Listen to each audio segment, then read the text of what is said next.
Hi. What's up? Hi friends, welcome in. How's it going? We're gonna build some bullshit and watch YouTube. That's it. We're gonna watch bullshit and YouTube. Finish the rest of the roses. We did 6 in black, 6 in blue, and now we're doing the rest of them mixed.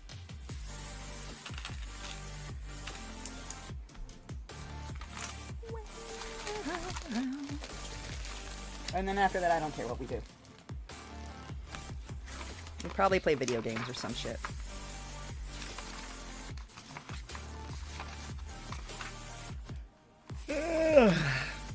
Buds! Let's do this. Oh, and we're watching some Charlotte because I love me some Charlotte. My boyfriend. How do I regain his trust and save our relationship? Well, anyone can be saved if they are holy enough. But let's find out. Hey everybody, welcome back to Am I the Devil? And am I an angel? You are. And I am. I made a terrible decision and I completely regret it. I've taken some important lessons on boundaries, transparency, and honesty. I think these lessons can help him feel secure and safe with me. To start off, setting boundaries. I got to this point because I didn't see appropriate boundaries. Thanks. Does that mean that Delicious. he didn't tell you that he doesn't want you to Hi, cheat Dee on Dee. him? I don't know if that's a boundary that needs to be set. It's a given. I think it's Yeah. self-explanatory. The Oxalotls boundary are probably is delicious. like there's a boundary that, you know, yeah. No, what flowers in that food? They're amphibians. My boyfriend didn't like this guy because we he eat was frogs. much older, married, and mostly because he kept flirting with me. I told my boyfriend he needs to be okay with me having guy friends, just like I'm okay with him having girlfriends. He told me he's okay with my guy friends, but not the one that's constantly flirting with me and that I just met him. Which, looking back on it is a fair statement and would have avoided this situation. Imagine being able to build anything just by thinking Imagine about it. having Meet common Base 44, sense. a complete AI. Tale as old as time. Can people of the opposite sex be friends? Yeah. I think they can, but I feel like more often than not, there's unspoken feelings there. In this Nah. case, there are spoken feelings because he keeps flirting with her. Unlike boundaries, which are unspoken. Okay, so transparency. I the guy have my male boyfriend didn't friends, like and is I've never wealthy, had that issue. Which makes sense. He's much older, and his wife also makes good money. He invited me out to this really nice restaurant. My boyfriend takes me to nice places too, but mostly on special occasions because of finances. But this guy took me to a nice Michelin star so he restaurant, bought you dinner, I wasn't and you transparent to my opened your boyfriend about legs. where and How who I was with, surprising. which in the future I will be 100% transparent. It's a little sus. I think that's like the bare minimum, honestly. You're going with some random guy to a Michelin star restaurant? Yeah. Didn't tell your boyfriend? Yeah. Yeah, a little sus. But hey, I'm trying to have a holy mindset. I'm trying to find the good in everyone. Yes, that's your role that you must play. But right So- now, really fighting the urge to send you south. And for the record, for those of you who are like, I don't know why you're taking the side. The point is we're debating. We are debating. We're trying to see the good and the Debate. bad in everyone. I always see the bad. You're just horny for being bad, like horny. Horn. YouTube, no yellow dollar signs. So the biggest thing is I felt obligated to flirt back, and I have to recognize that I'm never obligated to do anything. because someone I'm is sure being you nice. felt After the dinner, which was obligated amazing, we went to this great flirt rooftop back bar, at got your hooked up, and expensive kissed. dinner, Oh, is he girly? just being nice Come now? now. Yeah, he was just being nice. He kissed me. As one does when you're in a committed relationship with someone else. Boundaries also need to have been set with that older man as well. Quite frankly, you shouldn't have even gone on Ah. a dinner date with someone that's not your boyfriend. I don't know if I have room for you on my cloud, but I'm really trying here. We're not done yet. Oh, we're not He done wanted yet. to take Oh, things God. further, but I couldn't betray my boyfriend like that. It's So too he late, said, bitch! and You then already When my betrayed! boyfriend asked me about it, I was not the most honest. From this point forward, he gets 100% honesty. I don't know who told my boyfriend, but somehow he knew. I You do should have have, it you narrowed down garbage. Because I did a group FaceTime call to tell my friends about what happened, and they were the only ones who knew. I don't know Oh, why who you're worried narked about me who told out me. in my Why disgusting, is that the deceitful problem? Yeah, it's not the choices? problem. You're the problem. You are the problem. You It's five are different a people it garbage. could be, and my boyfriend won't tell me who told him about it. Well, that's the least of your worries, quite frankly. Garbage. But that's a problem for another day. He wanted Garbage. to break up, but I convinced him to give me time to fix this. The core issue is he says he can't trust me and doesn't want to be in a relationship where he has to doubt if his girlfriend is telling the truth when she says where she's going and who she's with, or feel the need to play detective, and he's not doing that. But he did graciously give Which me is some time funny, to make 'cause it I've right. been He said married that if to I a have a way to detective, get and him he to couldn't trust me detect his way out of a 100% wet and go to fucking sleep while I'm paper out bag. and be confident that I'm not doing anything, he will take me back. So, anyone, especially people who face similar issues, what do you do to reassure your partner so they could trust you 100% and feel safe? Or what did your partner do? I honestly just think like long-term action, like long-term. proof Never, ever, that ever you're never answered going the to do it emergency again, phone and you in an show that emergency. with time. Ever. Repeated efforts, not just That's like, fine. oh, let me just do this one thing, and then all of a sudden he will trust me. That's again. not Like, even one trust of- is that's not even earned, some baby of it. girl. That's She just could the give him tiniest- her location. Yeah, share your Tiniest location particle. sometimes. That's not good enough. Like, I think like repeated efforts to show up for him and to prove that you're trustworthy might make him forgive you eventually and trust you again. I don't know. I think you have to just be fully honest with them. Yeah, you have to be Yeah, fully y'all honest just with need to him fucking and break fully up take and stop being accountability as garbage. well. In your post, it kind of still sounds like you're not entirely taking accountability. Not Like, he was just taking being it. nice. He kissed me at a Michelin star restaurant. A guy like that. I with that felt kind of like I money had is to taking you a flirt, Michelin 'cause he star took me to restaurant because dinner. he wants You- to put his Michelin star in your restaurant. You know what I mean?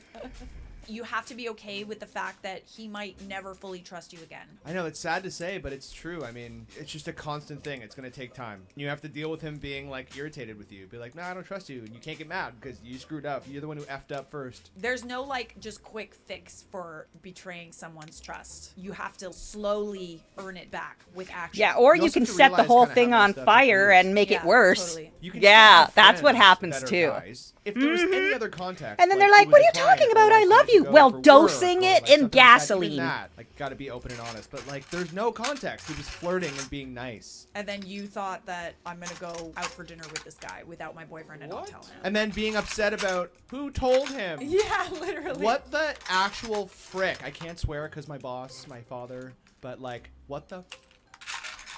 Even in the What way that you the said I fart slightly knob? cheated. Taking accountability means recognizing that kissing another person and going on a date with another person is cheating. It's not slightly cheating. Kissing for sure. Kissing for sure is cheating. First comment says, you cheated, not slightly cheated. I think it's important to realize that. To be honest, I'm not sure how someone can gain back trust after that, but it can be a lesson for the next relationship. Yeah, even in this day and age, like even cheating, like texting, even not like fully being in the same room as another person, but still making efforts emotionally cheat, that is also considered cheating. Actually, physical cheating is cheating, 100%. And you not being able to recognize that is still a problem. But the fact that she feels guilty and she's willing to repent, which is what I believe in, then maybe she can fix this relationship. But she has to understand that it's going to take time. She has to be patient. She's going to get frustrated. But do not slip into temptation. We have to be delivered from evil. Yikes, OP. You might have to be okay with this relationship being done. This kiss was not the only thing that was messed up. Yeah. 1, you didn't respect your boyfriend's initial concerns. Yeah. 2, you made the choice to go out to a dinner with someone you knew was interested. Yeah. A kiss happened. Yeah. 3, you told your friends about what happened, but lied to your boyfriend. Yeah, and like, there's another comment here that says the guy was married as well. So like, Yeah. not only screwing You went up on a your date with a relationship, married you're screwing up man. his relationship. It's naive to be like, oh, he had a ring on. You know, like nothing bad could have happened. If you wanted, know? then you It's should have just put a flirting. ring on Nice. it. It's like, I don't think that there's any reason other than You're business, a if you're hoe, meeting, like a colleague side or a hoe, client or a like a mistress. collaborator. Hey, I girl. don't really think that there's any reason that should be you're going out to dinner with someone that you barely know. maybe there's something deeper in this. You're not getting what you want out of your current relationship. Maybe you just need more validation. Oh, they just wanted to be Maybe spoiled it's at an something you need to expensive talk about with restaurant your partner. because Like, get to the root of they're why vain. you wanted Duh. to do that.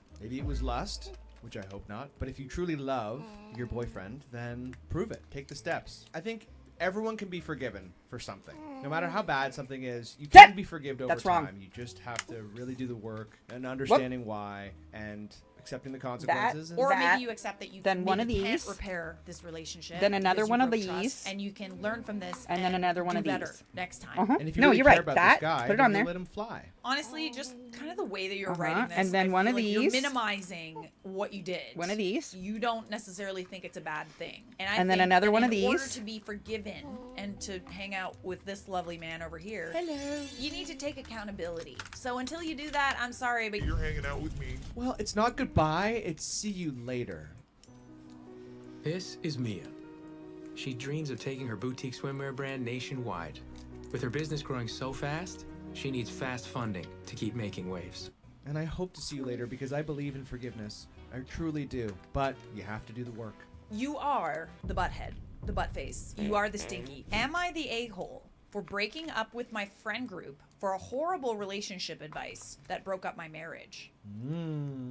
My main group of friends is 4 other women I met at university 10 years ago. We all met basically on the first week of the first year and stayed tight with each other. I used to think they were all badass and looked to them for advice for a lot of stuff, including relationships. I started seeing my now ex-husband 6 years ago. We got married 2 years ago, got separated 1 year ago, and now the divorce is final. A lot of the problems we had was me acting on what in hindsight seems like bad advice given to me by my Okay, friends. now, Examples. this Just page. after our engagement, they convinced me I shouldn't change my last name or hyphenate it because it was old-fashioned and oppressive, even though Mark told me early on that it was an important thing to him. They planted doubts in my mind about how what originally I thought were innocent comments by his mom were jabs she was taking at me and pushed me to force Mark to stand up for me to his mom. Convinced me that I needed to ration spicy time because some stupid reason that I bought into then that doesn't make sense now. Ration. Okay, that's a weird one. Convinced me that when we have kids, they should take my last name because I would be giving birth again and we shouldn't support old-fashioned traditions. I mean, those are a few weird reasons. Not all of them are weird, especially if his mom was making weird comments. With the last fight, Mark had enough and said he wanted out and initiated the breakup. I was devastated. I foolishly thought he'd never leave me because, again, my friends convinced me that I was way out of his league and that he would never leave me. Listen, your friend's advice is not be-all, end-all. You're your own person, and you can make decisions for yourself. If your friends told you to jump off a cloud, would you jump off a cloud? Right. No. I think at the end of the day, take your friend's advice, take it into consideration, especially if he's doing like really horrible things. He's being a really bad husband, or like he's treating you badly and they're giving you the courage to leave him. But it doesn't necessarily sound like these problems are worth a fight. We're Other mixing than the them up. mom thing, like I think that he definitely needs to stand up for you in that respect, but like the other things seem a little silly. I just feel like when people start giving you advice about your relationship, they're not the ones in the room. Totally. They don't know what's going on. Totally. And those are very superficial kind of things, Yeah. like names and stuff. Ultimately, like if you love someone, you'll figure out some sort of compromise. Yeah. Like how our kids are going to take my name. We'll talk about this later. I decided that I can't be friends with these women anymore because not only did they give me really bad advice, but when each of them were married, none of them followed any of the advice that had been so important when they told me. They each took their husband's last names. They bent over backwards to get along with their in-laws. No rationing of the giggity goo. No more kids need to get mother's last name talk. I always love the quote, you should never take advice from people that you wouldn't want to be in their position. At the end of the day, they were not married and they were not giving advice from a place that was their married. Like, you should be asking your married friends and family. This pissed me off and I confronted them. I told them they were using my marriage as a playground to test their stupid relationship theories, and they only started really thinking things through when it came to their own relationships. I told them I couldn't be friends with them anymore. You got to make your own decisions. Like, you can listen to your friends and take their advice into consideration. I don't know. You're an adult. You can kind of make those decisions for Idiot. yourself. They're saying I'm being unreasonable, and they told me what they thought was best at the time, and no one held it to my head. They've said now that they've been in the position, things are going different, and they're saying it's a lot more important to go along and get along. That's true. I'm probably going to be regretting for the rest of my life not using enough of my own judgment in my own life decisions. But the thought that I had a good guy that I pushed away because of their advice is just too much for me. Would I be the a-hole for cutting them loose? I mean, you wouldn't be the a-hole for cutting them loose, but you can't be blaming them for your own decisions. Yeah, you that blindly led you to this followed point. somebody else's It's like a advice very in drastic your thing to do. I think you relationship. can That's listen to them, funny. but not take their advice. Someone says when you marry someone, your wife or husband becomes your immediate family. So they are basically. Yeah, they're everything and supposed everyone to. else is on the Don't next marry level up. Korean, I think 'cause you have that's to not true. compromise. You always wanna will do things never that be make their your partner family. and yourself Ever. happy, right? Like you're not like No matter serving what them you and do. doing like everything they say, but their happiness is important to you. You should be doing things that help your Their happiness relationship. was And I important think to that me. listening to your Mine was friends just not can important be to good anybody. sometimes, but ultimately, if you want to have a happy marriage, you have to talk and compromise. When it comes to The only one that asking your compromised friends for was advice me. about your relationship, let's just like also make sure that can't be solved by, let's say, maybe actually talking to your husband first about these problems if you're feeling some type of Hey, way. let me I see what also you built. find that sometimes when I like tell my friends things that are going that's on in right. my relationship, they only hear the negative, right? Because you're venting, you know, like they don't see all the positives, and so they have this kind of skewed perception of your relationship. And like, mind you, if you're telling them things like you're in a bad situation, can't be debated, it's a bad situation, if you know what I mean. That's different. You should always be telling other people what's going on. Little things that are kind of like, there's no point in bringing them up. Don't be telling your friends like everything when you could easily just work out these things with your husband. Because then they're coming from a place of giving you advice to get you out of what seems like to them as a very unhappy marriage, right? Because people only know what they see or what they're told. If you bicker in public and you complain a little bit, then they just think that your relationship is dysfunctional. I don't give and think that, anybody like, you any gotta get out of that information relationship, that's or like stand up to this secondhand. I I always give have this very screenshots. specific friend that I go to for relationship You get to advice, see and exactly what she I'm gives it seeing, and relationship I'm advice that comes cross-checking from, like, whether a place I'm of love. overreading Well, into she's your things, friend, or if I just so read some figure it heinous out. Or bullshit. like, well, you're going to marry the guy. You got to figure it out. He loves you, and you got to figure it out. It's never like quick to judge sort of point Baby, of view. She's did you put a always butt from on the place butt? of, like, let's solve You gotta put a this, butt on the butt. And is it really worth a fight? And I love going to her for advice like that because she's always trying to help me solve the problem instead of like pick fights, you know? It's interesting how OP's sort of blaming everyone else except herself, but let's see if the comments have the same read. You're the a-hole for not owning your life and decisions like a grown woman. And if you think your marriage fell apart because you didn't change your last name and ask your husband to stand up to his mom, then the marriage wasn't strong in the first place. That's a very good point. All of these things seem very little. I feel like maybe the relationship ended, and like obviously I don't know for sure, but like if you're causing like little fights over really like this, I would get pissed off with you too. If you decided to ration giggity time for no reason, that is 100% on you. First, I don't even believe that your friends told you to do that because it doesn't make any sense and they're not doing it themselves. And second, it's so obviously a ridiculous idea and you should have known better. Silly. You're right. Part of being an adult and making adult decisions is recognizing bad and hypocritical advice and making your own choice whether to follow it. It is so blatantly obvious from the letter that you're just desperately looking for someone to blame for your marriage falling apart and desperate to believe it was nothing to do with you or your husband. Your friends seem like a convenient scapegoat right now. Go ahead and cut them out if they're malicious people who purposely give you bad advice or hypocritical advice. But do yourself the most important favor of your life and take a hard look at yourself, or the next time won't be any better. That was harsh. Sometimes you need some harsh criticism. Tough love. Okay, so here's an important comment, which I think goes more to like what I said about the venting to your friends thing. I also have to wonder just how much of the advice was unsolicited and how much of it was in response to OP complaining or venting about things. Like, so many of those things are so personal, I couldn't imagine talking about it to my close friends. Name changes, withholding spicy time, and about the mother-in-law, how would the friends even know about comments the mother-in-law said unless OP was telling them? That's a very good point. So you're kind of sharing, like talking badly about your relationship to your friends, and they probably had a very skewed perception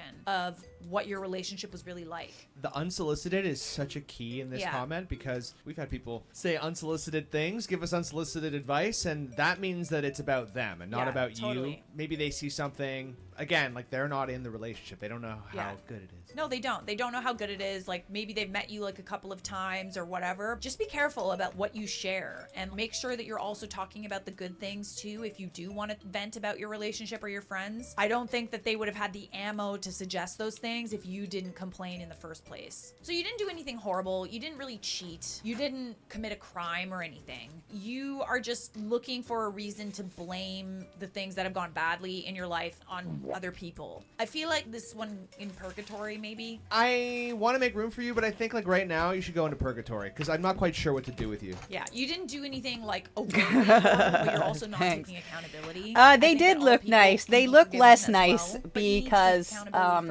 you were clearly telling your friends some tea about him. So, I mean, maybe their perception of him was very negative because of you. And maybe you did it on purpose. Maybe you just you weren't in your happy marriage. This you one's subconsciously broken sabotaged yourself. Maybe, yeah. It's not tea, you know? Maybe you really didn't They're like actually all chewed up because when I'm overly stressed, either or, but maybe the marriage was doomed I chew my anyway, nails in my because sleep. Why would you be venting When about I'm those things if you didn't like them in the overly first place? stressed, How do I chew my for nails each in my sleep. email, apologize after accidentally So my offending expensive my ass friend? fucking 28 nails male.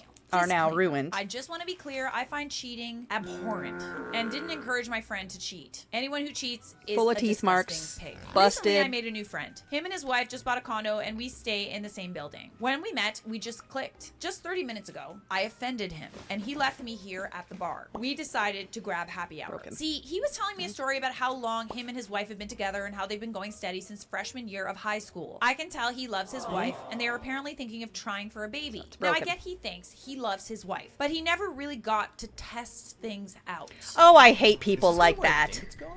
I hate His wife is the people only person like he's that. been with, and my advice to him is to test things out before having a baby. Okay, hang on. Not to cheat, but just get to know other women so he knows if this is actually his person. What? Sorry. Something very interesting about a close friend of ours' parents. This is very interesting. Okay, so what they did was they were together for so many years, but before they got married, they took, I think, a 6-month break. They told each other, like, you know what, let's just, like, see other people, and let's just see what happens after 6 months. Like, they had been together forever. And turns out, after, like, 6 months, they didn't even talk to anybody else. They went on, like, 1 date each, and they came back to each other, and they've been married for, like, 40 years. Were they married? They hadn't been married yet. So that's the difference here. Yeah. I'm just saying. No, I totally agree with it, and I have seen it work, and I have seen people come together and, like, realize that they were meant for each other, but I think it's a little late for that, especially trying for a who keeps baby. pausing Like, the talk about giving Spotify? bad advice to a friend. If he hasn't expressed to you these feelings, You know what? I think that then cat why are ate you my trying to earbud, stir the and it pot? might be Like, her it just kinda digestive sounds like tract you're, like, that a little is jealous of causing his the music. masculinity. You don't need to like sample every flavor to know what flavor you like. You don't drink every wine to know that you like wine. Right, exactly. You drink like 3 or 4. I think it's a very strange way of thinking, and you're projecting how you feel about love and relationships onto someone else who's figured it out, quite frankly. Normally, I wouldn't recommend it, but this is an unusual circumstance. He thought I was encouraging encouraging him to cheat. You are. Buddy, my brother in... You are, okay? You are. Going on dates and talking to other women with the intention of like seeing if there's potential there, that is cheating. He said I'm disrespecting his relationship. As I tried to explain, he ignored me, paid his tab, and left. I'm going to probably give him some space, but would love some ideas on when or how to talk to him when I see him. I honestly think that you guys just have very different values. You're concluding that he's a man like you, like a man that needs to sample all the gelato. But the point is, you guys have completely differing values, and you just told him to cheat on his wife. What the? Does that mean that he doesn't like my wife? You know what I mean? Like, he's just uprooting this whole, Could be. dynamic. And Could from now be. on, it's like, how can he ever trust you? Like, why would you say that? It sounds like he's a good man, and you're not. Yeah. And the fact that you came up to Reddit 28 minutes after to be like, No, I'm not a murderer. You gotta try. You gotta make sure that you know that one's the right one. You're never gonna know. This is the thing. This is like the grass is always greener mentality. Like, just because you're getting to know other women, you're getting to know the like bullet point Spark Notes version of them. You're never gonna know or think that they're better than what you already have. Exactly. A great way to think about it is, as we are writing our vows right now, think of your partner in terms of absence. What would your life be like without them? Better. Maybe A lot. Cold. A lot. And sad. A lot. Far less funny. A lot better. I love you so much. Oh, that was cute. It was a kiss break. Break. Taking a kiss break. We're taking a kiss break. Yeah. I think by reading this, you have a very skewed perception of what love means and what committing to one person means. Some people don't need to screw everyone in town to know who's the best one for them. I think that it just sort of sounds like your values don't align. You can apologize like profusely and say sorry for offending him, and blame yourself and be like, I'm sorry, it's my own issues with like commitment, it's my own issues with like, take accountability for why you said what you said, and don't expect him to forgive you. Really don't. But yeah, he has a right to be offended by what you said. You told him to cheat on his wife, and at a time when he's, probably so in love with her that they're like trying to bring a person into this world. The least you can do is apologize, and you should do that regardless. I agree. I mean, why jeopardize your friend's happy marriage? Maybe there's something there. Maybe there's some jealousy. Maybe there's this subconscious need to sabotage his relationship because once they have a baby, like, your camaraderie is different. Like, the dynamic is different. Yeah, You know what that's I a mean? good point. Going back to what we were talking about in the last story, like, this is an example of very bad unsolicited advice. This man stood on business, like I'm talking about like the man in the story, not you. You did not stand on business. But the man in the story stood on business. He knew his values, and he knew that what you said was inappropriate and offensive. And like, you need to be able to recognize when advice is bad advice. And this is genuinely very bad advice. Horrible advice. In fact, Good night, I'm almost sweeties. willing to give this man to you. I think you're kind of a good. And I'm really trying to see, like, maybe this man is sad, and I have empathy for him. Sad and lonely, but again, like, just because you're sad and lonely does not mean that you have a right to like tell people to cheat. Yeah. It's very true. You don't even realize what cheating is. Like, you genuinely think that talking to a bunch of women when you're in a marriage with someone else is fine, and it does not cheating. you That's doing, messed Bubba? up. Like, I'm sorry. I feel bad for the woman who's going Making to your marry you dinner? if you find someone to marry you, because like, Or you a snack? basically think that going around and talking to other women Okay. is What totally did you pick? fine. There are... The only thing more popular than me is wild natural deodorant. Cherry blossom. Oh, I wish I could sniff your pits all day. You totally can. Are people, I will say, because I am an open-minded thinker. I live in the clouds where there's less inhibitions. Open relationships are a thing, right? And maybe that's the kind of thing that this person is into, and that's totally fine as well. As long as you and your partners have consent and you are open and honest about that, then that's fine. But like, this person's very different from you, and don't try and project your own desires and your own values onto them. Like, they believe in monogamy and, having a tight-knit family, and you can still have a tight-knit family as well with an open relationship. It's just like, don't try and convince this other person. Maybe there's something about his beliefs. He's like, yeah, maybe he's like having second guesses about his lifestyle. You know what I mean? And like, are you sure you want to do this? It's all about how OP feels about himself. So whether that's he has commitment issues or he's jealous, he wishes he had what this man had. I actually kind of feel bad for him. Yeah, I feel bad for him too. Because maybe he doesn't know what he wants. It's such an empty way to live. Like, I'm sorry. I still think he's still a dick in this situation. Remember what my role is in this video. It's to see Remember, the good in don't everyone. come at me. This is my role in this video. I'm trying to be angelic. Let's look at the comments. It's not an unusual circumstance. There's lots of people that marry their high school sweetheart or have been with one person only. It doesn't sound like he's having any doubt, so it is offensive and unusual for you to be offering advice like that unprompted.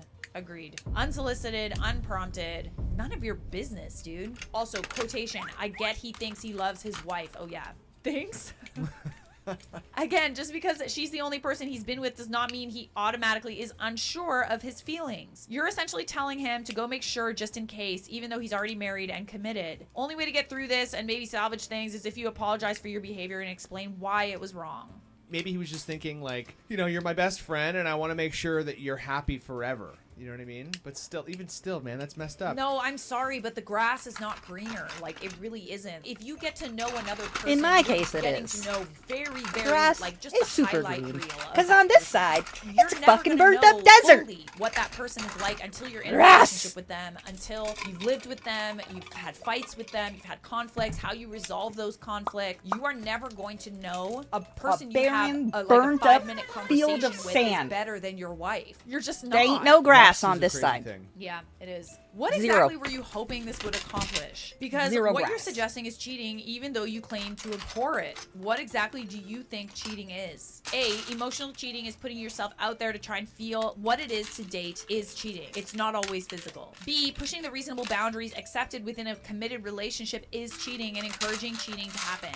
What you suggested to your friend is that they put themselves out there to feel what it's like to explore other relationships, which will tempt them to cheat. Seriously, apologize. Say you're insensitive for not accepting that emotional cheating can damage a relationship just as much as physical cheating. And you didn't understand that emotional cheating or putting yourself out there is a way to tempt a person to cheat. And then they accept they will probably never talk to you again. You literally encouraged him to test the strength of his marriage by talking to other women to see if he feels he made the right choice. And what would have happened if he found someone else? You would have encouraged him to cheat. He's married. He made the choice. What is wrong with you? I wholeheartedly agree with this, and let's Oh maybe my get goddamn. like a little refresher on what cheating actually is, because it kind of sounds like you don't really know. And music before keeps you pausing get into and a it's making me relationship, angry. you should find out.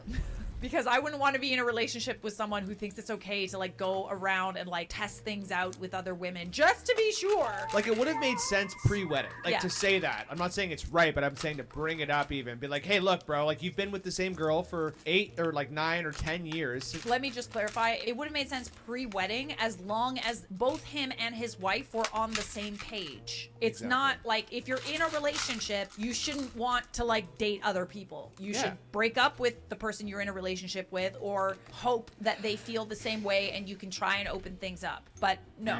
Not everyone wants to try everything, Yeah. you know? I'm honestly He was jealous of messing people with like my that, music. who, like, Yeah, find me their too. soulmate, and then they just know. I know it's rough out there, man. Like, it's not fun to have to like go and I mean, in the end, you kind of do find out what you don't like, but there's like it's a very, very long road to find the person that is right for you, and it's all about timing. And you No, found a thank you. shortcut, and like you Person didn't right for need me to, like, is go me. around and screw everyone. I in don't town need to anybody find out else. What you like. I have a Sometimes, baby, you know what I find? It's like and kind I of have like me. gambling, you know? You gotta know And I don't when need you anybody really else. struck gold. Pull out. Leave the you're- table. Leave the table, yeah. that's Exactly. what I'm saying. And maybe, you know, the guy in the story has, and I'm sure he has, because he feels offended about the idea of ever talking to another woman and treating his wife like that. He won big on his first hand, Yeah, all right? Totally. But guess what? It's time to cash out. Cash out, leave Cash the casino, out. it's time. Cash out, babes. Subscribe! I don't need no thinking crackers. Hey, my name is Mark Cuban, and this is one of the most exciting moments of my life because I get to pig out on some of the best cheese I've ever had. Okay, it's vegan cheese, but it's better than cheese, which is why I invested in Vegan Rebel cheese. Get the because fuck they've got out of the here with your best plastic cheese. I'm bullshit. gonna show you. I don't even know the names of all this Vegan stuff. cheese. It's fucking plastic! See, I already know it's Ugh. Vegan cheese. Ugh. It tastes like plastic, smells like plastic, HR and melts won't like do plastic. anything It's plastic. about a coworker who's angry. Exclamation, about my weight Char. loss. Plus some more work drama. Hey everybody, welcome back. Hey, girl. I just came back to work after a month-long emergency medical leave. The TLDR is that after a decade of medical gaslighting, a new doctor ordered an emergency MRI during a routine visit and discovered a mass in my abdomen. That's scary. I have was lots rushed of into surgery those. within Yay! 24 hours. I ended up having an 18-pound benign tumor pressing on my vital organs, and I was about a week away from multiple organ failure. My goodness. I'm lucky to be alive, and time will tell if I have any lasting organ damage, but right now everything is fine. I'm glad to hear that. Whoa. Mentally, I'm struggling with a few things, but the only outwardly noticeable impact is that I've gone from a size 20 to a size 8. Damn. Nobody on my medical team anticipated a change this drastic, but I'm healthy and lucky. I was expecting to get a lot of questions from my coworkers because curiosity exists. Incoming the Ozempic accusations. I had a basic emergency surgery, but I'm fine now. Answer that almost everyone accepted, but one coworker who I hardly speak to, Aubrey. On my first day back to work, Aubrey came up to me and said, I wish you had come to me to lose the weight instead of resorting to such drastic measures. Drastic measures? Did she think you got like gastric bypass or something? You're going to gain it all back, you know, I'll be waiting. It's times like these where I wish A tumor? people would You're gonna just gain back a tumor? be- Cool. You barely talk to this person. Why would you go to them for something so personal? Like, even if that's all it was, you know, like it was just like a dramatic weight So, loss. there's Like, one in why my would jaw you on the right get side. tips There's one in my left from kidney. Audrey? They took 3 out of my intestine this I year. hate that. I hate that so And there's one much. in my liver. I'm not trying to make this about myself. but, Yay, like, masses. The comments come. I've lost a little bit of weight, and it's not from anything serious. It's from literally working out and not eating chocolate every night all night. That's honestly all it is. I stopped eating so much food. And I started working out and walking my dog. But like the comments that were just like, yeah, it's not sustainable. No, you're gonna gain it all back. It's been a year and a half, babes. Haven't gained it all back. Like it's just like it just comes with it. It's like people automatically assume that like the assumptions and stuff. It's none of anybody's business. Okay, just tell me I look good. Okay, I look good. I also randomly feel tell good, too. people I they can, look like, good. I walk actually down the street, put I'm up a like, hey fight girl, with nice Mike and ass. wrestle. Respectfully, nice ass, girl. Wrong. Look at these. Wait, look at these guns. Okay, there aren't. You can't really see them, but they're there. Like they're there. I also have 2 abs now. You know, like you can see 2 of these. Not the bottom ones because there's still some chubs there, but you can see these ones. I was aware of Aubrey's reputation, but since we never worked together, I didn't think it would be an issue. She's one of those people that thinks they're a fitness expert and calls herself a health coach. Nothing to do with the company we work for. Everybody's an expert, aren't they? She has a reputation for giving out unsolicited and incorrect health advice and is always commenting on people's food choices. Ooh, weird. That's none of your business, dude. I was speechless when she asked why I'd opted to get butchered instead of putting in the hard work to lose the weight. God, I literally cannot wait for you to, like, it's none of her business, but like, can you please put her in her place? Like, can you? There's nothing wrong with someone choosing surgical weight loss options. Agreed.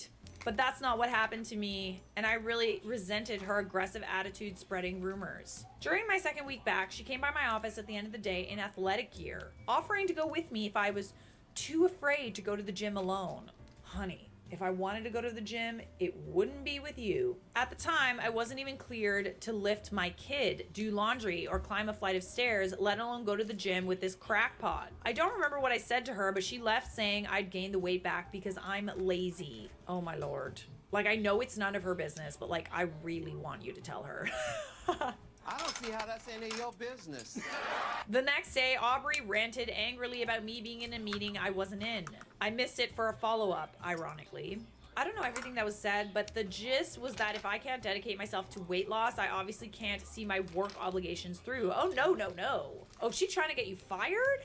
You're fired! HR called for a red flag mediation. At our company, mediation can go against your bonus opportunities for the year. I'm a pretty agreeable person, but if there's one thing I don't like, it's someone coming for my bag.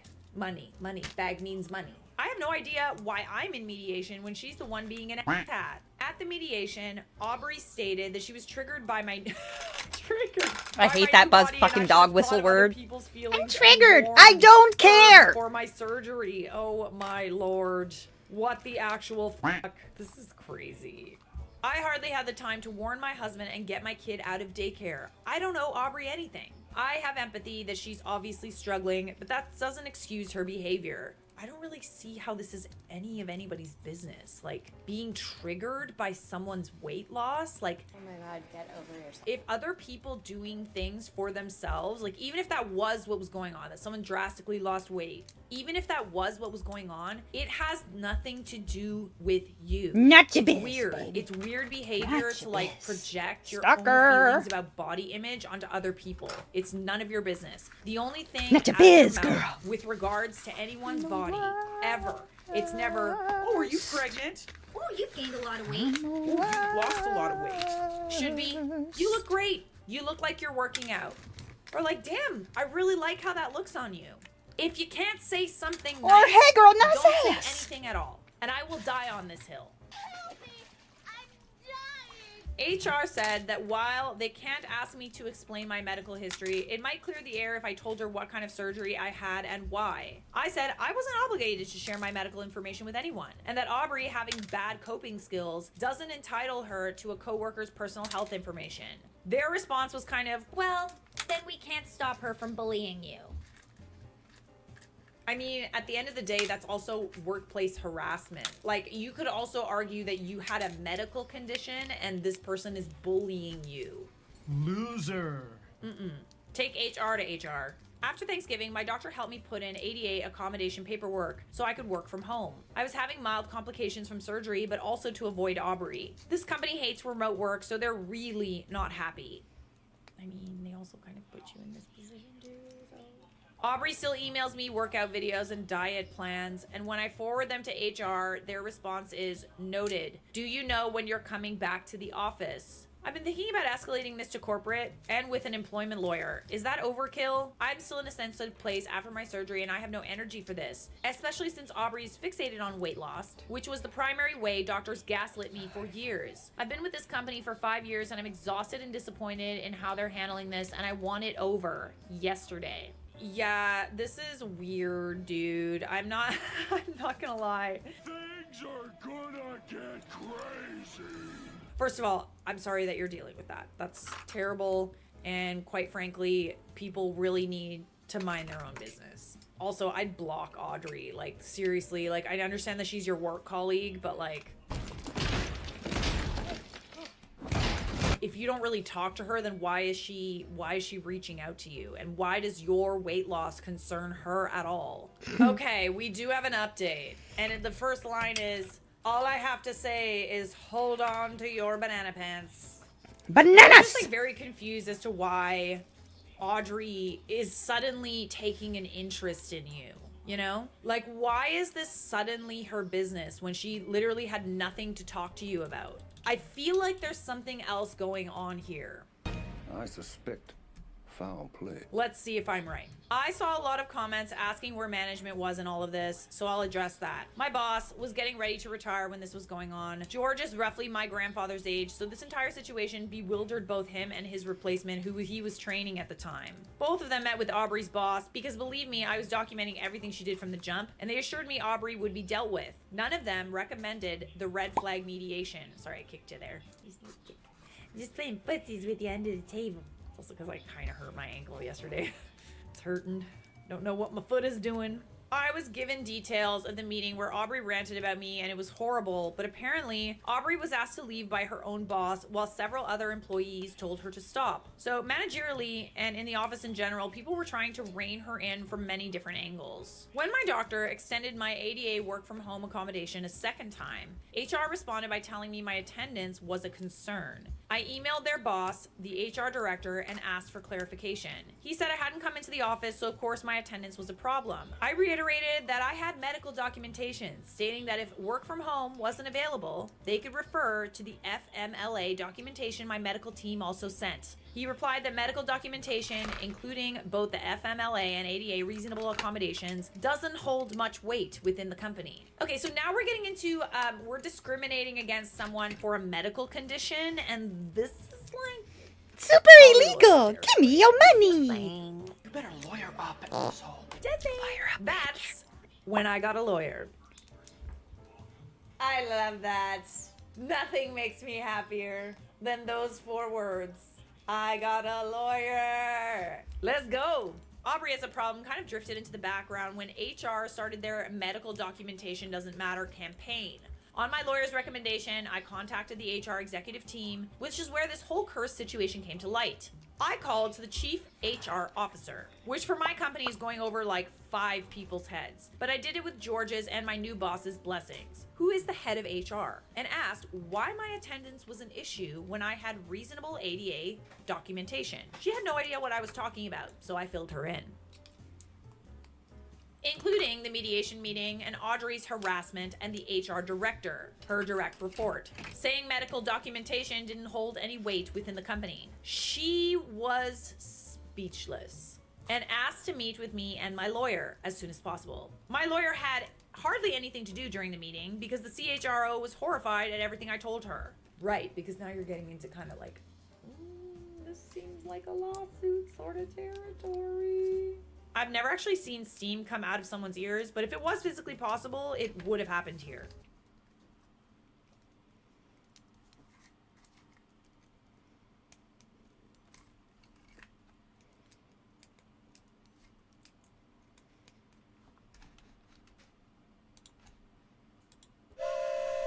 My lawyer didn't need to say a word, but nodded and smiled when the CHRO offered an extended paid medical leave so I could handle my recovery, and said Aubrey constantly sending me fitness plans would be dealt with swiftly. I didn't hear anything out of Aubrey for a long time, but I did hear through some gossip channels that HR staff involved in the red flag meeting and threatening to write me up were let go. Aubrey wasn't fired because they believe she was misled by HR, so I understand that part even if I don't agree with it. But she was on a tight pip for a while. Then she showed up at my house. Here's Aubrey. Your house. Did she? She came to your house. Possibly have to say. Now we move from banana pants to full-on banana ensemble. Holy I'm still moly. on leave and out of the blue. Aubrey showed up at my door on a weekend with 2 other women in tow. And the commenters guessed it. She's in very deep with an MLM.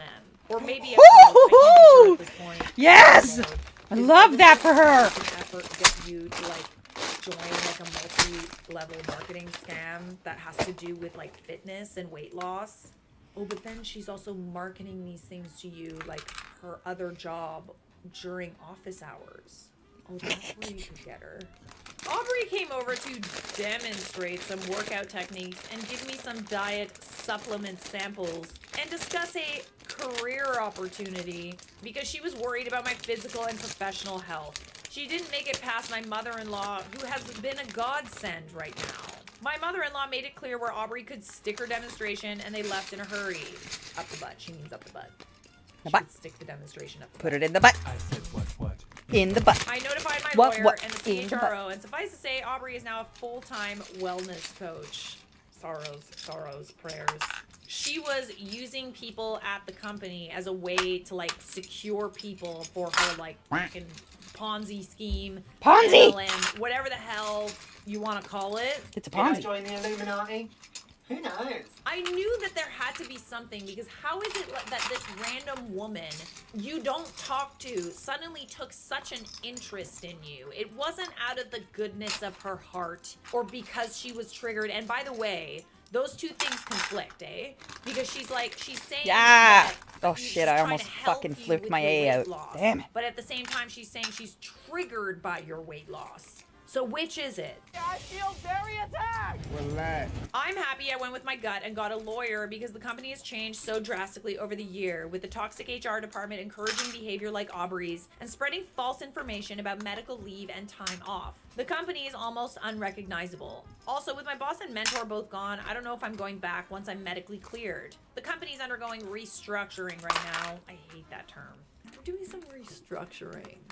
As in, you're fired. And my department may end up distributed between other parts of the company or even other parts of the state. I've been looking at jobs and doing some resume drafting for a full-time remote position since it feels like it might be a better fit. Well, this had a very happy and satisfying ending. And what did we learn here? Stop commenting on other people's bodies, unless you have something nice to say. Oh, Unless yeah, you're like, comment on "Oh, them you when look it's nice. good. Oh, yeah. You look good. I'm like, Oh, thank you. hey! Thank you See, so that's what I fucking said, isn't it? I said that, Am didn't I I? the a-hole? I told my coworker tell her how good she's she looked. falling for a romance scam, and now she's upset. My friend, let's call her Nancy. Nancy and I worked together for 3 to 4 years at a hair salon. Nancy is early 30s and kind of an airhead, gullible, but really a kind and nice person. She's currently in a relationship with this guy for about 6 months. He lives in New York, we're in the Midwest. They talk on the phone all the time. He's been out here a couple of times to visit. We never met, but I heard lots about their relationship. This morning, she texted me at 6 a.m. asking to borrow $10,000. Woohoo! Asking to borrow what? Has a family 10K? emergency and needs the money The soon. fuck? She said he's working on an offshore oil rig in Dubai. Oh, yeah. Is it always Scam. Dubai? For It's 2 always months Dubai. and couldn't transfer the money until he's back to the States. She doesn't have the money, so she asks if I can ask my relatives for the $10,000 for her. Don't do that. Don't do that. I told her this sounds like a romance scam, and if he's asking her for such a big amount of money like that early in the relationship, it's a red flag, and she should reconsider. I told her since I don't know her boyfriend that well, and if he ghosts her, either me or her will be on the hook for the $10K. Now she won't answer my text or call. She also took a personal day from work today. Am I the a-hole? Should I have you kept get my your mouth shut dinner? and minded my own business? Is your No. dinner in, Tony? Like, I feel like you forgot did it in her the a microwave? solid, but like also people Okay, go that get are your dinner. deep in these romance scams, or like, you know, like Oh, there's he been is cute. scams where Very like people's cute. family members come out of the woodwork and claim Nice. that they, you know, Please eat have your a lot dinner, of money, okay? and then they suddenly start asking you for money.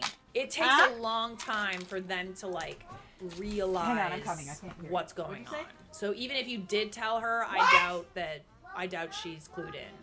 All right, so edited to add. 1, yes, she's naive and gullible. She believes she can talk to ghosts and spirits. That's another can of worms I won't get into. Okay, maybe a story for another day. I mean, but even if you aren't like naive, there's a lot of people who fall for scams. I've fallen for scams before. The thing is like you don't need to be smart. You just kind of need to be like a little bit desperate and down on your luck. Quite frankly, scam artists prey on vulnerable people. It isn't necessarily about being dumb. Like, oh, you know, we don't like to say, oh, you're so stupid. How could you do that? How could you fall for that? But it's like you're preying on people who are so vulnerable, so desperate for love or attention or, you know, to be loved or like to have a relationship I'm like, wait, with a family member. I Like, there's can't so hear many you. different scams. So she turns Like, away I've and fallen starts for, like, an walking employment down scam the before. hallway, And it was when continuing I to was speak for me. literally Like, I can't so desperate hear to get a you. job.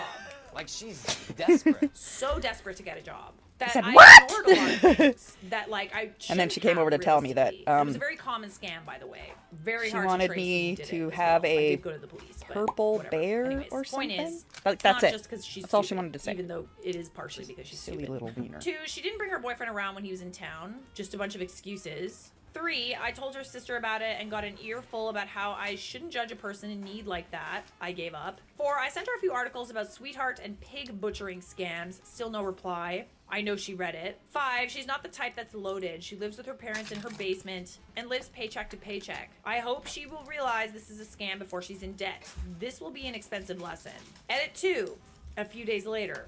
She texted and asked for the money under the guise of her sister needing it. Oh, absolutely not. No. At this point, it's like, okay, you're also kind of like not taking no for an answer.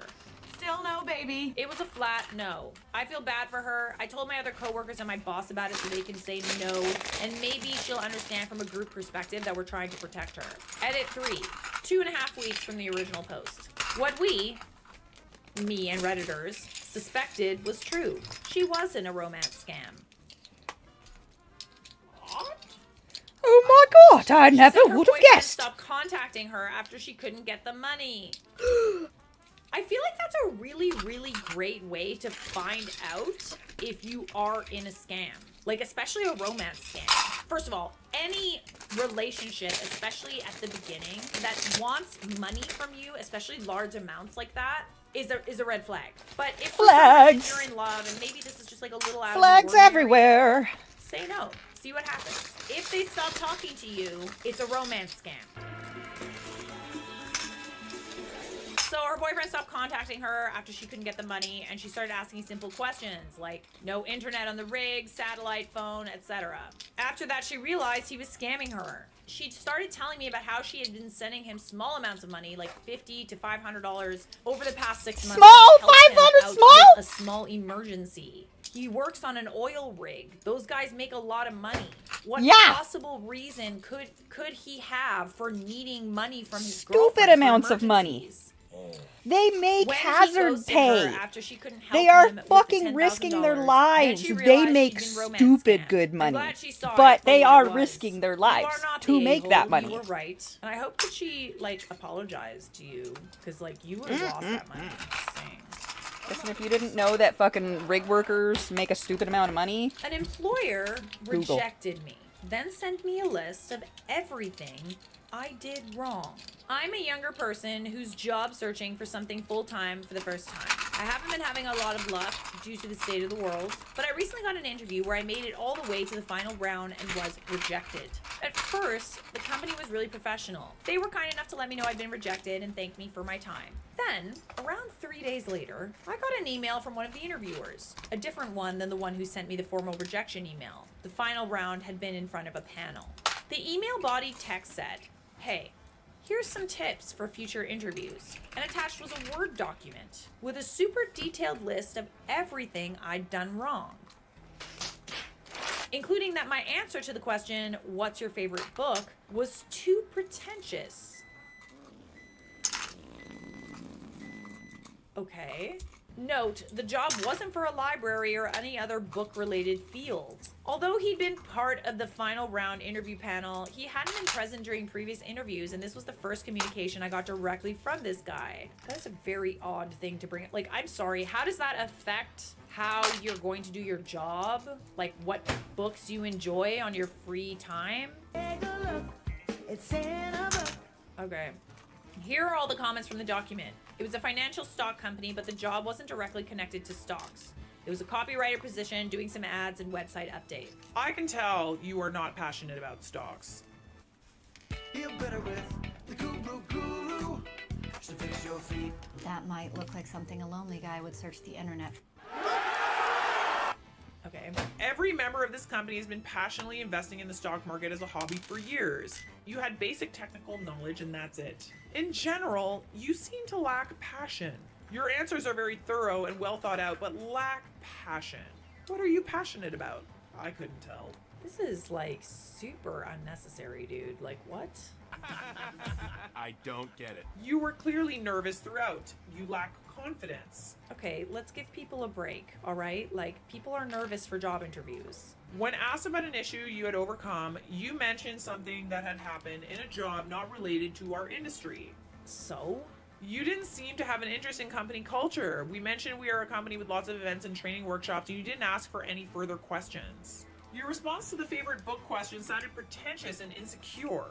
Les Miserables simply isn't a book people read for fun. What the fuck is this guy smoking? You weren't enjoying yourself at all. We're a really friendly company and you were tense and nervous the whole time we talked to you. You let your nerves show. I'm sorry. We're a really friendly company? Don't seem like it! Honestly, I would, like, rather pour gasoline on myself and light myself on fire than work here. Like, seriously. Is this normal? No. Bestie, no. It's left me feeling terrible. According to him, I did so many things wrong, it's killing my confidence. Hearing that I lack passion is really scary. I'm scared it will affect me in the job search going forward. It's not an issue I ever thought I had, but now it's something that really worries me. You're gonna forward this email to the person who sent you your rejection letter. The person who actually did it right.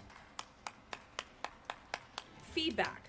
You do like a sandwich, okay? A nice sandwich. Actually, no, it's kind of a shit sandwich because like on the outside is the bread and the bread is nice, okay? It's got some butter on it. It's nice and toasted. Maybe it's sourdough, all right? So we got nice up here, nice over here. In the middle is the shit, all right? It's nicely packaged within the two nice pieces of bread. I'm telling you, if you want to know how to give feedback in a professional capacity or in general, all right, it is going to be much better received if you start with something nice, start with good feedback, give the shit. Like, don't be like, you're f***ing it.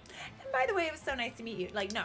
Constructive feedback, and then end with, we really enjoyed your interview. It seems like you're a really great person, and we would have loved to have gotten to know you better, but unfortunately, it just doesn't seem like a great fit.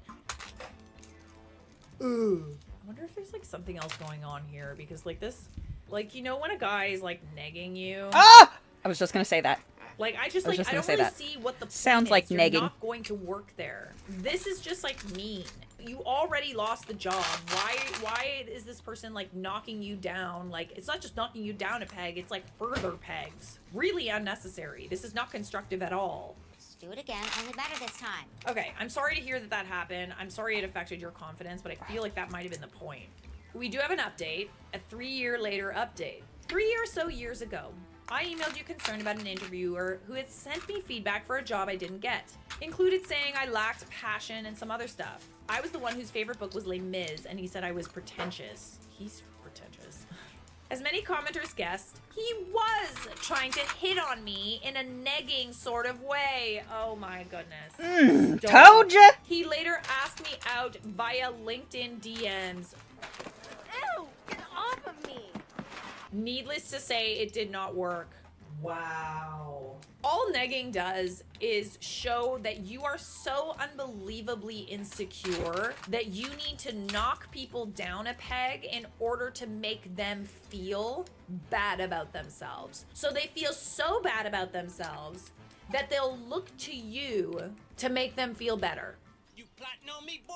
Or validation, so to say. It took a while and many other unsuccessful interviews, none of which were as rough as that one. But I eventually found a job in a field I had never considered, where I could put my writing skills to work, with much less of a bro culture compared to writing for stocks and finances. I'm still in the job, got a huge promotion this year, and have even written articles about how great of a book Les Mis is. It's still my favorite, and I reread it regularly. I love a happy ending. I love it. What prompted me to think of sending you an update about this? I recently, as a part of my job, interviewed a longtime idol of mine, a celebrity I've looked up to for years. And he said to me at the end of my interview that he'd read some of my previous work and could tell how passionate I was about my writing. Oh God! And that he was so happy to be interviewed by someone so passionate about their work. I'm not crying, you're crying. I'm sorry, I'm getting like teary-eyed. As for Mr. Interview Feedback, I had no idea how he's doing and no desire to know, but I'm in my dream job and happier than I ever thought I could be. Thank you again for all your advice. And here is some advice also from someone who's been rejected a lot and has had a lot of people tell her that there's always something wrong with me. Never good enough. I'm held to this impossible standard. There's nothing wrong with you or your work. That job just wasn't meant to be. I'll see you in hell. A no isn't a no, it's a lesson. It's just not the right door, because the right door will recognize who you are and see greatness in you, because they see greatness in themselves too.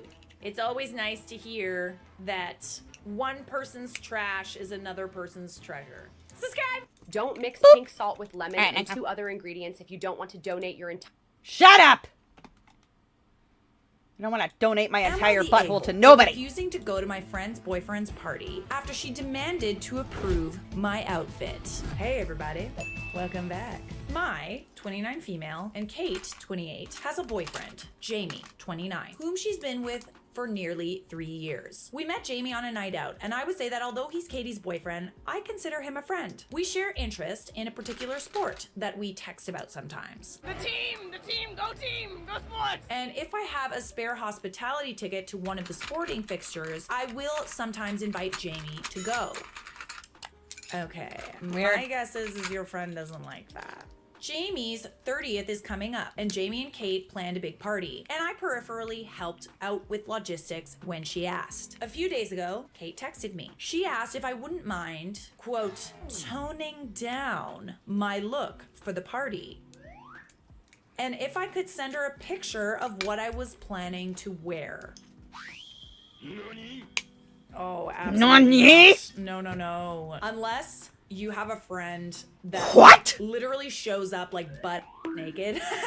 You don't have a right to be mad about what people wear. This is giving... I want my friend to be ugly so that my boyfriend doesn't look at her. If your immediate reaction is to like blame the girl, it's a no from me, dog.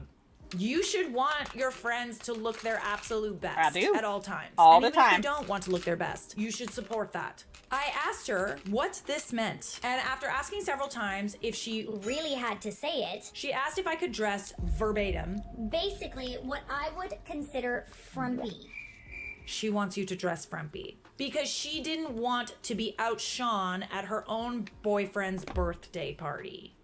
You so cute, people hate your existence. Something tells me it doesn't matter what you wear, you would still look better than her. On the inside and the outside. When I didn't reply right away, she went on to say that she wanted Jamie's full attention that night. Then, like, go on a date with him. Like, don't have a party. And she wouldn't get that attention if I showed up dressed properly. I'm sorry, is this a matter of she can't control her man, or is she just really insecure? Insecure! Is what I'm wondering. She should feel very confident in her own relationship. There's always going to be beautiful Never felt girls confident out there. in my relationship You need to be once. able to trust your man. If you got issues to make you not trust your man around other women, that's something you got to work out. It wasn't about trusting him with other women. It was about by trusting what him, she was period. implying. I would Period. too. So I said if I was going to be so much of a concern for her, I'd rather just politely decline the invitation. Yeah, and the friendship. Kate freaked out, said I was being immature by not coming just because I couldn't steal the spotlight. Oh, no. The only person being strange and immature is Kate. Missy. I said it wasn't about that. It was about her making me responsible for whether or not I draw her boyfriend's attention, which is something I've never tried to do nor done as far as I'm aware. Then she said it was really important to Jamie that she stand out because his friends and colleagues will be there. Yeah, but like someone else being beautiful does not make you Wait. So she's mad about his friend looking slightly okay, but insists that he has to be the hottest one at the party to impress other men.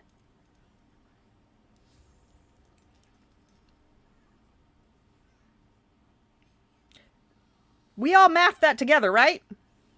Cool. You are stealing focus, but I need to steal focus of all the men in the room, so you can't come. And if you come, you can't be pretty. Other people around you don't need to dim their light for you to be special in your own right. That rhymed. I told her that again, if she was so worried I was going to be distracting everyone, I'd rather not come than feel humiliated from now until the event. It literally is giving she wants you to look like because it makes her feel better about herself. I said I would send her Jamie's gift and she could tell him why I wasn't coming. Yeah, something tells me she's not going to be entirely forthcoming about why you're not coming. I guess she didn't tell him the reason because Jamie messaged me saying he knows I'm booked the night of the party, but he'd really like it if I could be there, and asked if I could reorganize so I could come. I haven't replied, but I got a message from Kate saying she knows Jamie's trying to get me to come, and please could I just put my pride aside and come to the party. If anyone needs to put anything aside, it's Kate. She should be lucky that you would even consider being friends with her at this point, because that is messed up. I've ended friendships for much less than this. It's because when I see the red flags, it's like, okay, I'm not gonna let this get worse. I have ended friendships because friends were like upset that I was getting attention or upset that like I was doing well. I have stopped genuinely talking to those people as much, if not at all. Yeah, this to me is like inconceivable that you would want to continue being friends with someone who could ever feel this way about you. Inconceivable. I asked if she was going to ditch the outfit policing, but she said no. So I said I would not be coming. I think you need to tell her boyfriend that. Maybe it's just the messy in me, but like I'd tell him. I wouldn't even tell him. I'd just send him the She didn't reply, screenshots. but I've since received a couple of texts from mutual friends saying that while her request is ridiculous, Kate is aware of that. She's just desperate to be seen a certain way, even if it's pathetic. I would probably feel the same way in her shoes. I wouldn't go that far. No, I wouldn't. I wouldn't go that far. I would Other not. people doing well in life and being, you know, beautiful should be like celebrated, not toned down. Yeah. It has literally nothing to do with you. And Nothing. it doesn't make you any less beautiful. What does make you less beautiful is how you're behaving, Miss Kate. Other friends I've told who don't know Kate say I should not bow to the pressure and that she's nuts for even asking. And I don't disagree. But I also feel bad for skipping the party when it's Jamie's birthday and he asked specifically that I come. So should I be going? Send the screenshots. It's time to ditch the DIYs. Probably not. How long have you known Kate? It doesn't really say. I don't think that you owe her anything. And I understand you're also punishing Jamie, but like, sounds like you're pretty good friends with him. And I think that he might have a right to know why you're not coming. I would want to know that about my partner. So I could just Cativo! All right, let's look at the comments. Not the a-hole. Tell Jamie the truth. Just say sorry, but when the choices are giving up my bodily autonomy or giving up the party, the choice is simple. There you go. She'd totally be within her rights to do that, but if she went for actually like, no, girlfriend asked me not to come if I don't let her pre-approve my outfit, and I felt really weird about that, or even like, girlfriend and I have had a disagreement and she asked me not to come, I'll let her fill you in, might be more likely to get a good outcome. Yeah, but then she could literally just lie. Next comment says, I like the second option. It puts the onus on the insecure friend, and she can come clean about the disagreement or dig a deeper hole. She clearly didn't, given the whole story when telling the boyfriend why OP was coming. Yeah, because it's embarrassing. Like, that is embarrassing behavior. So I think it's a nice, subtle way to tell him there's more to the story without fully going scorched earth and sending screenshots of the text. I think it's a much more diplomatic and classy way to handle it, at least. I agree with you. Okay, if you want to, like, you know, leave it more ominous, mysterious, if you will, just go for it. Something tells me that when he finds out, the relationship will end anyway. Okay, so we do have an update. As surprised as I was that so many people said to tell Jamie, I did realize it was the right thing to do. So I texted him and told him Kate was insisting I dressed a certain way. Jamie called and explained. A couple of months ago, Jamie and Kate were out with a few of his friends. These same friends that I mentioned in my comments are not fond of Kate, and everyone had a lot to drink. They were talking about how they met their significant others, and the story of Jamie and Kate meeting came up. Apparently, during the telling of this story, Kate asked Jamie why he decided to hit on her rather than me, and one of his friends joked that it was because he knew he didn't have a shot with the hot one, me. Kate asked if this was true, and Jamie, having way too much to drink, explained in a way that made it sound kind of true. Okay, so like, listen. That sucks to hear. I would feel some type of way Like, I'm about sorry it, if your but friend that's is not- hot. That's not OP's fault. I have a hot friend. I have a lot of hot but, friends. Like, this is just like doomed. I'm sorry. And if you hit on them instead, you He said should. he did They are notice me hot. that night and And thought I they're was my attractive, friends, so they're just awesome. seeing me. He said he would never have approached me because he knew he would never have a chance with someone like me. So in that way, his friend was right. He said that speaking to Kate was the absolute best outcome because he loves her and plans on spending the rest of his life with her. But even knowing this, Kate has taken this extremely hard. And even though she says she's over it, he's noticed changes in her behavior that seem to be related to that. He also admitted that he'd been planning to propose to Kate at that party, and that is why he'd wanted me to be there. But after hearing this on top of the way she's been handling the situation, he won't be doing that anymore. I get where Kate is coming from. I do. I'd be kind of annoyed about that too, but don't be mad at like your friend. She didn't do anything. It would be different if you like, you know, sort of crossed the line a little bit with her boyfriend, but not like, you can't help the way that you look. Slay. If she should be mad at anyone, it should be the friends, quite frankly. Kind of a dick move to make you feel that way. After speaking to Jamie, I called Kate. She admitted that she tied a lot of her self-worth in the fact that she'd finally been picked over me, and now it felt like that wasn't true. She apologized for trying to solve her insecurities through me, but also said she wasn't sure she would be able to have me in her life, as much as I had been with the way she's been feeling. Ugh, I hate it when people place so much importance on like looks, you know? There's more You behind will not love be than cute just the way you look. It's forever. important We to be all get attracted old to and your partner, saggy, but there's always dangly, gonna be gloop, a gloop, more gloop, beautiful blop, blop. girl, a more handsome man. You have to be in love with the person. Maybe it is better that you give a guys fuck are what not you look like. friends. As hurt as I was, I said I understood. You She need to said she stimulate still my wanted me to brain, come to the 'cause that party ass ain't gonna since be I'd tight helped forever. organize it. Same. She obviously dropped the absurd dress code, so I will be going to the party. I trust that Kate will communicate her boundaries to Jamie, but I don't plan on inviting him to any more events for the foreseeable future. I'm really sad that I've probably lost a longtime friend over the drunken awkwardness of other people, but I also get that Kate can't help how she feels. And frankly, it's for the best to not be in secret competition. You never, ever, ever want to be in secret competition with a friend. Never. You always It's a want to feel fucking uplifted secret. by How the do you people know around you. you're in Sometimes competition women if it's really a can't help goddamn it. It's this secret? almost like The scarcity fuck would I mindset know? that we have that like The fuck being am I in a supposed to friend know that you group or can't get having, your you know, shit together colleagues that are and better come than us over at and certain talk to things, me like, it just because makes you're us feel feeling a like type we're of less way? worthy, The and we gotta check fuck? ourselves. We The cannot fuck? be mad at other people The for fuck am I supposed to existing know and if it's a doing secret? well in life. We can't. Stupid! That's the patriarchy, my friends, making us think that there's only so much to go around. So yeah, I'm hurt, but I'm going to the party. Not a satisfying update, but an honest one. So, small update, which I think is important. Going through these comments has actually brought up a lot of memories that have, in hindsight, made me a bit uncomfortable. And I actually don't think I will end up going to this party. As much as the mutual friends will have questions and I don't know how much of the truth I will end up telling, I feel too weird right now to continue to be involved in this situation. All right, let's see what she said. Jamie sounds like a real piece of work with bad taste in friends. So you dodged a bullet. That's not something you should say in front of your partner. Literally. That is like so inappropriate and like quite frankly irrelevant. It's hurtful and it's mean. And like I understand that they don't like Kate, but like it's none of their business. Drunk or not, that is not information that they should have shared. I hope Kate gets out of this relationship before it gets any more serious and you two can mend fences. But either way, be glad he didn't think he had a shot with you and you can just walk away from this whole drama-filled mess. So people in the comments are basically saying that the boyfriend still likes OP. You know, he's kind of bringing things up about, you know, oh, I didn't have a shot with you, like you're the hot one. Especially, you know, maintaining the friendship the way that he is. I don't know, it could be innocent, but it could not be. And like knowing the history there, like that's a little odd.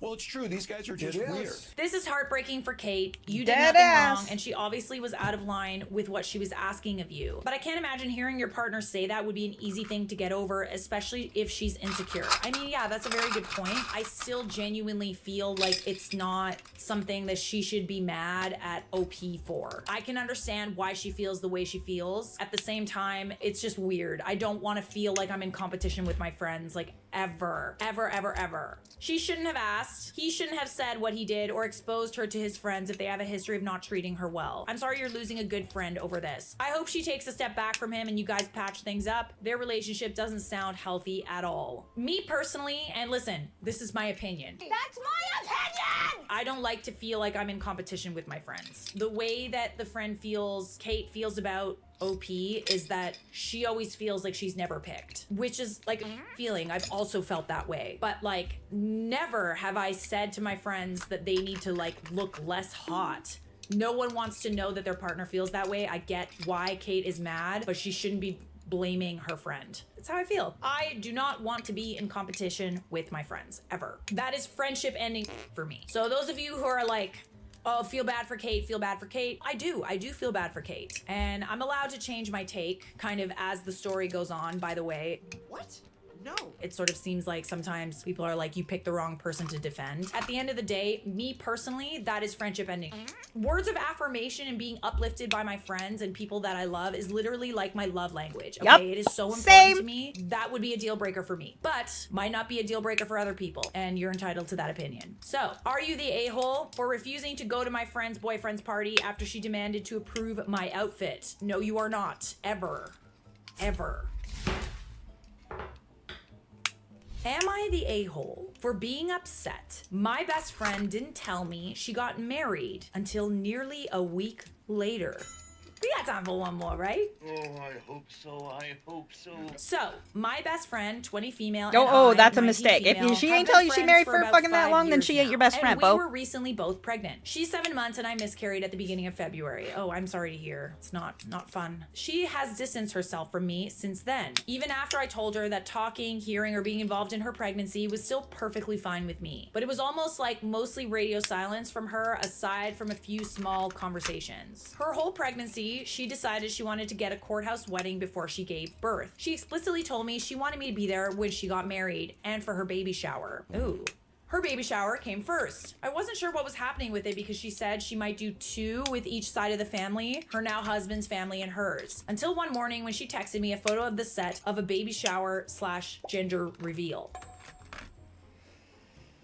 So she didn't invite you. She didn't ask if I wanted to come, didn't tell me when it was, just a photo of the setup the morning of. Then I got a text saying that she was having a girl later that evening. This was a planned party that I heard absolutely nothing about beforehand, after she said she wanted me there. I let it go and I didn't want to stress her out in her pregnancy, especially since I wasn't sure if I wasn't just hurt because of my sensitive feelings since it happened 3 weeks after my miscarriage.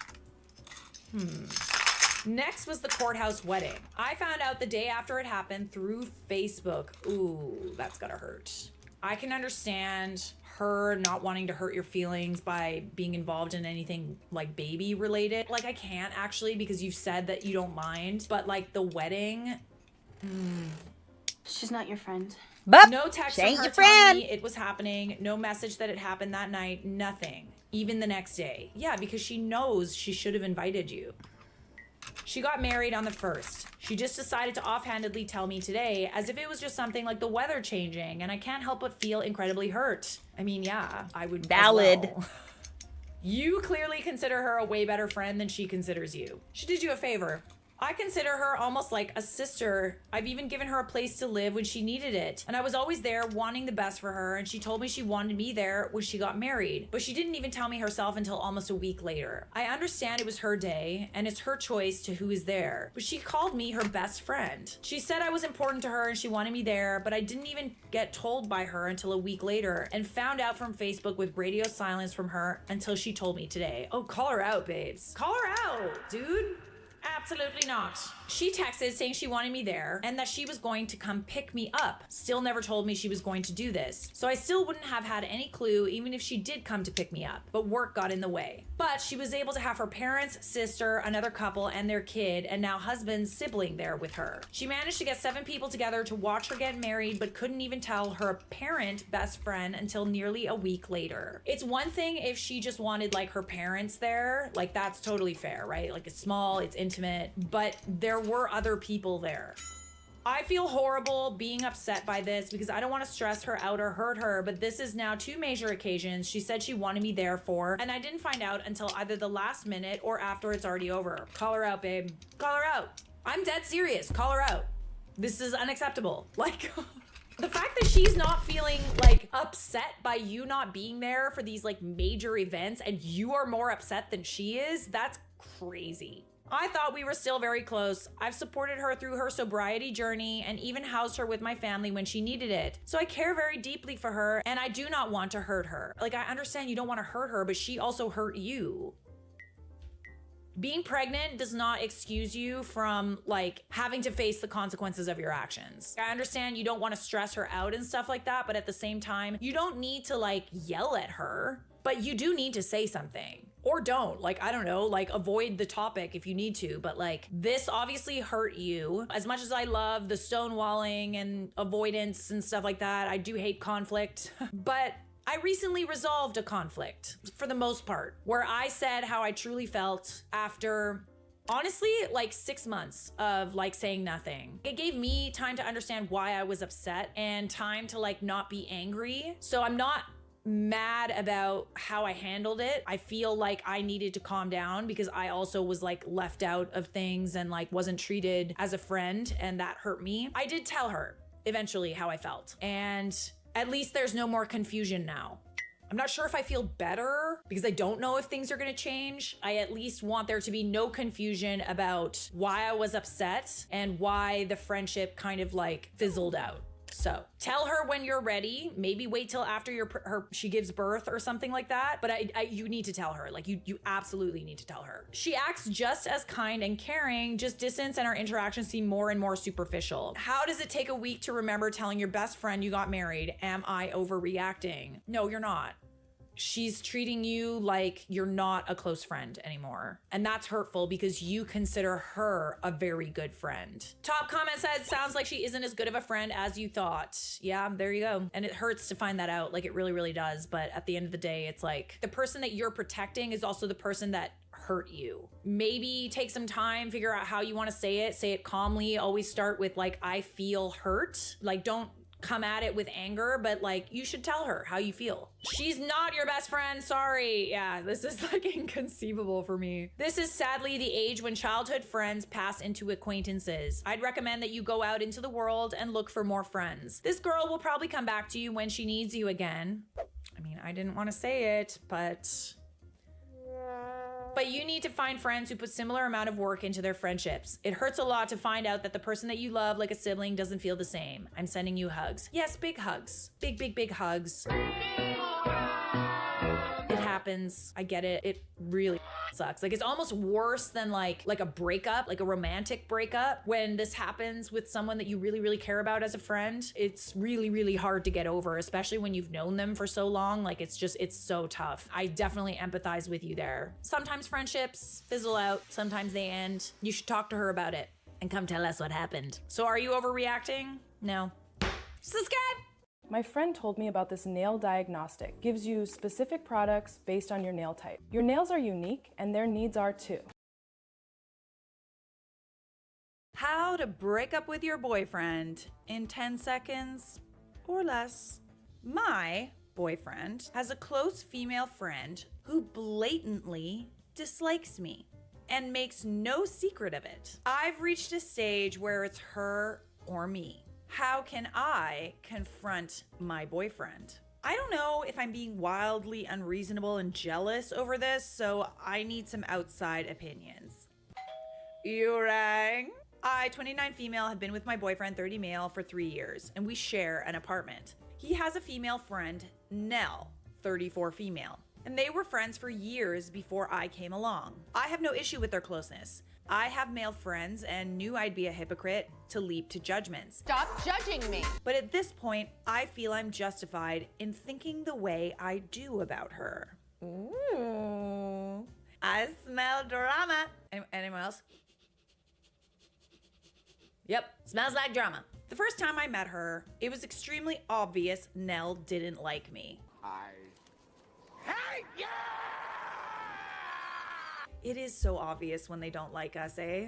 Like, it's just so in your face. Coming from someone who has like anxious attachment, you're just like constantly looking for threats. I think that's why I like developed like a sense of humor, because like I realized that if I was funny, people would like me more. But it has also resulted in me like being hyper focused and like hyper sensitive to when people don't like me. You are disgusting and I hate you. She came into the bar all excited to see my boyfriend before noticing me. Her entire demeanor changed. She shook my hand and dug her nails into my skin before ignoring me for the rest of the night. Dug her nails into your skin? Ouchie, Dr. Fauci. She even seemed upset at one point that I took the seat beside my boyfriend and quietly left halfway through the evening without saying goodbye. So, it's safe to say my first impression of her wasn't good, but I tried to reason with myself that not everyone gets along and I don't need to be friends with my boyfriend's friends. I mean, you don't, but it would be nice. However, as time passed, it became really clear that Nell's attitude toward me wasn't improving. Ooh, she likes him. She likes him! She had a way of openly mocking me in front of groups of people, making side comments or loudly joking about my voice or appearance. He said he hadn't noticed. Oh God, it's always so annoying when they don't believe you. No, I'm telling you, she's a Well, she's nice to me. She'd also make a show of hugging him hello and goodbye and not me. Oh, absolutely not. That's so disrespectful. God, body language really tells a lot. No, this girl hates you. Like, I'm just saying she fucking hates you. Isn't it fun when people hate us for literally no reason?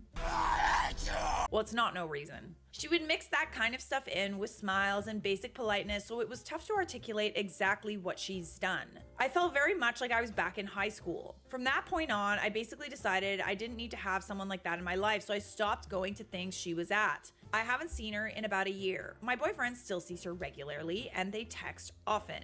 I'm sorry, but like, the polite thing to do is to be friends with your friends' spouses or friends' relationships or friends' girlfriends, boyfriends, whatever. What did I do wrong? The lack of trying and the lack of respect is, quite frankly, it's unacceptable because, like, what is your problem? I'm now at the stage where I fully believe they've either dated in the past or have something going on now. I've tried gently to bring this up, but he denies they ever dated and makes me feel like I'm being jealous and bitter by asking. I end up suppressing those feelings before something brings them up again. I've reached the end of my tether with it. One thing that I feel might be going on is that maybe they were each other's like backup plan. Come up with a plan B. Like there was always like an unspoken kind of like they liked each other, or like, you know, one person was in a relationship and the other person had developed feelings, the other person was in a relationship, and you know, and so on and so forth. Like it becomes this thing where it's like, he's always my backup plan, or she's my backup plan. The final straw for me came the other day when my boyfriend left his phone open and I saw a text exchange between the two. Nell had sent him a heart emoji, and my boyfriend had written something about how he was thinking of her. What you thinking about? What are you thinking about? I wasn't always here, but thanks to Purdue Global, I got my literal dream job. Oh, you think that's weird? I know I should have said something then and there, but I felt numb and decided to go to bed. I'm trying to work out how to handle this. Is it possible that nothing's going on here? No, I think that your intuition is right. Maybe there's nothing going on for him, but I feel like there's definitely something going on for her. Oh, but he was the one that sent the text that said, I'm thinking of you. Yeah, you're not overreacting. It's something I've tried arguing about in my head, but then something else pops up that makes me doubt it. Maybe friends just do send hearts, and I'm making this up because I don't care for Nell. I don't want that to be the case. I'm basically at the point where I feel he either has to tell me the truth and restrict contact with Nell, or else I don't feel like I can maintain the relationship. I feel constantly disrespected, and I want something to change, but I don't know how to go about it. Any advice would be so welcomed. Help me! Help me! Okay, so I'm literally the type of person to sit her down and be like, I honestly feel like you just genuinely don't like me, and I'm just kind of wondering why, because I would like to have a friendship, or at the very least be cordial with my boyfriend's friends, and I feel like there's like a little bit of energy that might be a little bit off here. And the other thing is, I don't like that your boyfriend is not like affirming you when you're telling him that, you know, she's saying things and doing things that are quite disrespectful to you. It really doesn't matter if he sees the treatment, if he sees whether Nell is disrespecting you or not. What matters is how you feel about it and how it makes you uncomfortable.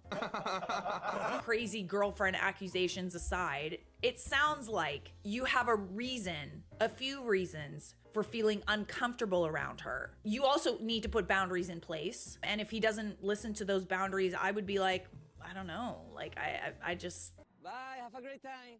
He also maybe should talk to Nell and be like, yo, you need to be like nicer to my girlfriend. It's not that hard. And why aren't you nice to my girlfriend? So some relevant comments. To be honest, I don't think there's a point in giving him an ultimatum, as I don't think he would choose you. Or if he did, he would resent you for it and make you feel even more crazy. You could try, but if he gaslights you, then you know. He never notices how Nell treats you and never calls her out on it. When you point it out, he makes you feel like you're jealous and crazy, instead of working with you and implementing healthy boundaries. You have to repress your feelings about their relationship because of how he makes you feel, whether you try to bring it up. That's not a partner that will choose you because he never has. He chooses Nell. Whenever Nell hurt your feelings, he chose to endorse her actions by not standing up for you. Whenever you point something out, he chose to protect Nell and make you feel like you were jealous and bitter. Yeah, I mean, you definitely have a point there.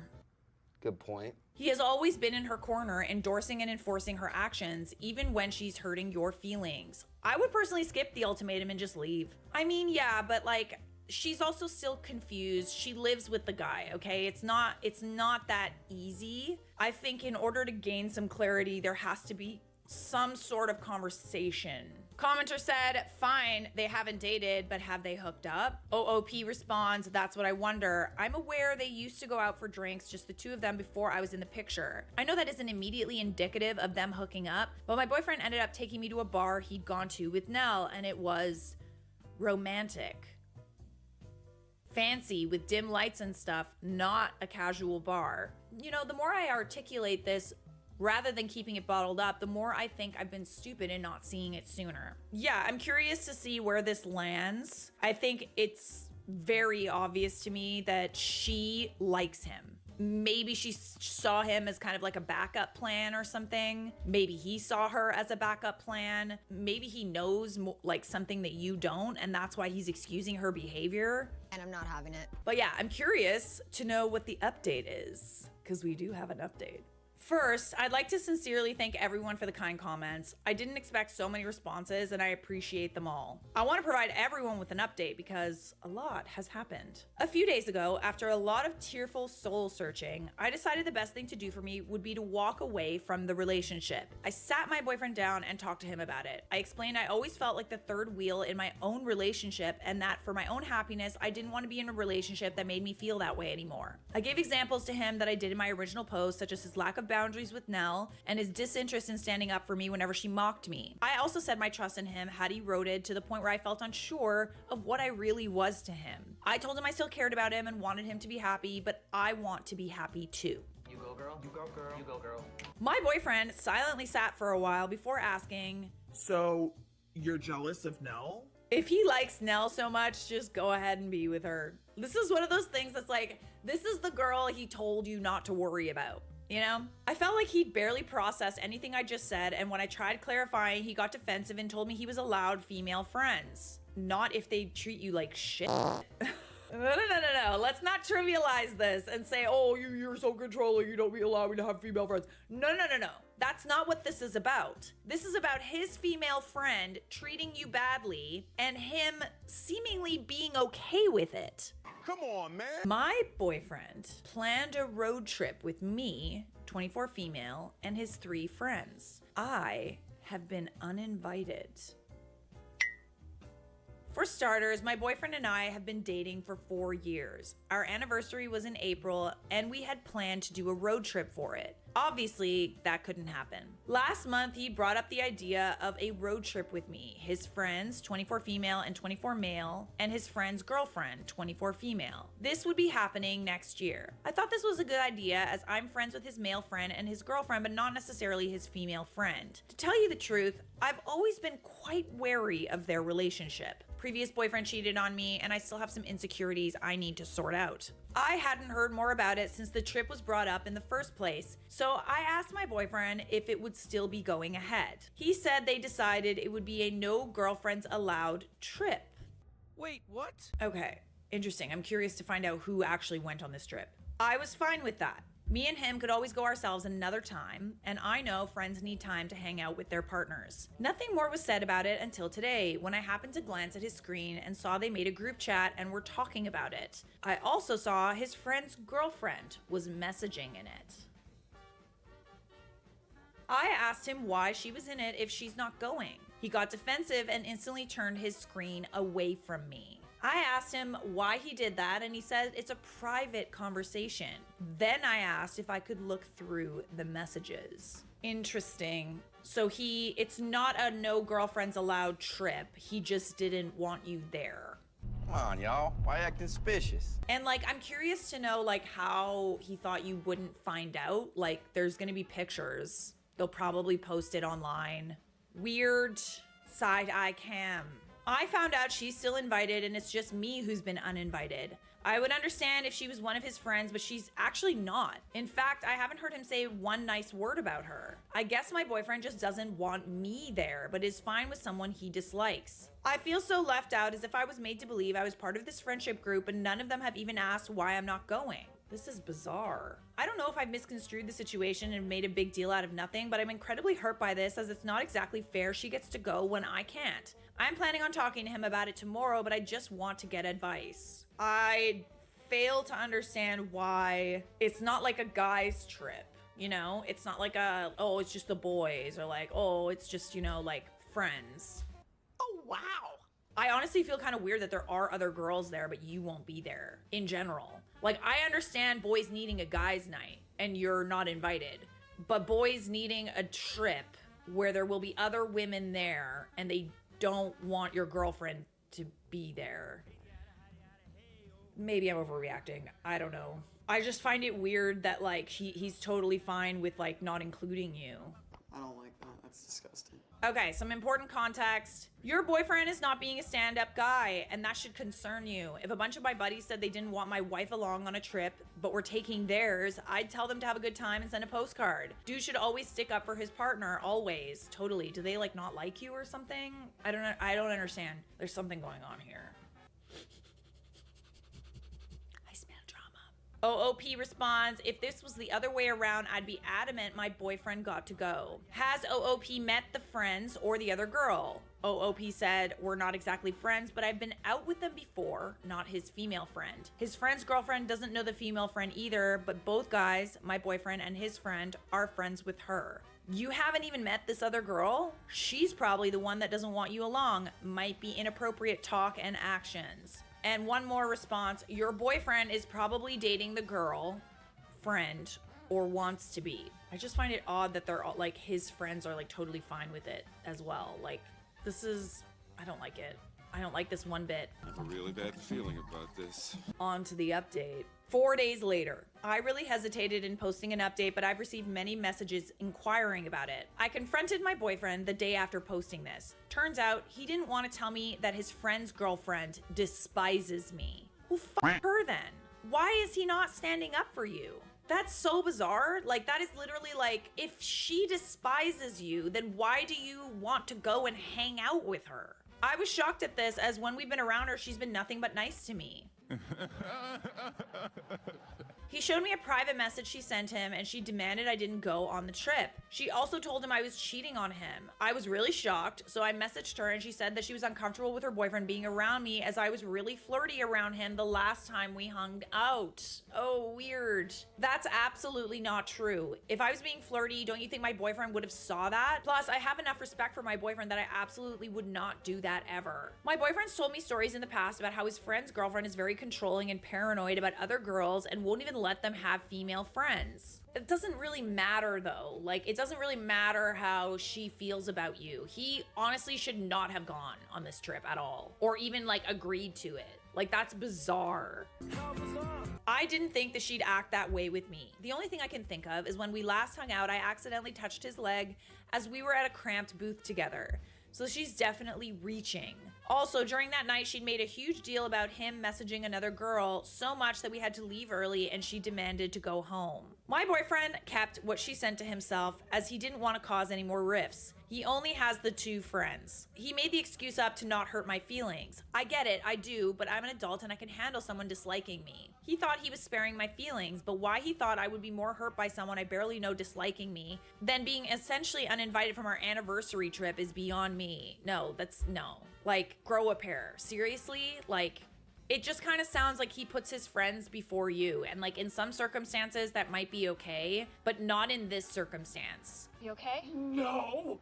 It feels as if he took her side. I know he hates confrontation, and that's fine. Well, he's got confrontation now. I want a boyfriend who can stand up for me. He doesn't even know her, for God's sake. I'm assuming he didn't want to lose his friend. His girlfriend is very manipulative. To tell you the truth, I also thought he was planning on hooking up with his female friend. With 2 guys and 2 girls going, how could I not think that? I'm not breaking up with him. We talked about it, and he's not going on the trip. He told his male friend the situation, and he's likely going to break up with his girlfriend, as this isn't the first time she's done this. If anything's unclear, I apologize. It's a crap show. So obviously people are a little annoyed that she's still with him.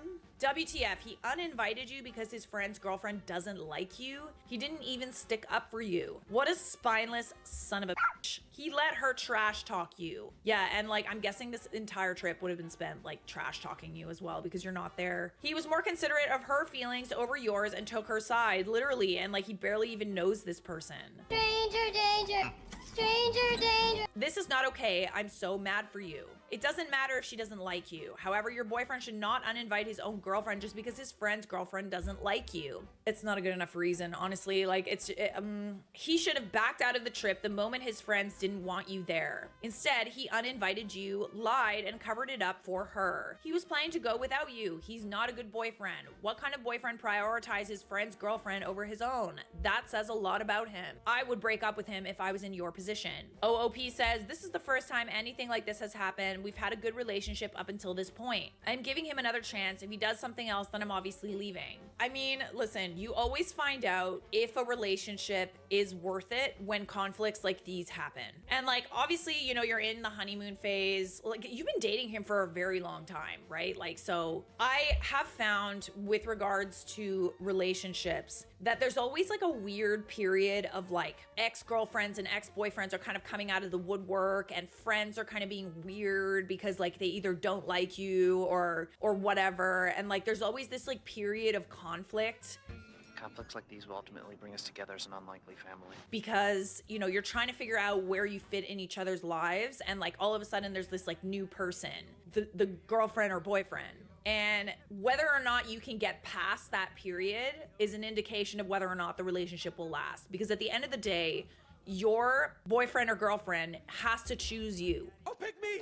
Otherwise, it's not worth it. He didn't choose you, babe. So let me get this straight. It was easier to essentially lie to you, saying it's just him and his friends. Then when you saw the group chat, he continued to keep you in the dark, leading you to believe he may potentially cheat on you. And then, when you finally confronted him, he told you his friend's girlfriend was talking crap about you and he did nothing to stand up for you. Instead, he decided to make you look like an idiot and disinvite you, bending over backwards for someone else's girlfriend. And you're okay with that?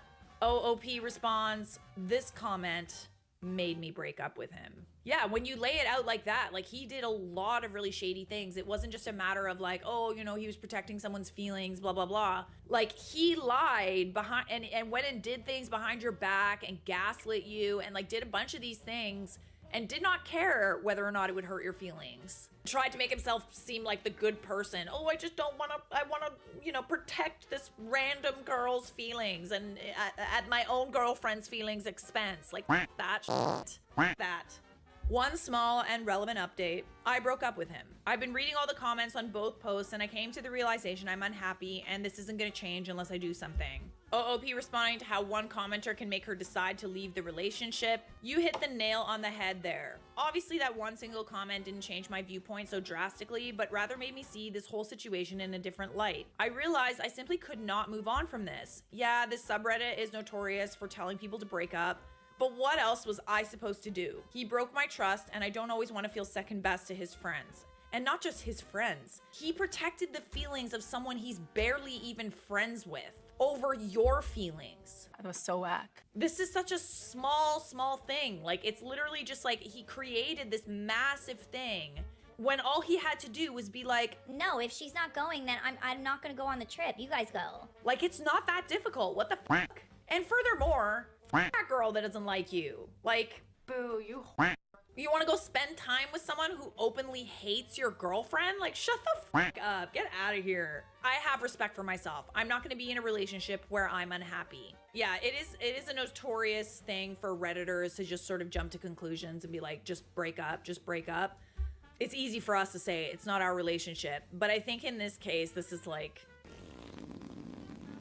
the dude is spineless. He doesn't care about your feelings. He doesn't stick up for you. Don't we all want a spouse that like will go to bat for us? We want a spouse that will, like, in a situation where our honor is being called into question, that they would defend it. I don't think that that's too much to ask. And if your partner isn't willing to like defend your honor and put their foot down, you're not the right person for them, and vice versa. Subscribe.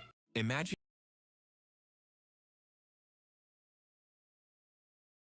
My neighbor kept stealing my packages, so I gave her a taste of her own medicine. This petty revenge story was posted in the Charlotte Dober YouTube subreddit. Hi, petty people of Reddit. Strap in because this one takes place over about 2 months, and it's probably the most satisfying thing I've ever done.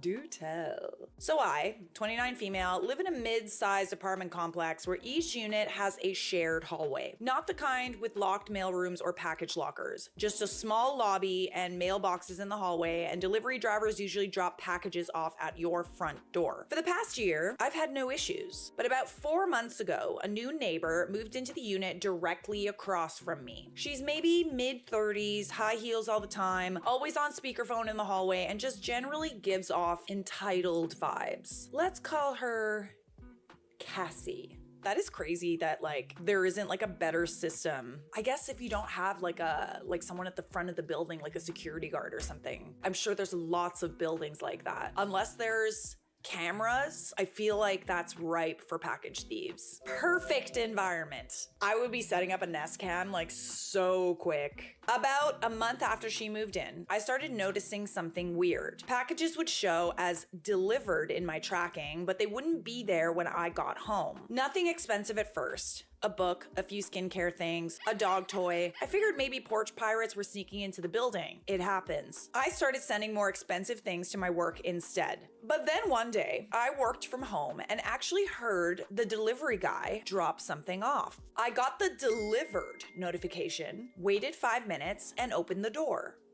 Nothing.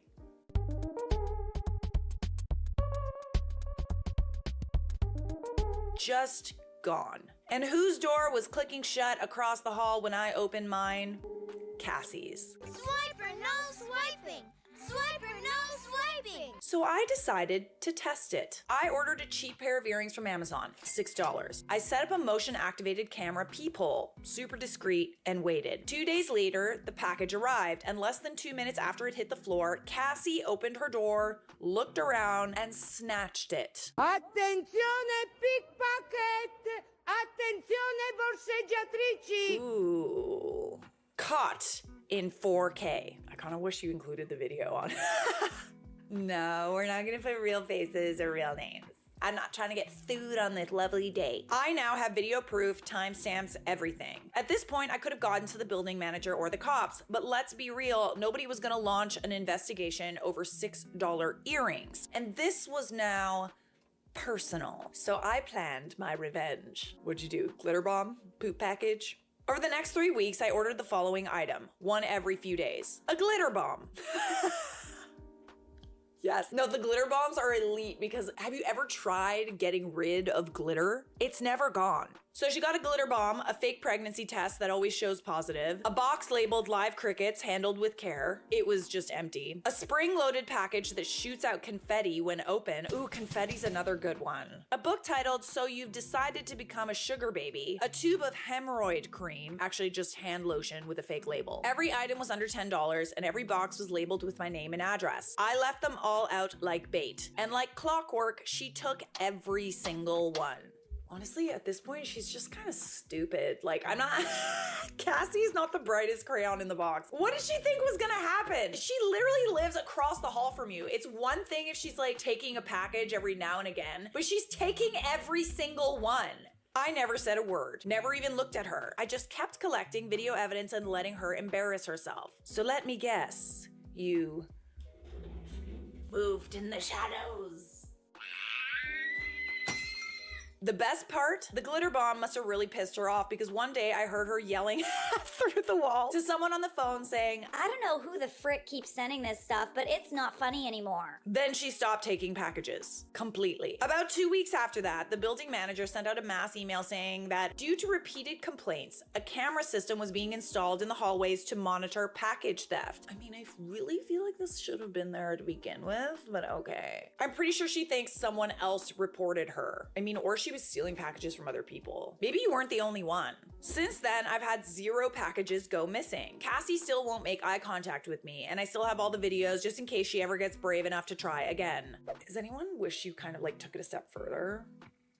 Edit, a ton of y'all are telling me to go to the police with evidence. While I do agree, I think I should bring it to the building manager first. She doesn't come in for building calls on Saturdays or Sundays unless there's a true emergency. So I'll email the footage to her today and try to touch base on Monday. I just don't understand the mentality of package thieves. Like, everything you're taking, usually from Amazon, is like super cheap. Not really anything that you would actually want. It's always things that like I can't find like at the grocery store or something. I just get it on Amazon because it's like I can actually guarantee that it will show up and I'll have that very niche item. So like, I don't really understand the mentality of like taking other people's random shit. Do you just hope that one day it's something actually nice? Like one time we had package thieves that took like 5 packages off our front step. And like the stuff that they took was like a piece of like wood that I was gonna install as like a floating shelf, like period underwear. Just like really and it was a guy that took it too. It was just like really, really random stuff. I looked at him on my Nest camera as well. It was at like 5 in the morning. He had been scoping out the place, right? So he had a mask on and he brought big bags so that he could carry everything. And I'm like, do you even know like what you're taking? Cause it's not that great. But it is massively inconvenient for the people that ordered it. I honestly wish that you took it a step further. Like if you don't want to go to the police, like something a little more inconvenient. Is there like a poop bomb somewhere where it just sprays poop everywhere? Maybe you can make one. I genuinely think that like she got off really easy. And like, although she can't take packages anymore, it's satisfying what you did, but it's also would be more satisfying if she had repercussions. We got some more petty neighbor drama for you. Don't go away yet. And you're watching Disney Channel. Am I the a-hole for turning in a school project that showed my neighborhood and neighbors in a bad light? I'm a high school student in a Spanish class, and we had an assignment to make a video tour of a place. It had to be in Spanish and had to be conversational, like you were showing a friend around. I decided to walk around my street and make a tour of that because my family wasn't going anywhere else. So I filmed a neighbor's house. When I walked by, they were having a screaming fight. As usual. Here are the neighbors. They are very angry. They like to yell in the morning, afternoon, and night. Oh no. How did they even find out about you doing this? Like, this is silly. The next neighbor's house, Joe and Tammy live here. They are very nice and have 3 dogs. Someone drives by and cat calls me profanely. As a joke, I yell back, "Estúpido perro." I don't know if I'm saying that correctly, which means stupid dog. Then he slammed his brakes and yelled something racist before speeding off. I said to the camera, "This man is very stupid. He's a man but acts like a dog." I also introduced 10 other mundane things like flowers, a bird, etc. I cut out the long speeches of me walking, but I left everything else. My teacher had a rubric of the types of descriptions and numbers of things you needed, and taking any out would lose me points. It was too Booking.com has all kinds of stays. Because a romantic hotel dark to film more. The second part of the assignment was to upload the video on the school website and post comments back and forth responding to several of your classmates' videos. Oh, I see. Okay, so it went a little public. I see. I thought we just like submitted it, but no, we're posting it. But like still, I'm just like, your actions have consequences. if you don't want people to talk about you negatively, don't do anything that warrants that. Act more like an adult. Like, just be normal. One of my friends from class recognized the racist guy as someone who volunteers with the middle school soccer team. So she texted me and said, "Haha, should I say something?" And I said, sure. So she posted in Spanish, "In the car, Mr. Jones, who coaches the children. I learned from your video that he hates women and is racist." I replied to say, "Does he teach the girls or the boys?" And she replied back, "Both." I replied, "That is terrible." Oh no. A guy in my class made a comment like, "That man yelling at his family is a police officer. He's always a very angry man." I replied back to say, "That is scary." Oh goodness. The next day at school, my teacher wanted to talk to me alone. She told me my video was inappropriate and I shouldn't have filmed the neighbors or the coach. Oh. To some degree, I can feel like maybe you shouldn't be filming people without their permission.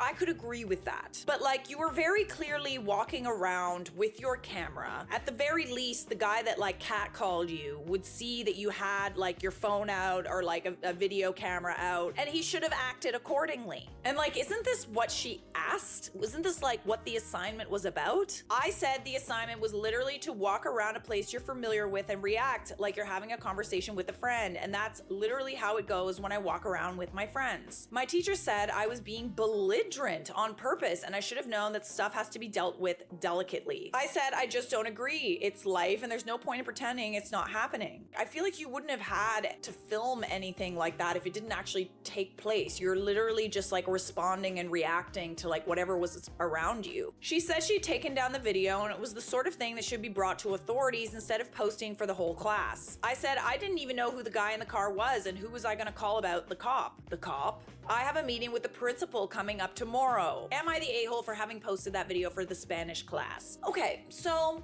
Nope.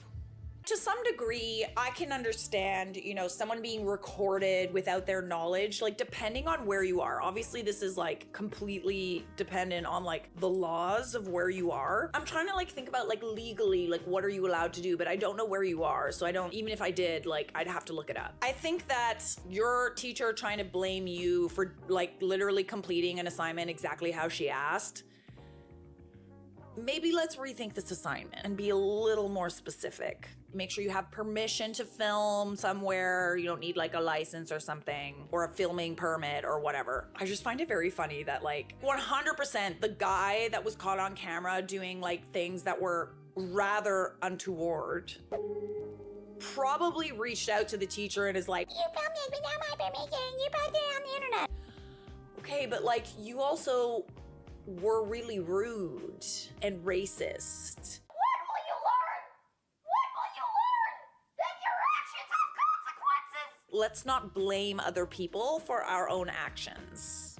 Okay. Hello, so on to the motherfucker. update. I had the meeting this morning. I think it went well. I have study hall now, so I have a little time to write the update. Last night, I did a bunch of prep. So before the meeting, I emailed the video to the elementary school principal, guidance counselor, and a few parents I know with the kids on the sports team to say their coach had yelled explicit and hateful things at me, a student in the school system. I wanted to get out ahead and make sure the video was out there before the school might be pressured to delete it. Backed up the video to multiple places. I asked a teacher I trust to sit in on the meeting and have it recorded and sent to all participants afterwards. We scheduled it for just before the school day started on Zoom so I wouldn't miss any class. And I decided to write up a list of things I'd want to discuss in the meeting and shared it with my favorite teacher in advance so she could help me address those questions. Ooh, we love a bestie that comes prepared. And for the actual meeting, I decided I'd just go into it acting as if they would probably do the right thing and ask for help. I was hoping having a teacher on my side and the meeting on video would pressure them to help. I thought if I approached it from a well, you're going to take this seriously perspective and had it on video, it would put them in a tough spot to have to contradict me. So when I called in and everyone said good morning and the principal asked if I knew why I'd been called in, I just started out by saying, yes, I assume it's about kids coach. Thank you so much for calling this meeting with me this morning. I really appreciate how proactive you are about addressing the harassment from a staff member. Hang on, how old are you? I'm a high school student. So the coach kind of said some like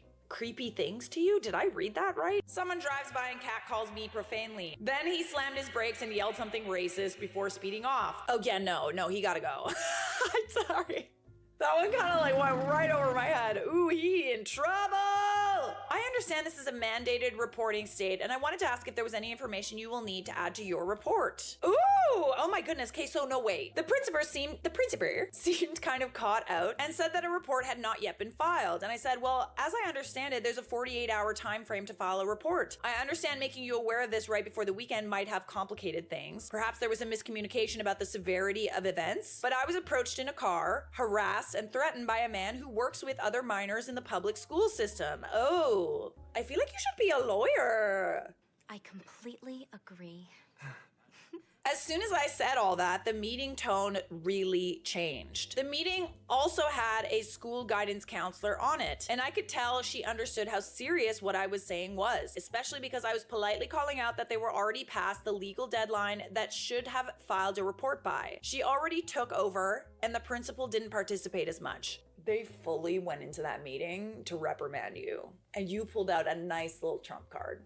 Oh, I'm so scared. I also tried to smooth things over somewhat by saying I was sorry I brought this to their attention in a school project instead of asking for a meeting with the principal directly. I should have reached out for help. So that's over. I'm still kind of freaking out about how big of a deal it turned out to be. Good on you, OP. That is like very impressive. You are very smart. What, like it's hard? And you turned a very like potentially really bad situation for you into like a kind of a plus, because now this guy is probably gonna lose his job, as he should, and maybe you would have gotten like suspended or something, or like you would have gotten in trouble for like, I don't know, filming someone without their consent or something like that. But you turned it into something where you had the power. I think you should like be a lawyer. Very impressed. All right, guys, we got one more. Kid put their stuff in my yard. I ran over it with my mower. The mother wants me to pay for it. Oh, hell no! So my yard goes pretty close to the neighbor's concrete pad where they have a basketball court set up. Neighbors' kids always go there to play and usually leave their bikes and things on my grass. It's not that big of a deal, except I have to ask them to move their stuff several times when I'm mowing. This is the first time I've mowed this year and the grass is a few inches higher than it should be. Anyways, a kid comes over and I'm mowing, but he still puts the basketball he brought with him down in my grass. Yeah, no. I'm not mad. Just disappointed. I get to the basketball and just decide I can nudge it with the front of the mower out of the way. I made eye contact with the kid several times, waiting for him to move it before I got there, and he never did, so I figured, whatever, it'll roll. Well, I bump it with my mower over to a section of mower grass, and I continue forward past where it was. There was a loud clunking and cracking, like I'd just run over a rock. The rock turned out to be his iPhone. Oh. Oopsie. He was upset, obviously, that his phone was broken, and I did feel bad. But my thought was that he should have said something or moved it before I got there. Yeah, you clearly didn't see it. I'm sure you didn't mean to, like, mow over a kid's phone. He goes home, and about 30 minutes later, his mom shows up and tells me I broke it and I'm responsible for replacing it. That I should have told him to move his stuff because I'm the adult. I tell her I'm sorry about the phone and politely decline her request. She just says, I promise you will be paying for it. I don't know if it works that way. He left stuff on your property. I ain't a lawyer, but I don't know if that will go over well. For her, at least. She storms off. I am storming off now. I'm not really sure what her next course of action is or what she plans to do. She mentioned something that has a friend that's a lawyer, so I guess she could take me to civil court. I mean, just because you have a friend that's a lawyer does not mean that, like, you're in the right. Am I legally responsible for replacing the phone? Would it be cheaper than court costs if she did choose to take me to court? I'm not a lawyer, and I'm not gonna pretend to know, but like, I do feel like her kid left his stuff on your property. Clearly, he doesn't really think much of it anyway if he just like left it in the grass. I don't know. I'm curious to know what happened. One thing that you could do, which actually does make sense to me, if someone like threatens you with a lawsuit, you can literally just like Uno reverse and just be like, your son's iPhone that was left on my property after he trespassed damaged my lawnmower. I understand that you're worried about having to pay for like legal costs, but like so is she. I think maybe in this situation, unless she like really presses the issue, is just ignore it. It would be very unlikely for a court to make you pay. You couldn't see the phone and had no reason to assume that someone else's phone was hidden in your yard. The son was the one who acted negligently in leaving their phone hidden in tall grass. In fact, if you wanted to, you could probably sue and win for the cost of repairing any damage to your lawnmower. That's worth mentioning if your neighbor brings it up again. Oh yeah, that's always fun, eh? So we do have a little update. So the mother and the son showed up at my door around noon and apologized. Interesting.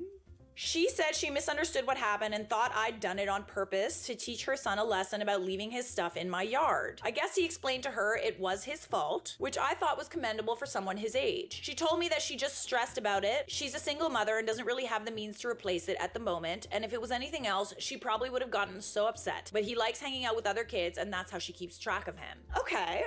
Like, I mean, I know it's not happening to me, but I do appreciate the apology and like fair. I told her about my spare phone, an iPhone 7. His was a 6S. I took the advice of some of the commenters that it might be damaging to just give it to him and I should perhaps have him work for it. I have a detached garage and I've been meaning to clean it, and told her if he wanted to help me, I'd give him the phone. Oh, This is nice. Oh, this is cute. Ooh, this is nice.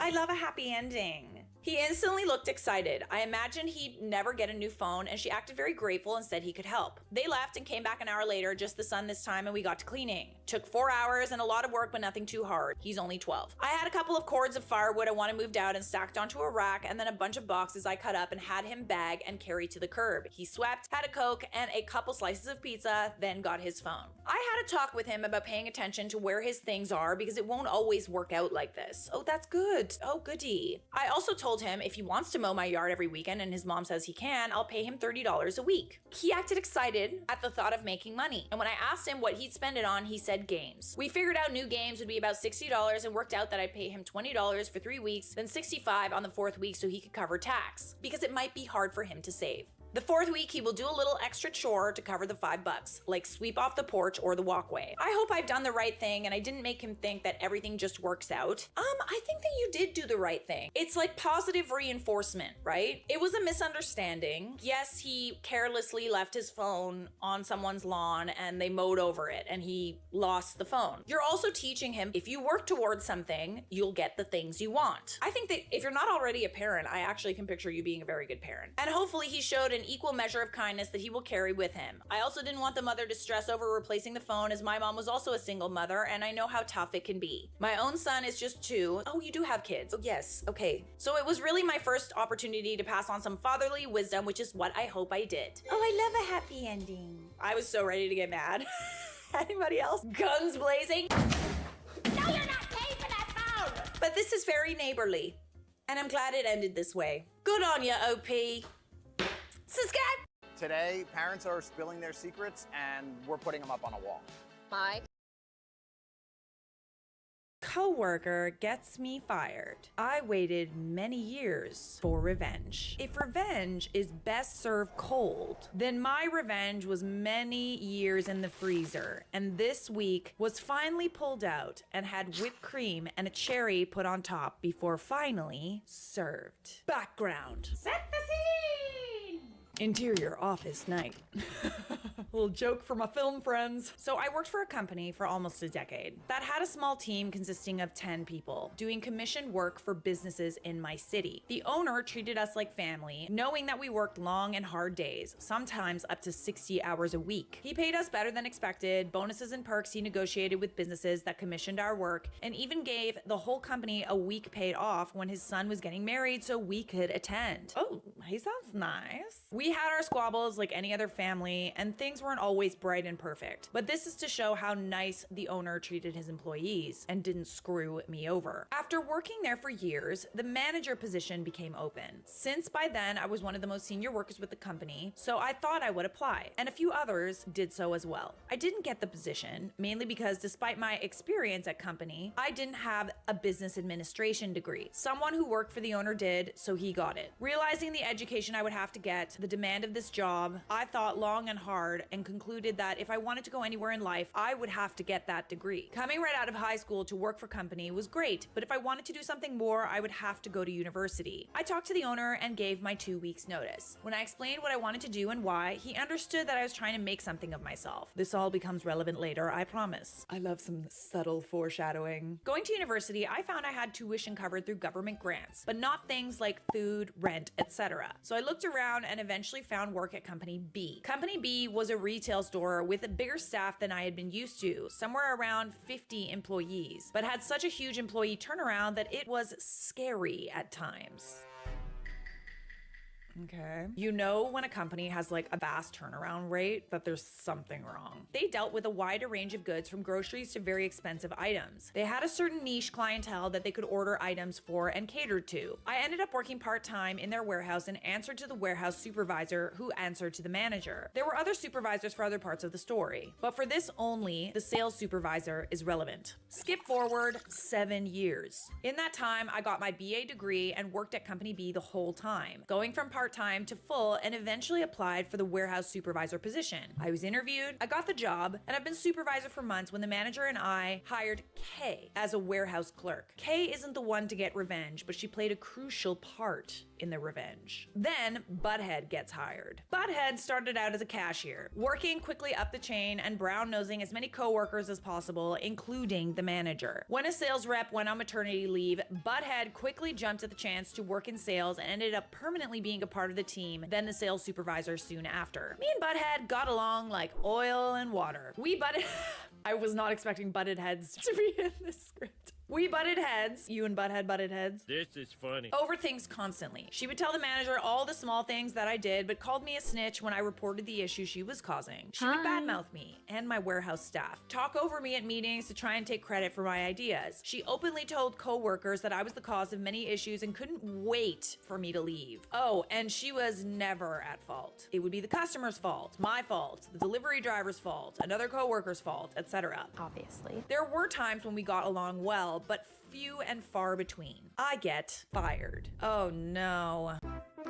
So one day, a very, and I mean very, expensive ring set, over $5,000 I found out later, ordered by one of our customers, comes in. Years ago, I set up a procedure for any type of jewelry so it would not get lost or stolen. The last step is, once we've done everything with it in the warehouse, we take it to the office and have someone put it in the safe immediately. This particular time, I was the one who received the rings. So once going through the procedure, told Kay that I was taking it to the office. The only one available who had the combination to the safe was Butthead. I asked her if she could open the safe. She looked at me, looked at the jewelry box in my hand, and then said, "Put it down here on my desk. I'll put it away once I'm done this email." The next day, I get a call from the manager to come to the office. I head there to find manager, Butthead, and the HR consultants they pull in when some real stuff starts to hit the fan. Manager tells me the ring set has disappeared. I tell them the procedure I followed, and last I saw them was with Butthead. Manager tells me Butthead checked the box and the box was empty. Manager then pulls the box out. Sure enough, the box that the rings were in was completely empty. I swear to manager that the rings were inside when I checked them before even given to Butthead. At this point, my word against hers by stroke of bad luck, the in-store video recorder had broken down days before the incident, so there was no way to verify what happened. It's kind of odd timing. How very convenient. We all know someone has to take the blame for this, and that's when Butthead strikes, saying it was my fault, since it was last seen in my hands. Manager asks if this is true. Then I realize that yes, I was indeed the last person to touch the thing, and I never actually saw Butthead pick up the box. Butthead gives me a look that screamed, "Gotcha." Oh, absolutely not. No. She gotta go. Manager and the HR consultant ask us both to leave. After what seemed like forever, I get called in. Manager tells me that since I was responsible for the rings at the time and now they're lost, they would be firing me. But since they had no proof as to whether I stole the rings, they wouldn't press charges, which scared the crap out of me as this is the first time I heard of them thinking of this. I go back to the warehouse, tell Kay and the other warehouse clerks what just happened, grabbed my personal belongings, and left that day. I really genuinely feel like Butthead could have avoided what's coming by just not giving that look of gotcha, you know? Because I'm sorry, but if someone is meddling and they look at me like, you're asking for it. You should have just played dumb. After a couple weeks of trying to get my head around what happened and weighing my options, I decide my first priority is to try and get some sort of job and consider it lucky if I get a job flipping burgers with the bad rep when they ask Company B. I call the owner of Company A, the first company, to get a good reference from them and explain what happened and why I was calling, only to get the shock of a lifetime. The manager position was about to be open. The guy who I lost the position to was retiring soon due to complicated health reasons. Owner had kept tabs on me while at university and understood when I didn't immediately come back to him. But with a golden opportunity like this, he wanted me back and I wasn't gonna say no. Oh, thank God. I thought it was gonna be something bad. I dive into the new job I originally wanted with an owner I enjoyed working for. I thought then and there everything would be behind me, not knowing it would come back not only to bite me, but to pay dividends. The revenge. Kay's side. This I found out after Butthead's reckoning. After I was fired, Kay knew she had to do something about Butthead. Kay knew I wouldn't lose or steal something like the rings, but also knew that without proof, Butthead would deny she did it and have Kay in her crosshairs to attack next. So after talking with her husband, she hatched a plan. She started hanging out with Butthead, telling her things like, "I'm so glad he's gone," or "wish he had been fired much earlier." Butthead, feeling high from getting rid of one of her thorns in her side, soaked it all in, and after a couple weeks, invited Kay and Kay's husband, from now on KH, for drinks at her place with her and Butthead's husband. Months passed. Kay and Kay's husband do things regularly together with Butthead and Butthead's husband, including drinking on weekends and couple-related events. Ooh, she's playing the long game. When together, Kay would occasionally badmouth me, and Butthead would agree. Finally, after a year of playing nice, when Kay and Kay's husband were over at Butthead's for one of their drinking parties, Kay randomly badmouthed me, mentioning the rings in passing. Then Butthead said something that Kay was waiting for. I wanted those rings, so I stole them. Hey, yo, what the?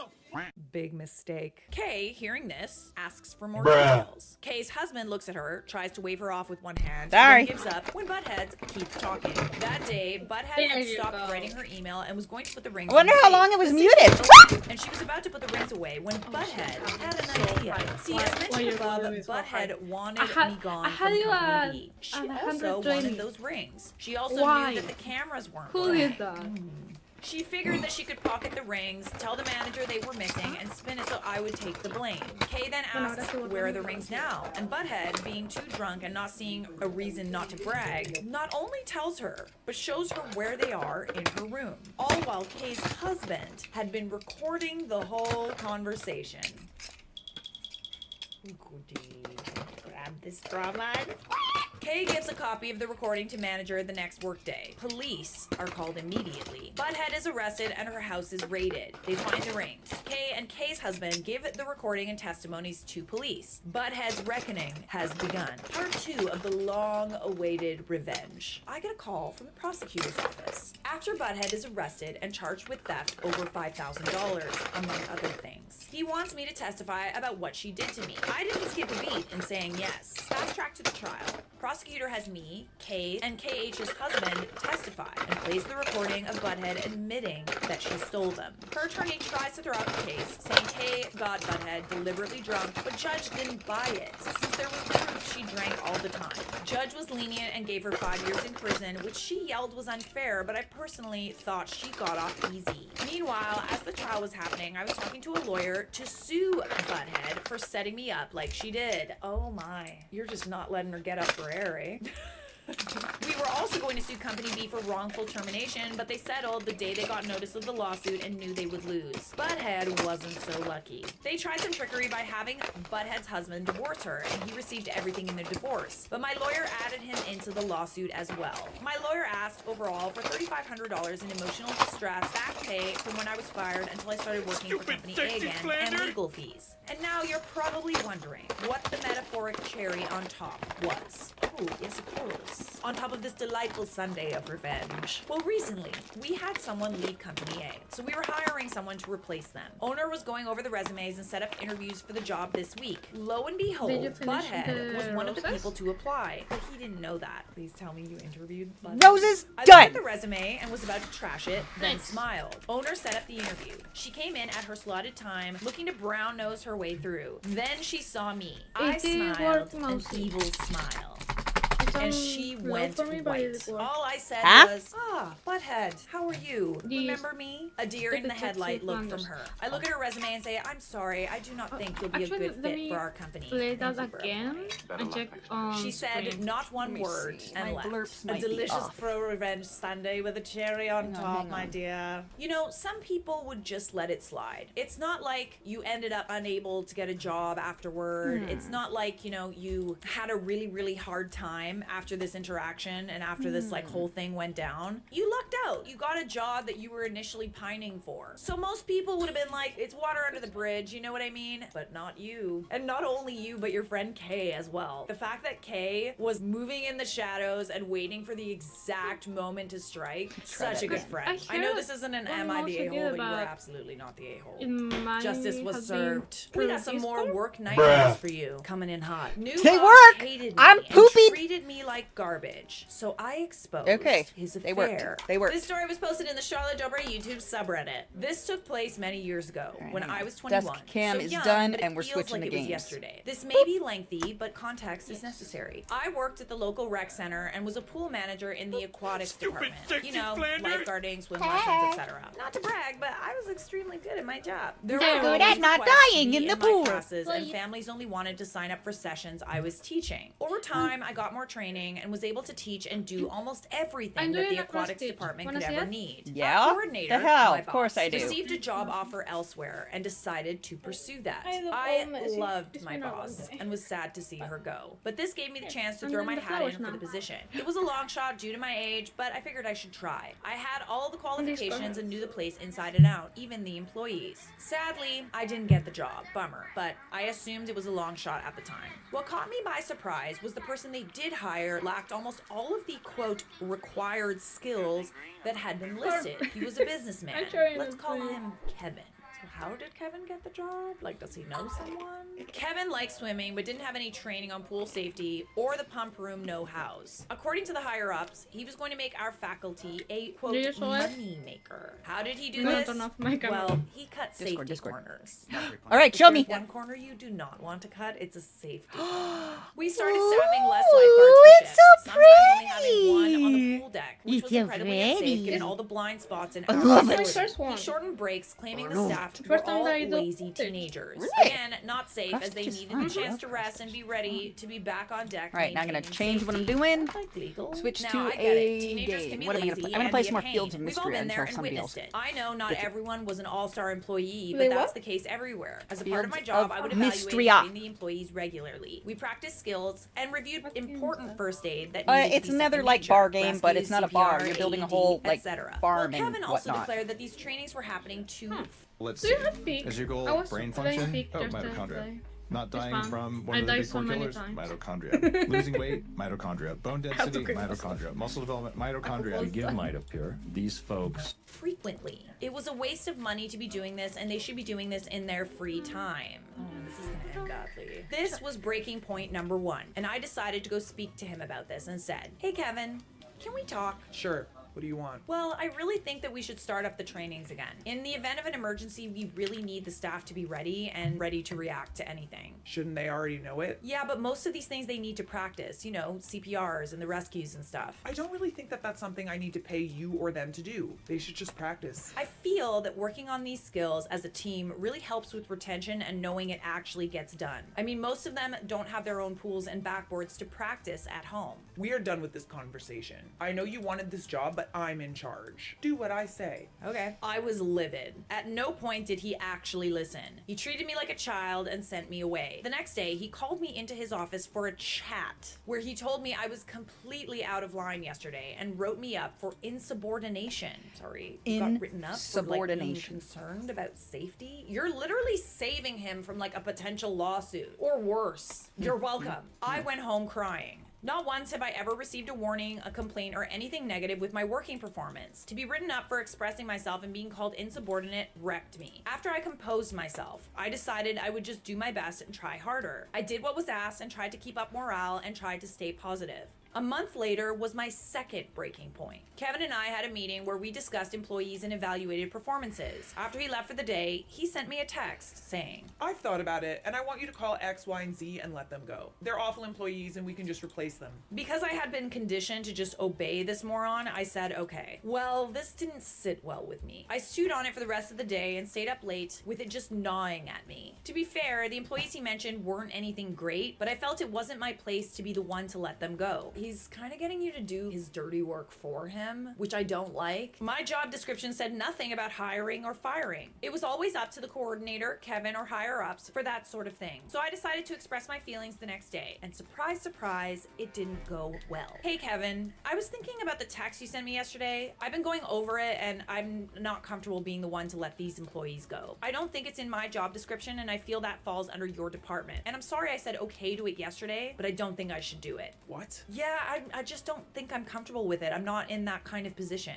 That isn't my problem. I told you to do it, so do it. That just isn't something I can do. Can we look back at my job description and maybe I missed it? He did not like this response. Let me guess, it's not in the job description at all. No, we won't be doing that because I know it's your job to listen to your boss. If you won't do it, I guess I will just do your job and write you up for insubordination. Me, while crying. Okay. Now this is where it starts to get juicy.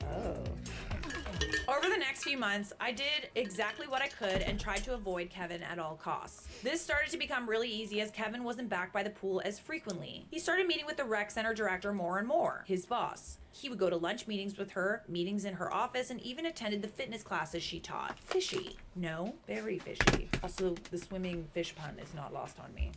I'm assuming that pun was not intended. Cute. Now, I wasn't the only one who noticed this. one?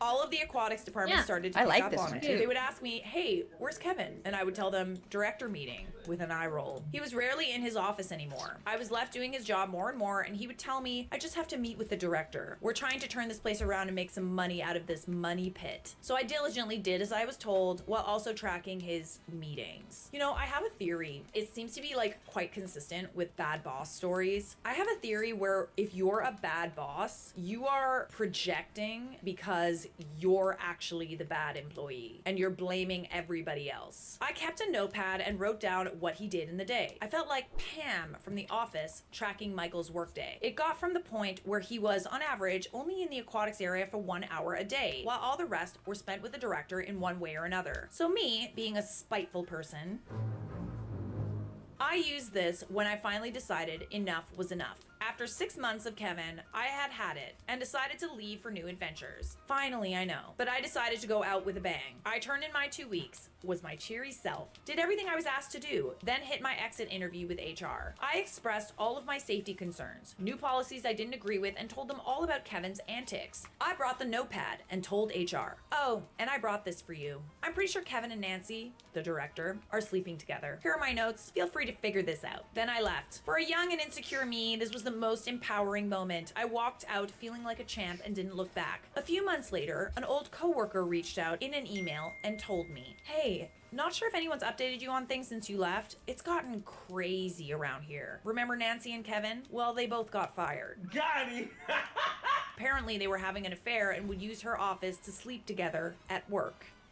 They're both now divorced and are jobless after everything played out. Just thought you should know after all the crap he put you through. Vindication never felt sweeter. Well, that ended nicely, didn't it? Remember what I said about people that like always point the finger, like bad bosses that are always criticizing other people? This is why you should always be careful about pointing fingers and like, you know, we should communicate when we're unhappy with something. But at the same time, let's make sure that we are not living in a glass house when we throw stones.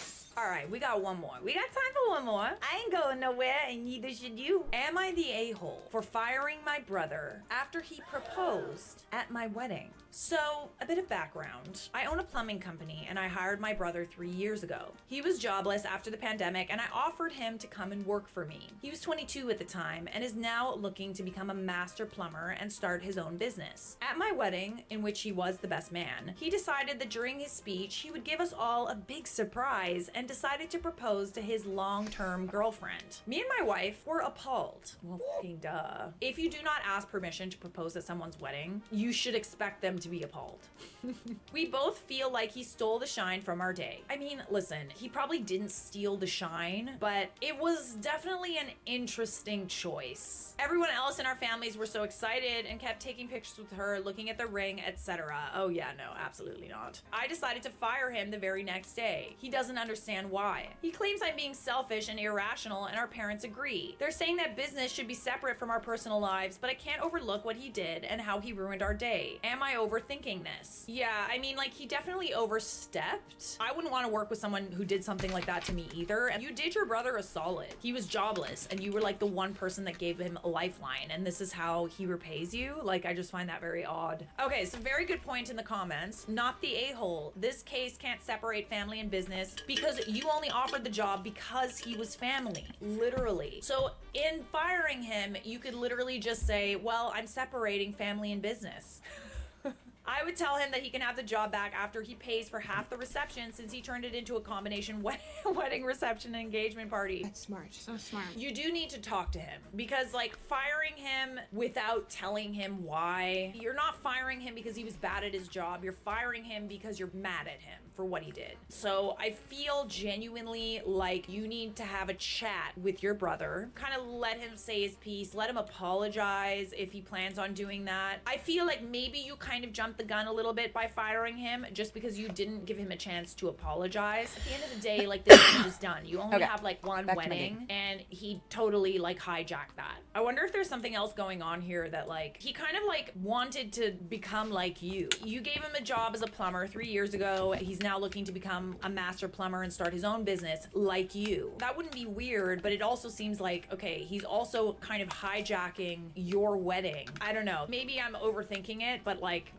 I know that this has happened with girlfriends of mine. I'll give you an example. When I was a photographer, I somehow had all these friends that saw me taking photos and also wanted to take photos. So I would teach them how to take photos, and then they started stealing business from me and claiming they were photographers. And this happens so many times, like literally so many freaking times. And it's not just that, even like friends that like wanted to be YouTubers, you know what I mean? They were super, super friendly and they'd want me to show them the ropes and stuff. And I'm not gonna lie, it's not an easy thing to learn. I would teach them. It got to me after a little while. Always down to help, but oh man. And oddly enough, when I wasn't really interested in helping them anymore, all those people weren't really my friend anymore. Agreed, he owes you an apology. How does he not see that he made you and your wife stay about himself? Not the a-hole, and I hope you show him this post. Time to announce a pregnancy at his wedding. Ooh, that's good. I think you have a right to be mad. Do I think you should have fired him? I feel like that was just inevitable anyway. It's whatever. I'd be petty about it too, honestly, because he totally like hijacked your wedding. So are you the a-hole for firing your brother after he proposed at your wedding? I mean, no, but like at least let him apologize.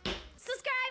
When I think about my journey as a Team USA athlete, it shows a lot of parallels to being a student. As an athlete, you are expected to put in time and efforts to perfecting your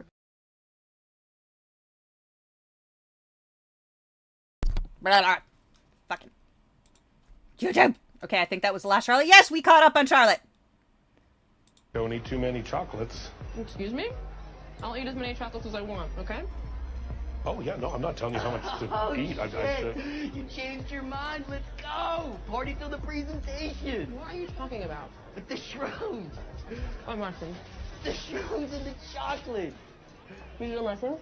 Yeah, that's what, it's an old school Hollywood buffet. That's why I kept saying old school Hollywood buffet. That means there's fucking drugs in the food? Yeah, that's it. What else would that possibly mean? I don't know what the fuck that means. Well, that's what it means. It's old school Hollywood. Look. It's fine. They're a microdose, okay? They are not a microdose. They are. There's 2/8 of a gram in each one. What? No, 2/8 of an ounce. What the fuck is 2/8 of a gram? That's not a thing. Oh my God, that explains why I'm so fucking high. Is this a scary amount of mushrooms or not? 7 grams in each. Okay. It sounds like a lot, but I had one and it hit me strong. But now it's very manageable. I feel okay. I think. Don't eat too many chocolates. Excuse me? All right, sorry. I like when that happens. When I you're have like, done that with don't worry, be careful. with cakes. Be careful. And then they're like, I will do all these.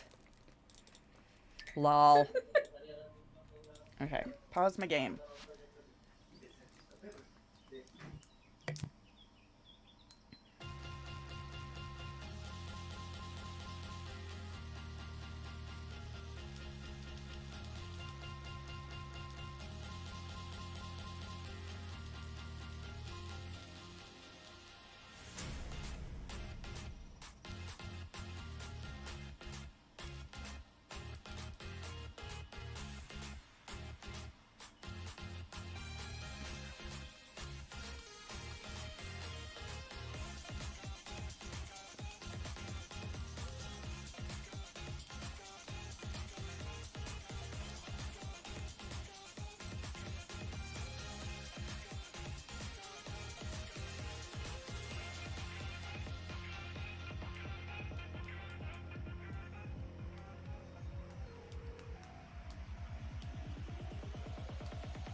Hey.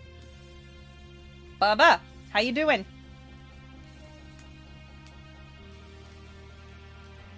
Are you hungry? Are you thirsty? Are you anything? Do you need anything from me or are you chill? You've got your game plugged in. Are you going to play your game?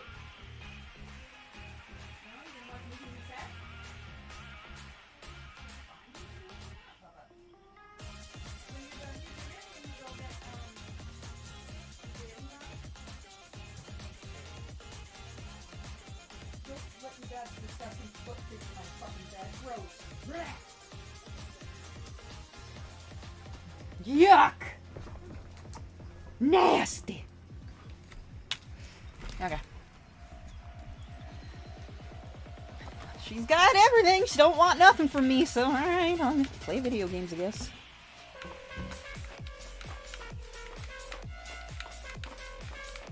Okay. Obviously, I gotta water this shit then.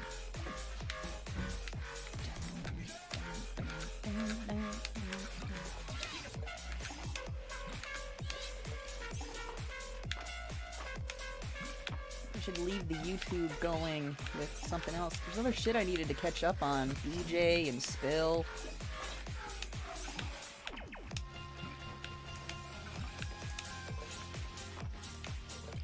Oop.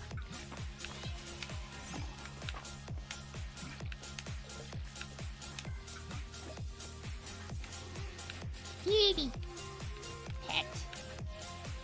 Oh, bugs. Nope, you're not a new one. You're a new one! Yes. Alright, let's chop down all this bullshit.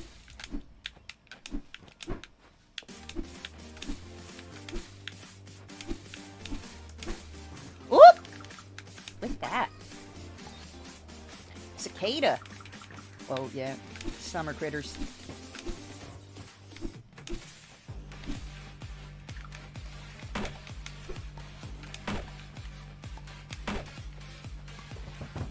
Trees. Nobody asked you to be there. And I need more chests. Should probably get some animals. I need chickens.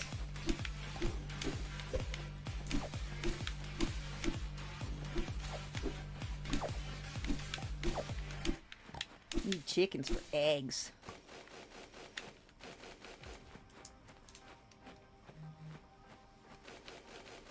Nah, that's another cicada. I don't need that.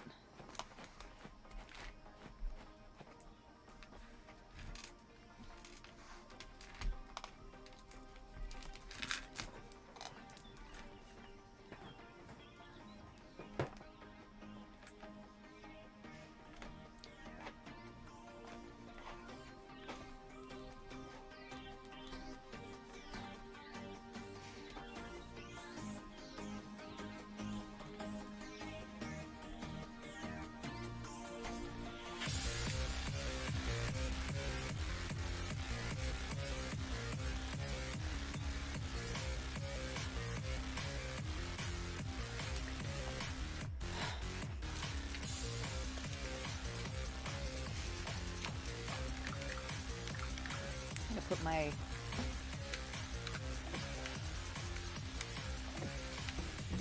that can all go in the bin. Let's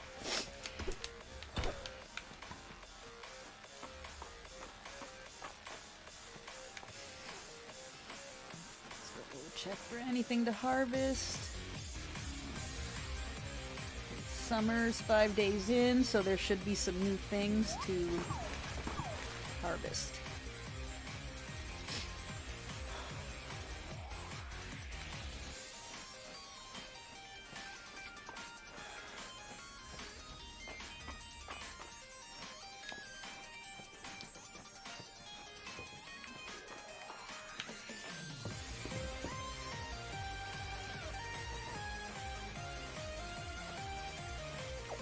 Hydrangeas? No.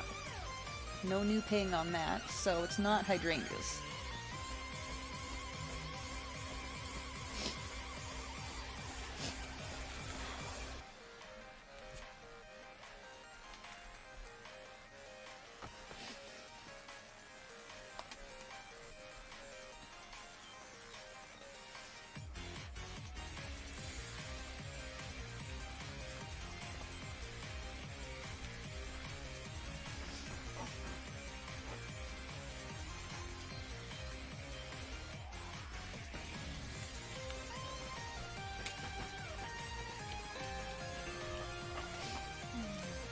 Ooh.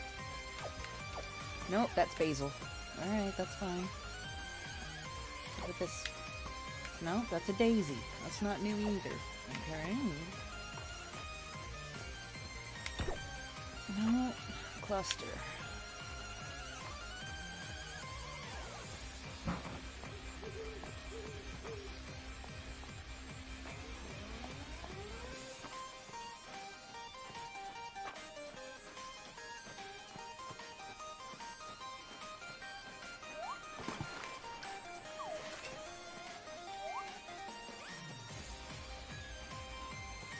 Isn't there like a secrety whatever-y over here somewhere? What was it?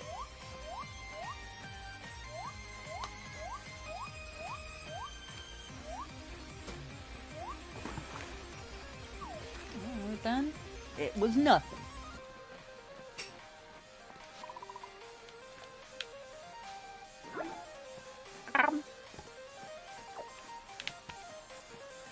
Maybe it was over here.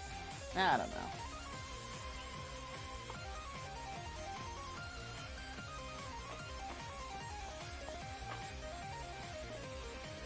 Oop.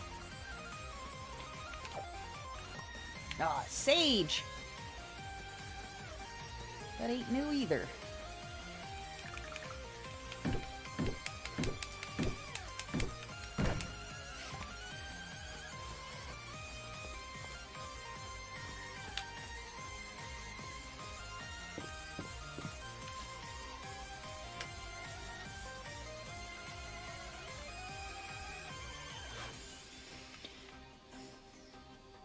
I love you. Are you done? You alright? You done eating? Okay. Jammies, please. I got a blue tongue. You got a blue tongue.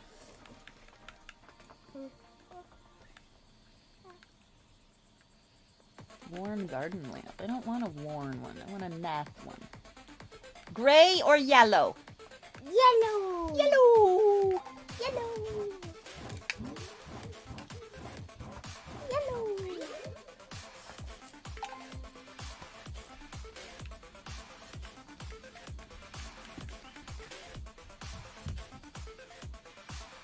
Alright, I gotta go get more wood. Wood. Wood needed. Wood.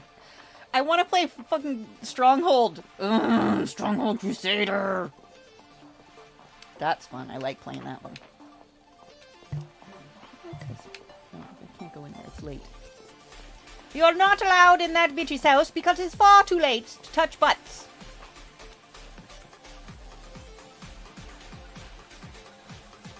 Is shit over here I can harvest yet? Not yet. Okie dokie.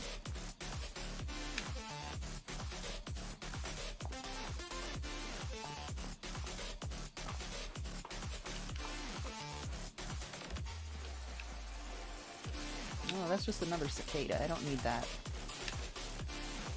I was hoping maybe like one of them bagworms would drop down or some shit, but no bagworms either. Maybe it's the wrong season. Maybe that's a fall bug. I just never remember which bugs are dying in which time. Bing bong.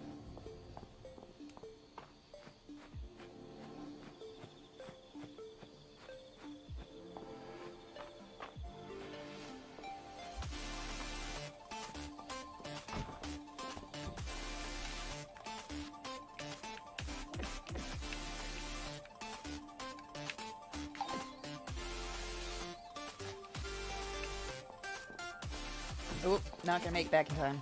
I'm gonna go down here instead.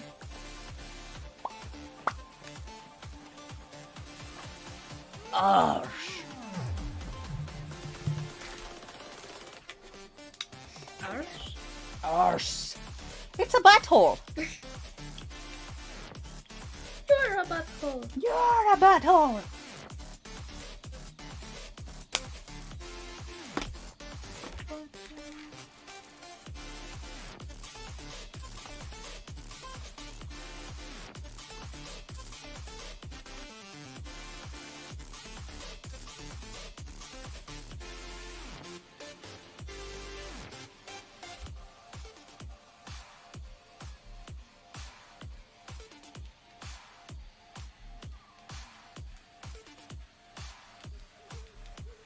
had really nice today.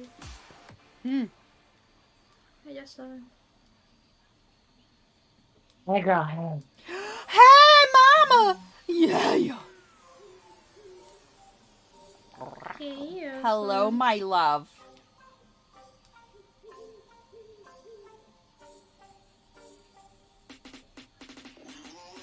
Me fail English? That's impossible. It's really not. Have you not heard me speak English? I are good 7 broccoli potato. Huh? I are good English broccoli poop.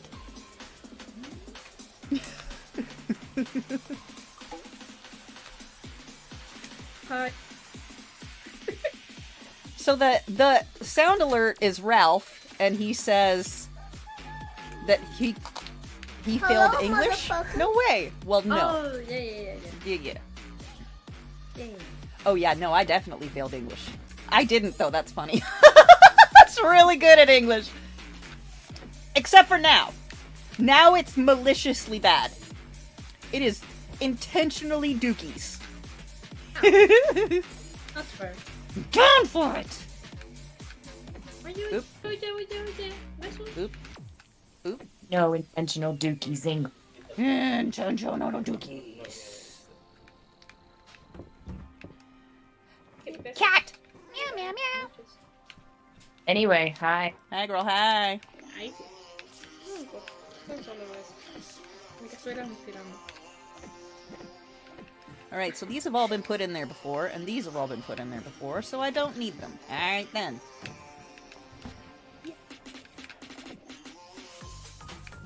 Ooh, I'm gonna put my, my yard jerk out. Yard jerk! And that. Wait. Did I need any of them? Probably not. Nah, probably not. I really need another bin, though. Bin. Bin, cucumbers! Bin. Oh, wait, I need my water. Bin.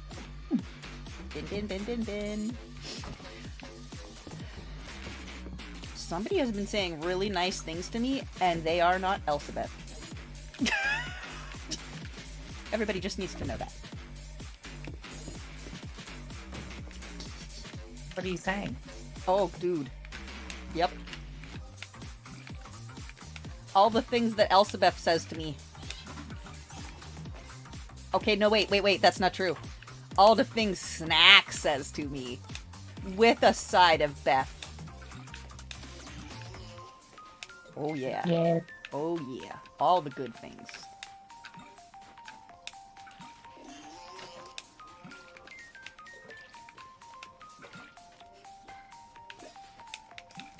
Damn near made me fucking cry, too. It was ridiculous. I mean, it wasn't. It was valid, and it was so nice. I'm gonna take this bread and put these cucumbers in. It's fucking ridiculously nice. Yeah, no one says good shit like my hoes.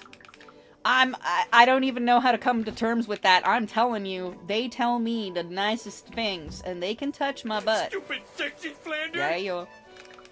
They some hot chicks. I love them. I love my hoes. Okay, so I don't want to take this massive sack of stuff with me. I don't use the axe in... Yeah, I do. What am I talking about? No, I don't. I don't use the axe in the mine. I'm gonna take it with me anyway. And my fishing pole. And my bug net. And my sword. I need a bigger sack! Need more sack! I'm gonna go over here and see if there's any outside stuff for harvesting. Ooh, wood!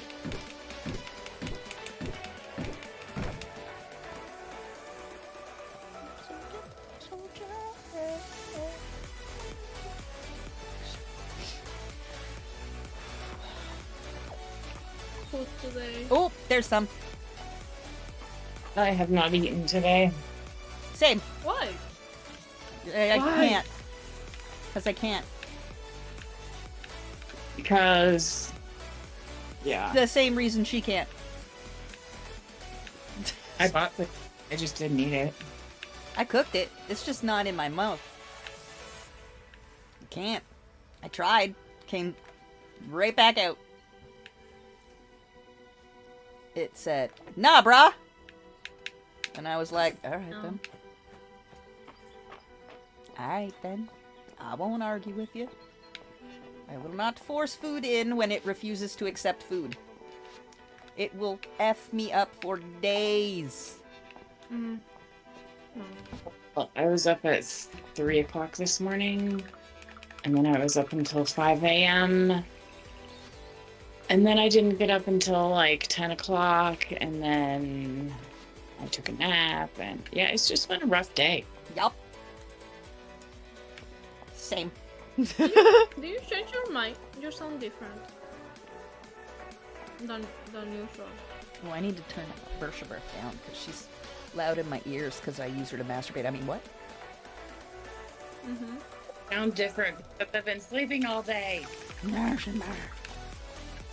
Ooh, wait, what was my tasks?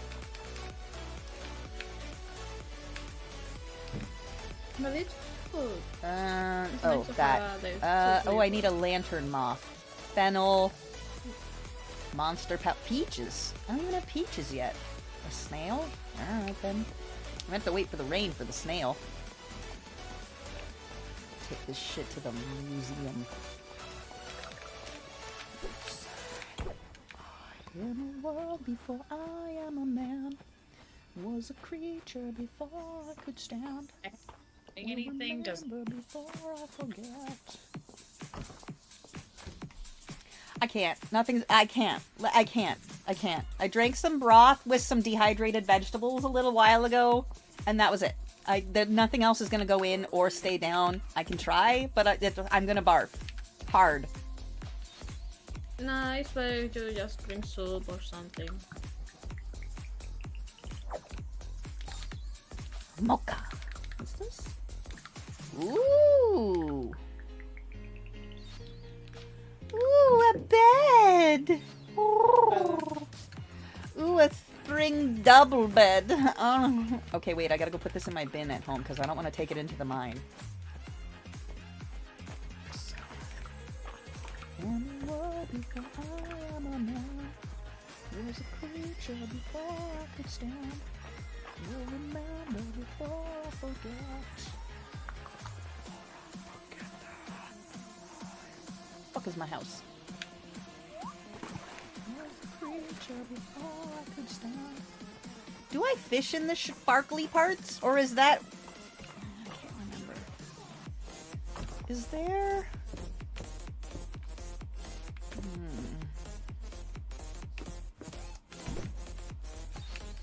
Cool. I want the big bed. Nice.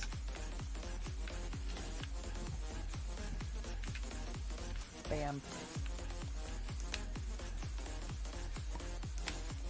Bam. Big bed. Good, good, good.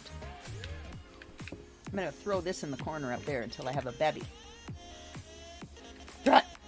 Throw it! Throw it! No, throw it! Throw it! Throw it! Throw it! Throw it! Throw it! Throw it! Throw it! Throw it! Throw it.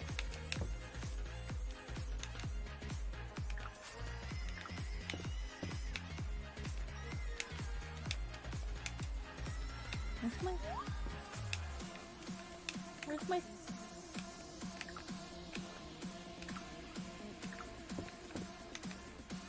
Fuck my throw it button. There it is. I'm gonna put this over there.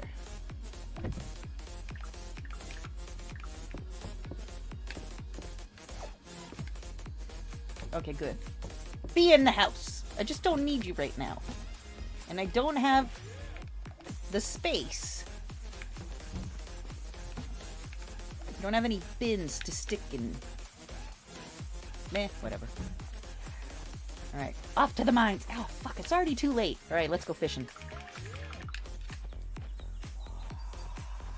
gonna try fishing in this sparkle.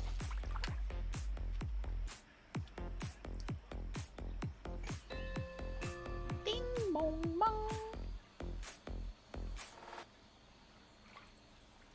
Can't remember if it's X or A. It's X.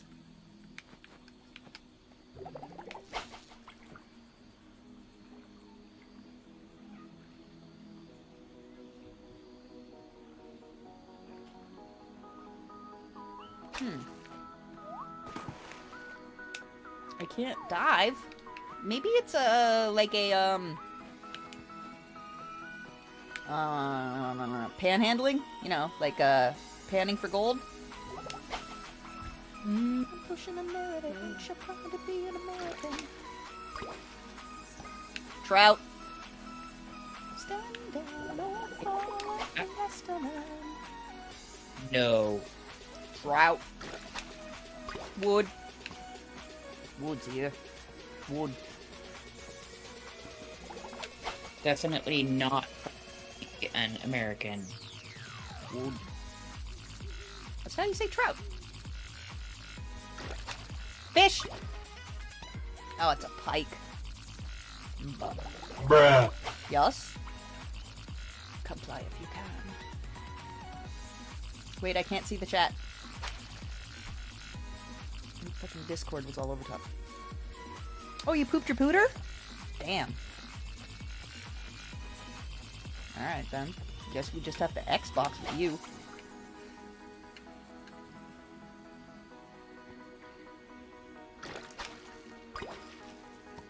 No, smallmouth bass. I wanna say what I wanna. Nowhere to run, nowhere to hide. Arms away, kiss it goodbye. Hey, did you see that? Oh, it was a bird. Never mind. Nope, don't want that. Don't want that either. Boop. Do I need a trout? Probably eat it. I don't need a pike either. Alright. Y'all can just go up in the bin then. Oh no, Elsa. Aw, Mama. Can it be salvaged? Can you keep the hard drive? And like... Do you have... take the stuff out of it? Whatchamacallit? Do you copy it on Google Drive or something? Google Doc?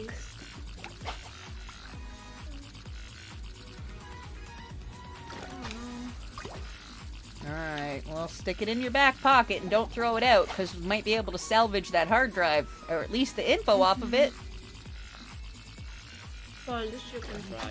Is made up of a poisonous gas, and I'm just a circle in the purple haze.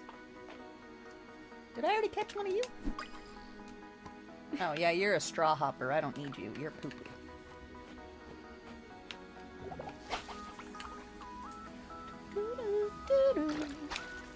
Save What's that? see Sweet if fish. You can take I already it got to one of the those. mission or to yourself on the computer. You should be able to save some stuff. Maybe not everything, but something. Well, hopefully some of it can be saved, or most of it, or all. Realistically, it would be lovely if all of it could be saved, but we must be reasonable. I'm gonna go throw all these fucking fish in the bin.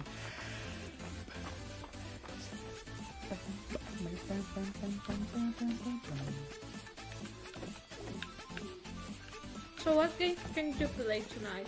She can play Xbox, right? Can you play Xbox, Mama?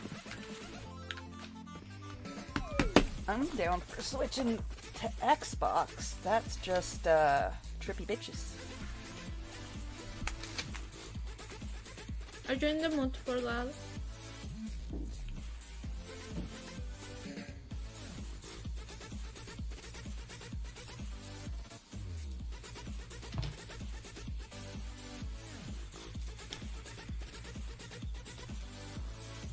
Have we not told you you're a unit of measurement? For my entire mom group neighborhood here in Los Angeles? Yeah, you're a unit of measurement.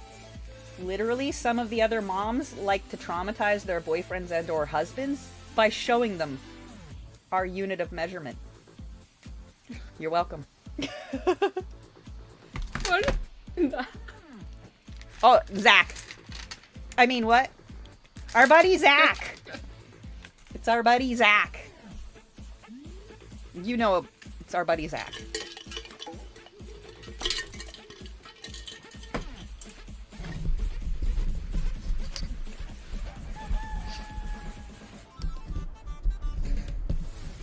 Oh, Mary. You won't care because your husband does porn. But Javi might like it.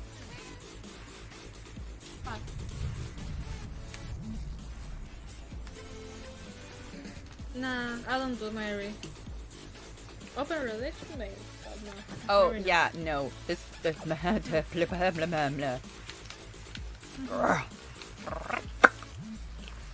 Oh, you know what? Here, I'll stick it in the conscience. Javi, you're in my conscience, right? Yeah. I can be. No, in the Facebook Messenger that's literally called No, Jaded's I'm not. Conscience. No. Okay, well then I'm I'm not. gonna stick it in quick Jaded's High. Nobody else look. Wait, do we have a sketchy hoes put shit in here part? Do we have You can DM me in Discord. Oh no, I'm just gonna put it in our chat right now. Do you have WhatsApp? Yep. I have WhatsApp. Okay, You- well that I doesn't can matter send you because my I'm putting number. it in the Discord because I like it to just appear randomly when people open the Discord chat. I mean, what? I'm marked 18. It's Don't fuck okay. with me. Yeah. Oh, okay. Okay, hang on, I gotta...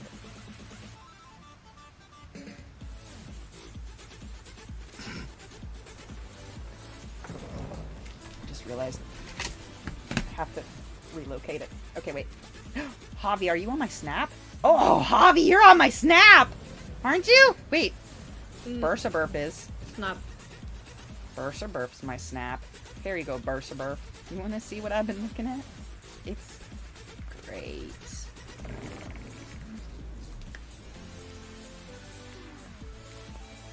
Never had a Snapchat. Oh, goodness. Okay. What was I looking for again? Oh, pickle. I don't know. Pickle. Dick pics? You were about to send me something. I don't know. Oh, right. And then I got distracted with sending it to Elsabeth Yeah. first. Because she's going to be like, Yeah. whatever. Elsabeth's not impressed. She's so hard to please. Oh, wait. I don't know. It was a note. Oh, wait. That's my guess. Wait. Wait. Oh. Literally. Right, there. Wait. Wait. Wait. Wait. Wait. Hi, Silver. Wait. Wait. Wait. Here's two of them. Of the entire that's the same person. Same person? Mm-hmm.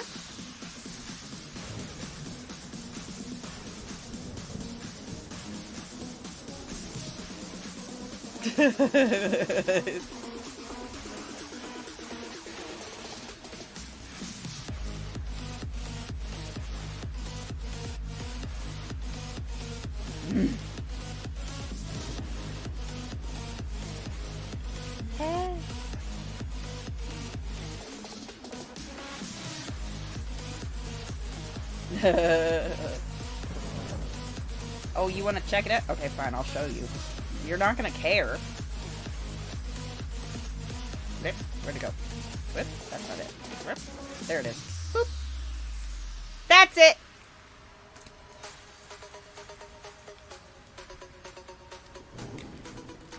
Dude, you'd be the dude. You'd be on a throne at the head of the table with everybody serving you things and all the men in the corner scared and probably crying and then looking down at themselves and then looking down and then looking and then just accepting it. Wait, how are you gonna argue that? Like, how are you gonna argue it? It's not you can't. good beef. You can't even argue it. It just is. Huh? Yeah. The fuck did you just say to me? That's a full bottle of Captain Morgan. Hang on. Hang on. You seem to be uninformed. Hang on. Unimpressed. How? Big is not everything, okay? Yeah, I know. I know. You ever want to argue with me about dick ain't everything? Marry an Asian. No, thank you. There you go. Next. Yeah. Yeah, huh? Next. Yeah, huh? Exactly. You fucking tell me it ain't everything. I know! For that size, dildo will Oh, do it. yeah, Zach. I showed Javi Zach.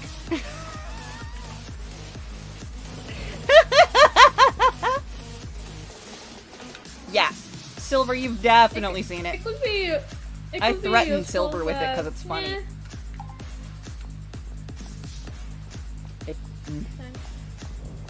I prefer your boobs. Thank you. Same. Same, I also prefer your boobs. But sometimes I like to traumatize people. And be like, hey, did you see this? You should say this. It's sweet. Wait, I think I need another tomato. Do I have the tomatoes for this? I don't have the stuff for tomato soup yet. The fuck did that guy want from me then? I can't make tomato soup. I ain't got the recipe. Did you get the snail?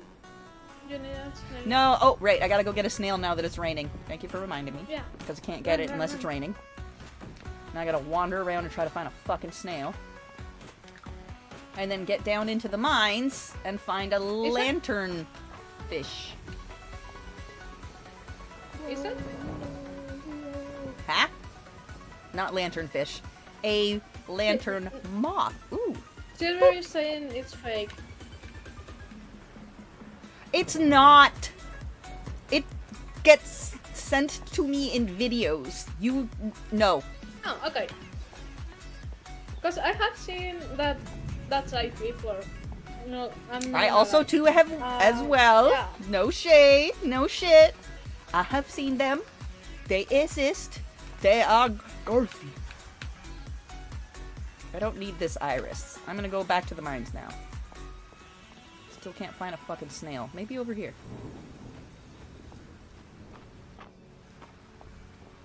Silver, everything is that size to you. You're 4 feet tall!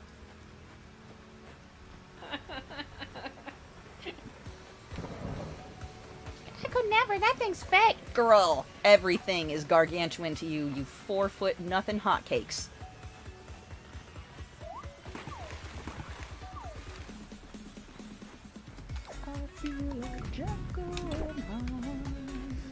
No fucking snails still. What the crap? Okay, I'm gonna smash this rock. Maybe there's one under it. Nope, no snail. Nope, no snails.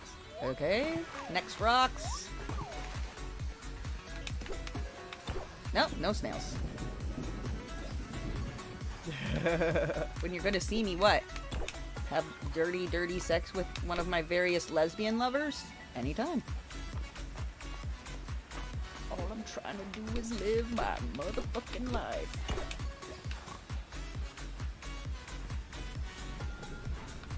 Oh, okay, I can't hammer that. Let's live my motherfucking life. Never on that world. The heck? Marigolds aren't new either? And I can't jump up there.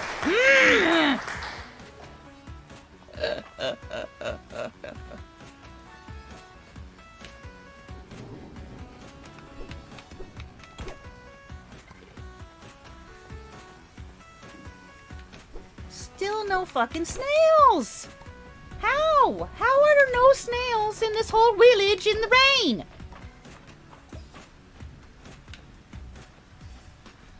Ugh, you need bushes? Nope. Nope. Nope. Chop down fung tree then. Nope. Nope. Okay, well. Where'd this one?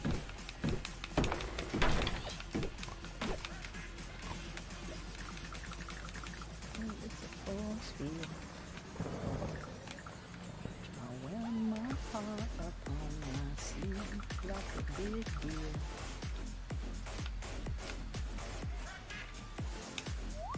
Throw it! There you go.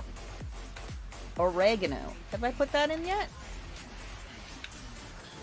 I don't know. Oh, yeah, it's been in. Ah! No snails!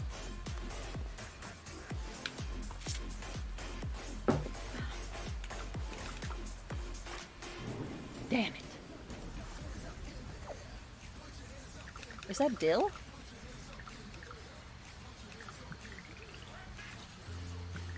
That one might be new.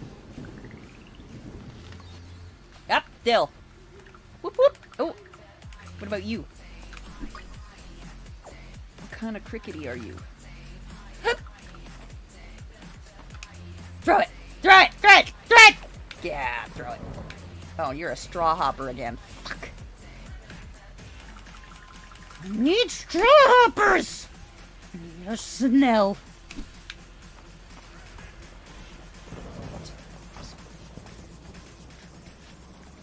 I wear my heart upon my sleeve like a big deal. Your love comes now, so like a waterfall. There's no stopping us now.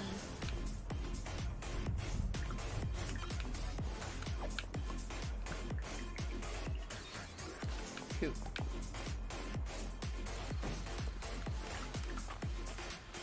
Damn it! What if I smash this one? Oop. Step 1, face it. I mean, what? Why would I do that? Oh, peaches! Somebody ordered peaches. Peaches! Oh, I don't need that. Right. Yeah. What are you doing, Bubba? Getting myself a punch in the face? You're getting yourself a punch in the nose? Oh, a popsicle. Well, that's not a punch in the nose. Okay, I don't... Yeah, not a punch in the nose? Oh, alright then.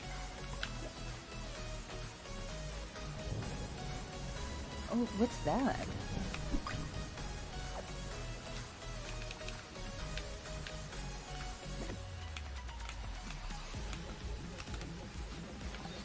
Ooh, a green cricket. Not a fucking snail, though.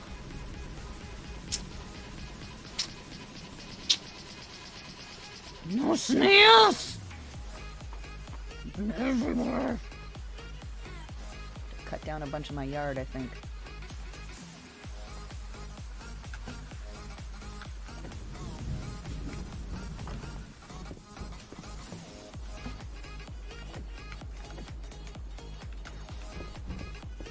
Somebody wanted peaches.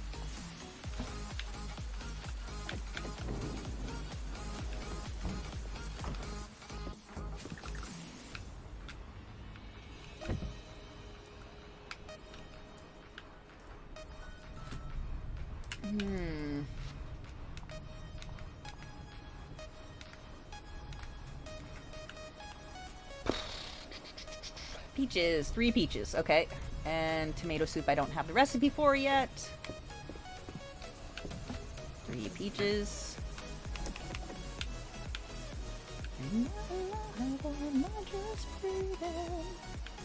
Alright, everything else, we're good for now. Sleep! Sleep. Tomorrow, to the mines. Until we eventually find a goddamn snail.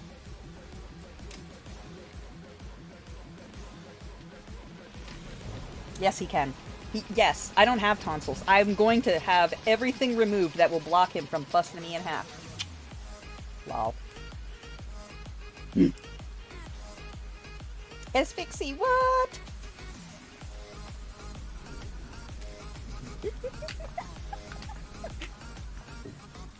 So, I was telling my bad Spanish to another random friend who is a Spanish first language speaker. She was dying. She could not stop laughing. She's like, so you know it's wrong. I was like, yeah, it's wrong on purpose. It's like, on purpose. On purpose wrong. We know it's wrong. It is on purpose incorrect statement. She's like, why? I'm like, because you look them deep in the eye, you repeat yourself, and then you say, am I saying this right? And then you smile. Diabolical, she says. I'm like, what? What? What about it? It's fine. But it's not, you're not supposed to say pollo when you mean a boy chicken. Because that's not the right word. But that's fine with me! It kinda is? I mean, not the context I used it. Correct. Pollo! It is correct, yeah. I mean, if I'm telling you to B. Did I already get a B? Or is that a hornet? Let's go catch it. B! Oh yeah, it's just a bumblebee.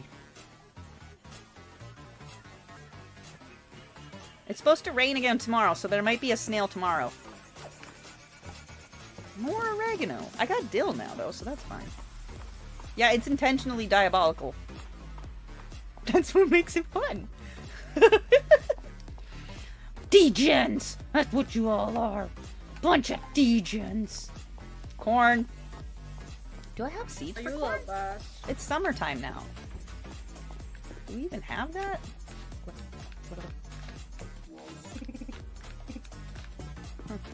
Was it you wanted it? Who wanted the peaches?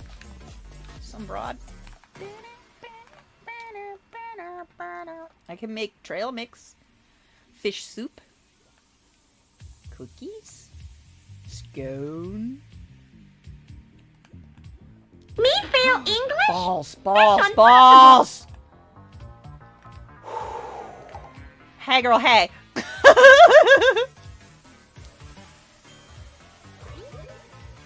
Whew, Jesus. Scared of dookies.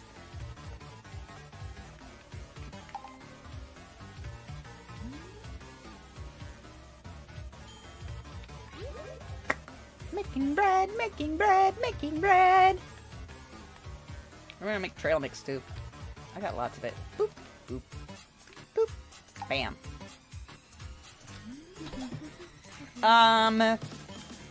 Maybe.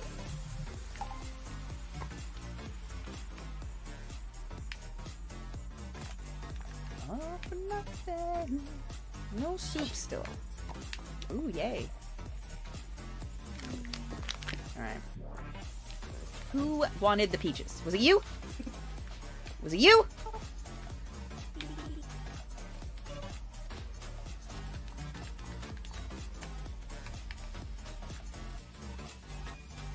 Darcy?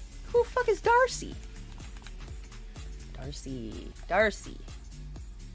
Oh, she's the cake vendor. Oh, she ain't even here till fucking Saturday. I ain't gonna carry your goddamn peaches around in my sack when I need it for stones. Alright, anything else that I don't need to have on me is gonna go in the house as well. Nope. Yes. Inside out. It's all for nothing. Okay, so I don't need the bumblebee. I'm gonna keep the tomato, because yay! No bee. Yes, keep. Chili pepper have to go in the thing. Cat mint I already donated. I'm gonna sell a tomato, just because I can.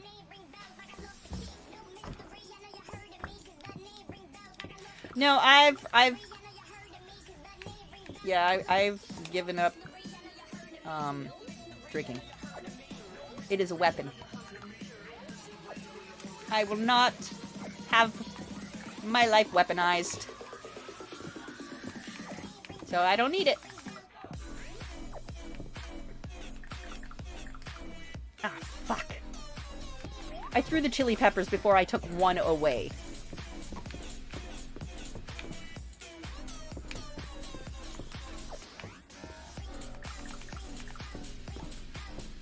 Fish! Damn it.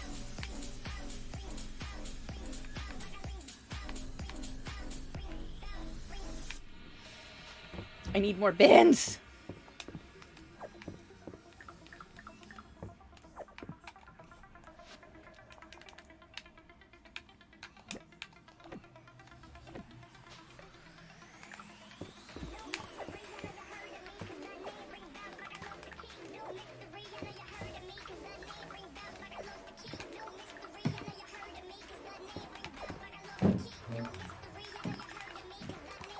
Gah!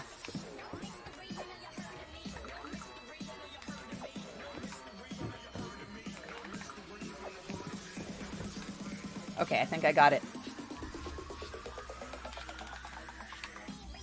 Are you sure? Yeah, 1 chili pepper. Okay, and these are all food we need for mining, and the other 3 go into the bank, the museum.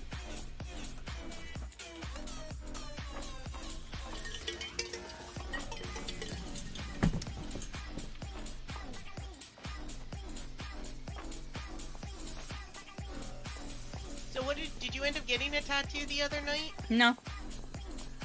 My artist has to go. He had a death in the family. Sorry, my brain wouldn't math. He had a death in the family and had to go back to his state. He says when he comes back, he'll let me know, and then I can get one done.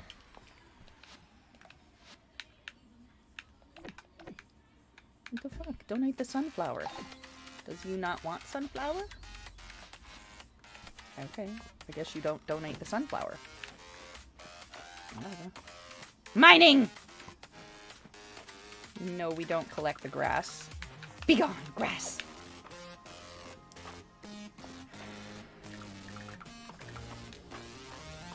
Alright. I need the fucking lantern moth.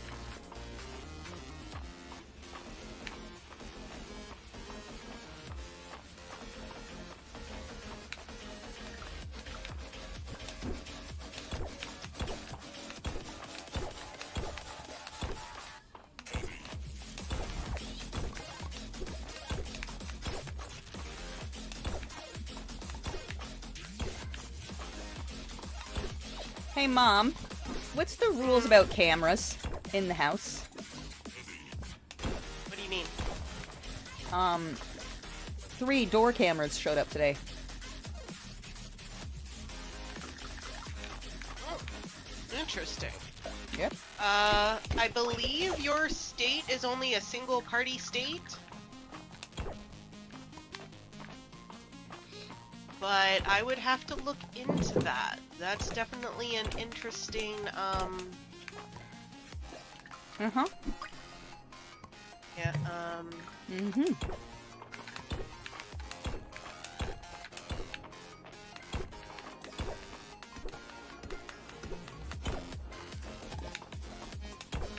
I don't know what their purpose is just yet. If they are installed in the house or whatever, then I will...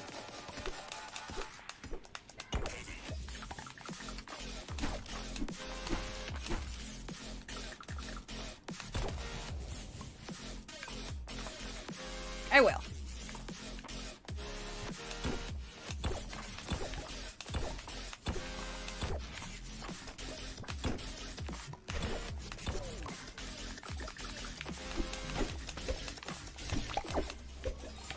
Genuinely hilarious because I'm never out. I'm never out past 12.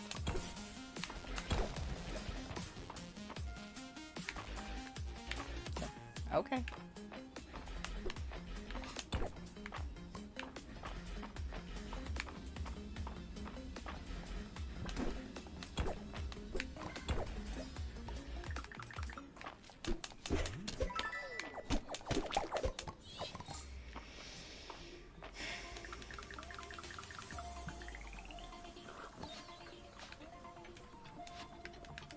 it's a tricky line because it says that you can put surveillance cameras in or on your property for security, how to protect your home, but it also, there's a line about somebody else's privacy, so it depends on where they are placed. That's what I was waiting for, is to see where they're getting put. I understand one being at the door. What's the point of the other two? Was this an oopsie purchase?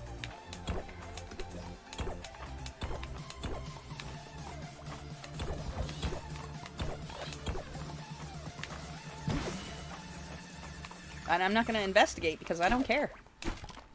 Shoot yourself in the foot. It's not my problem.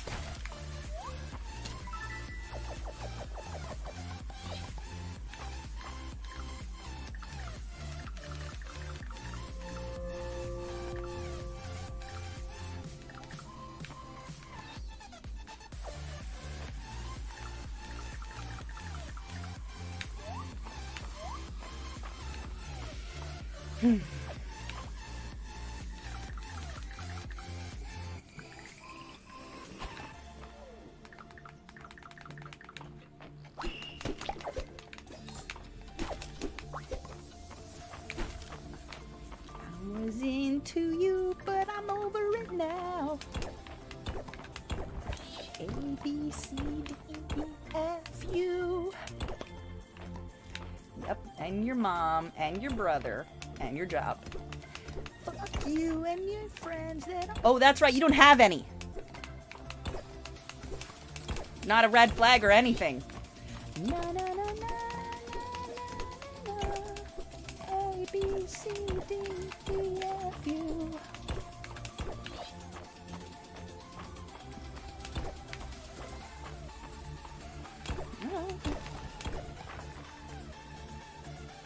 That shoots you in the foot as well, dude, because I can document your lack of attendance. Whimsical schedule that I'm supposed to accept regardless of context as quote-unquote work. How would I know? How would I know? How would I verify? I can't. But I can document it. I just have to chew it and be like, oh, okay.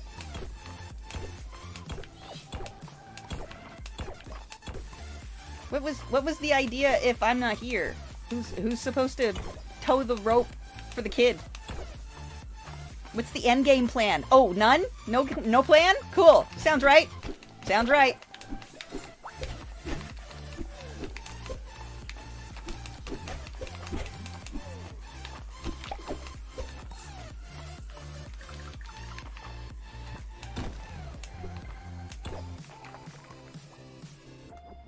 I don't know. Do they? I know they can lie. I know they can lie anytime they want. It is... They are allowed to lie to get what they need. Though it's not supposed to apply to your literal marriage, but that's how it works. They use professional training to destroy any sort of value you thought you had as a person, so you're fully compliant to their whims.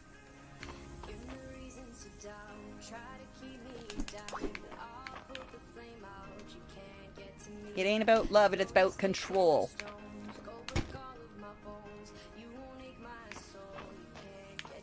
Dude, you're stuck in a corner and I can't kill you over there, so I'm gonna go over here and kill your buddy.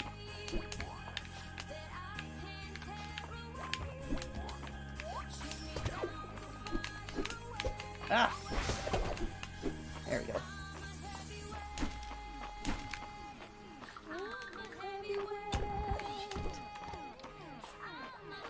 I don't care anymore. It's so irritating.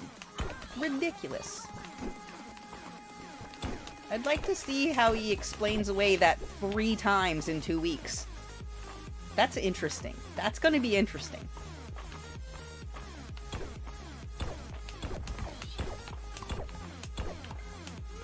Oop! I died.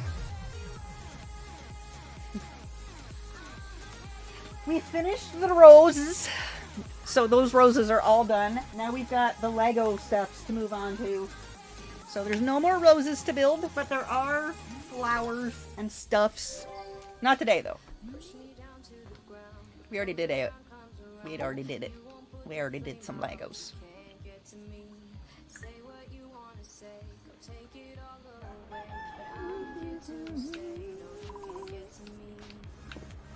Kitty.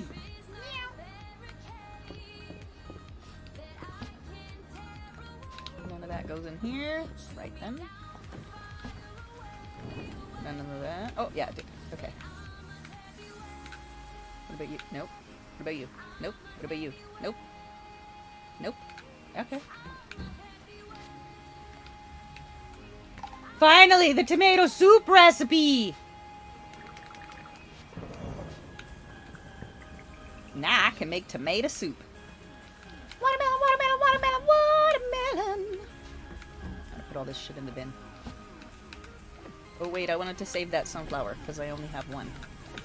I gotta make corn. Plant. I gotta plant corn. Yep.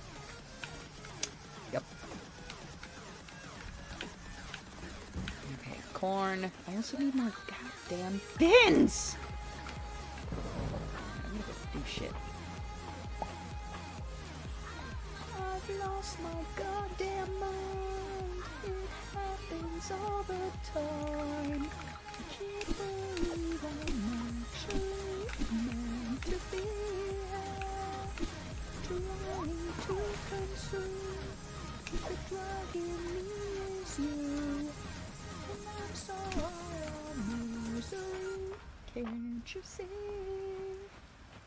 Where's the frickin' snails?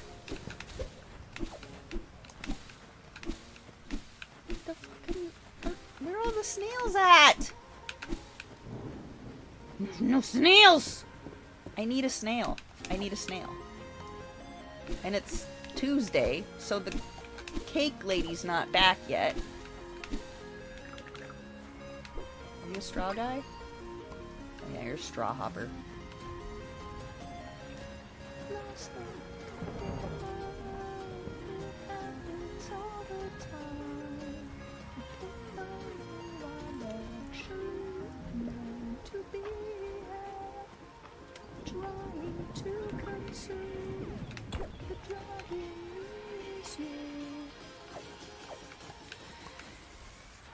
I'm so tired of anxiety attacks.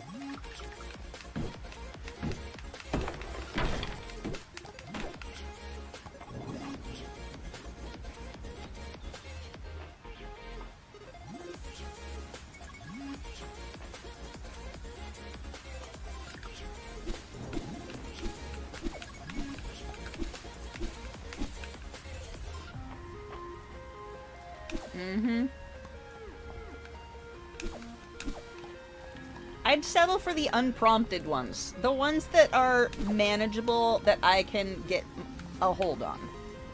Right? Like, I'd settle for those ones.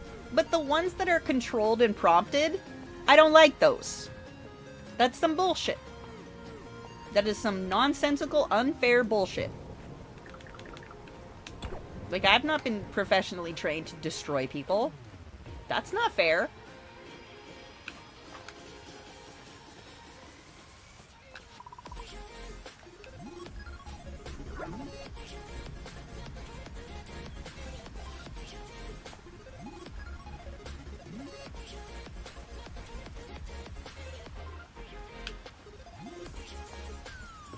Do I want a kitchen?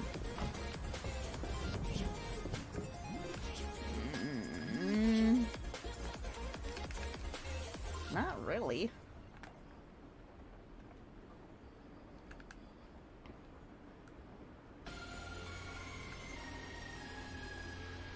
I guess I should, though. Fine. But, like, why? I don't need a kitchen. The fucking farm, you can cook it in the village. I'd rather have a chickens. Yeah, I think I want some chickens.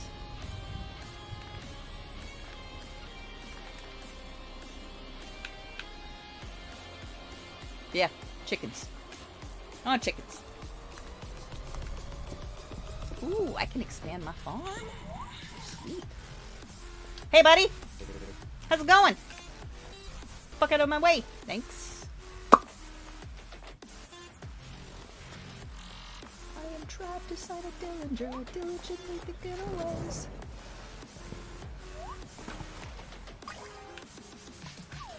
Imagine diving for a treasure and catching a fish. That doesn't make any sense at all. What the hell?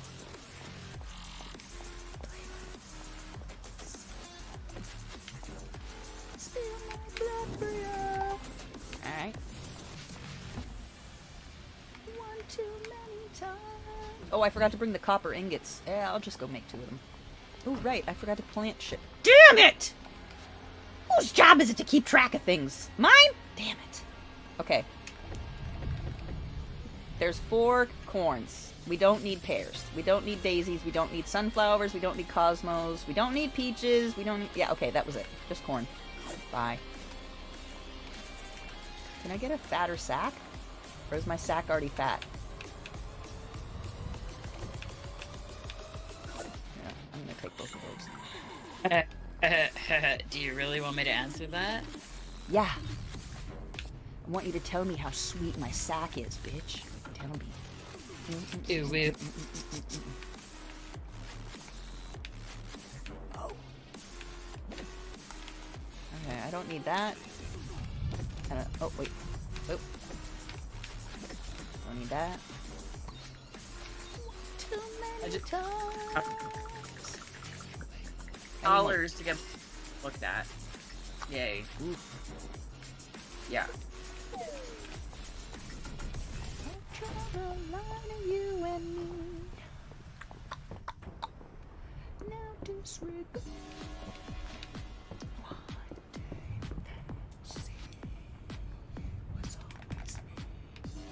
Soup, soup, soup, soup. Where's my tomato soup? Is that a number 2? Oh, it is. I need another. Where's the tomato I had? Did I eat it? Did I throw it away? Whoops. I lost my tomato. I might have eaten it. I'm gonna go plant this corn and put my bin down.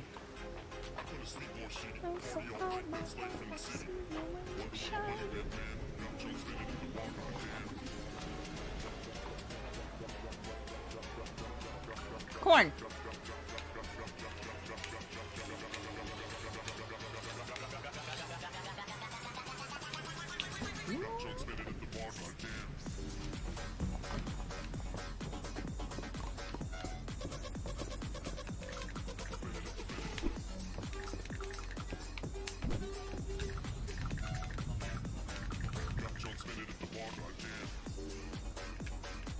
What? Okay, well, you're gonna have fish and protein and bullshit that I don't want in my way. Good choice. Fish, fish, fish, fish.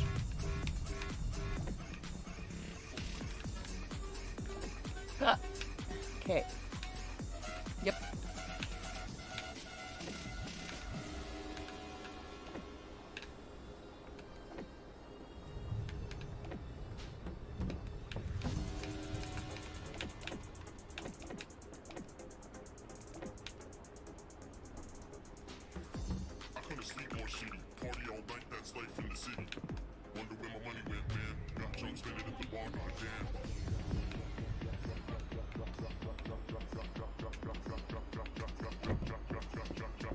Good enough, kitty. Alright, I'm ready. What was I doing?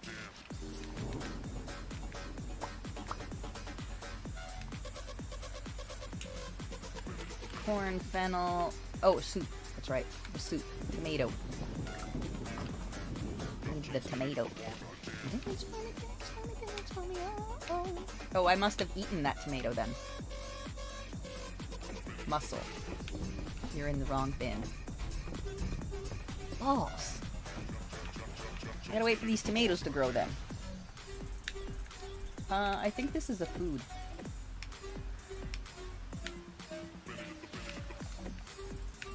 Yeah, that's a food. It goes in the house. Seaweed.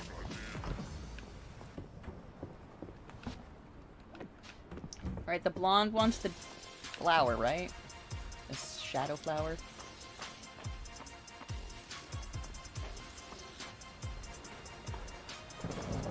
Oh, whatever. Probably had muted for hours. I wouldn't have noticed.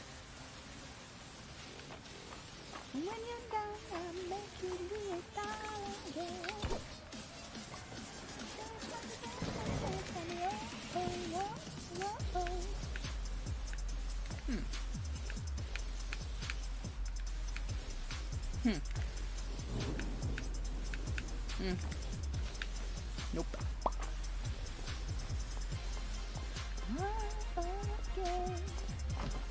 Okay, so the blonde, where is she?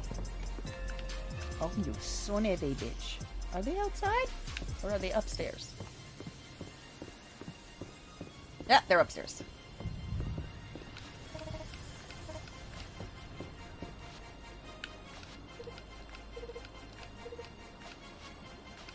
Yeah.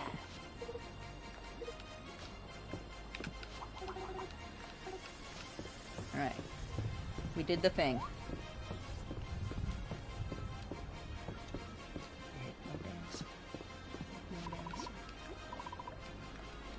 Bowl of soup. Bang. Now we'll go back to the mine. Still trying to find a goddamn snail. Nope, that's cricket. Straw hopper. Don't need that. Now that it's nighttime, that damn moth will probably show up.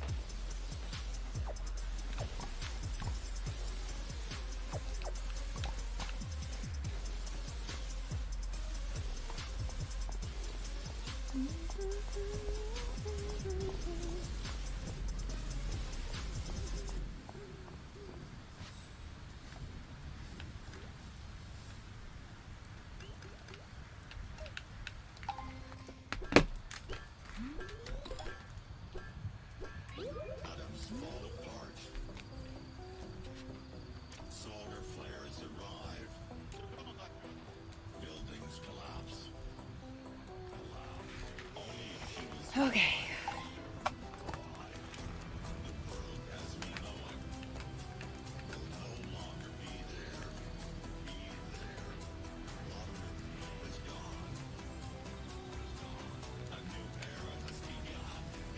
Oh, wait.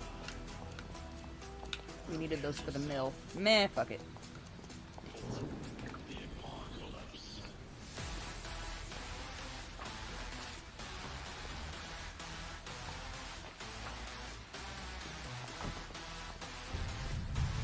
These? No. Alright, bye.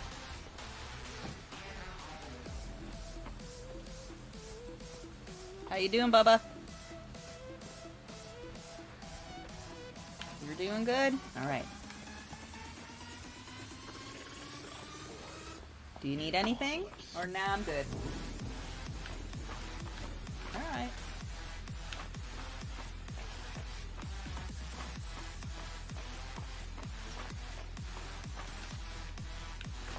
Try go 5.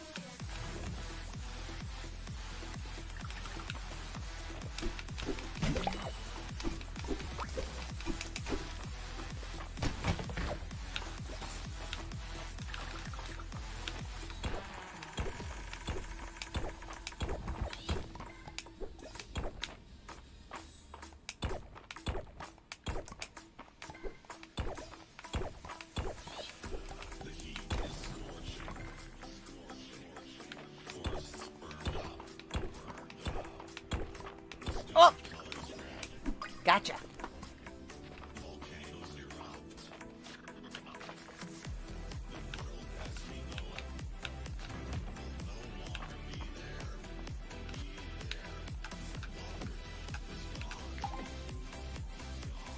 Bing bong!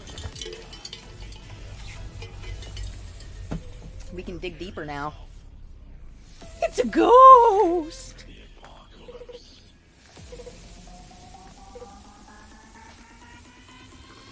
Okay.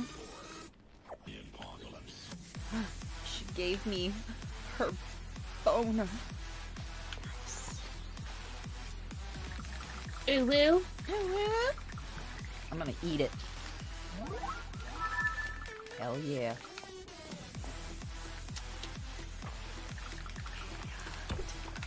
Ooh. I'm in a new area.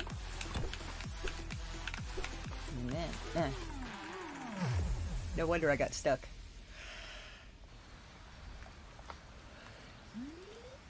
Boop, boop. Wednesday.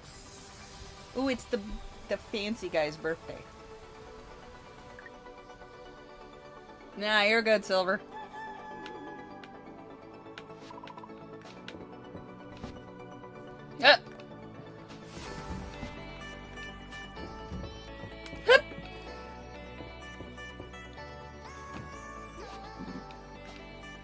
Oh shit. What up, dude? Ooh, I can summon rain. Okay. Rain, rain. Cool. Thanks, dude.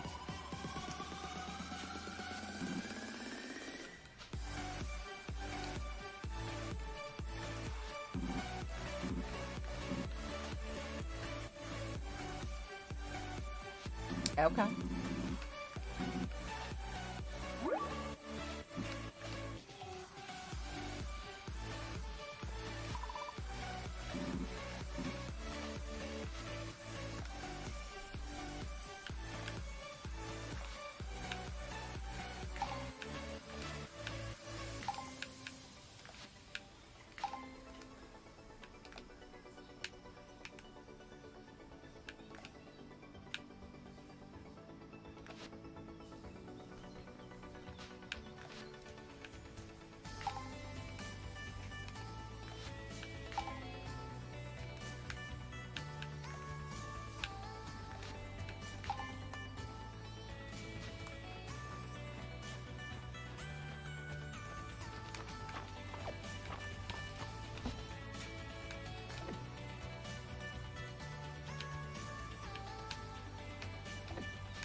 Cool.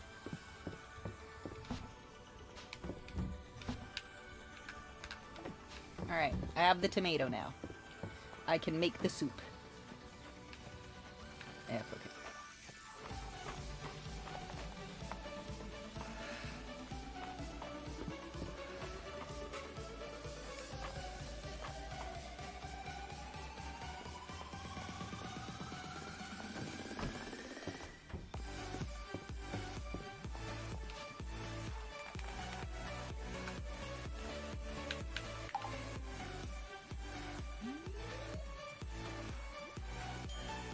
Boom.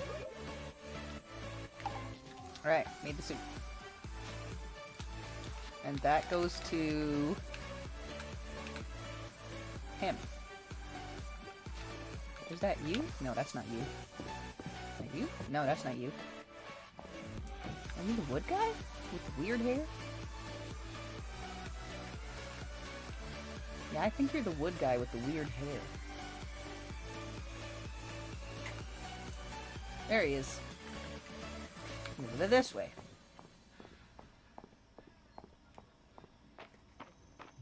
Oop, no, up and over. Whoops.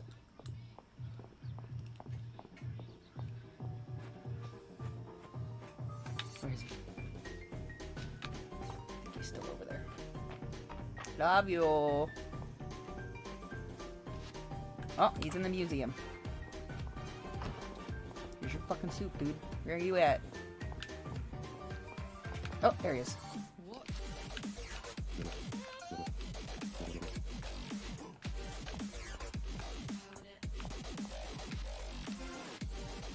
Okay, nothing to donate.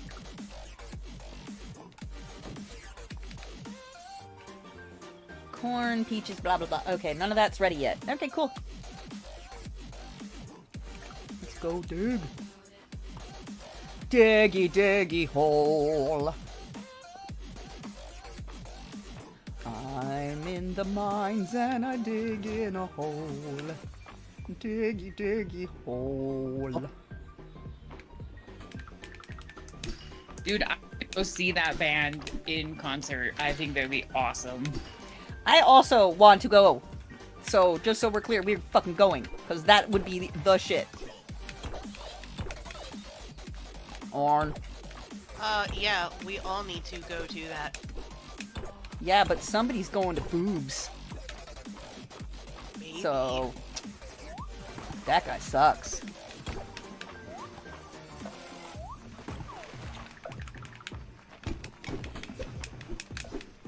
I still love her.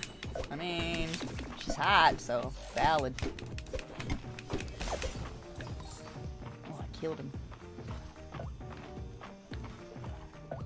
Yeah, die, you bitch.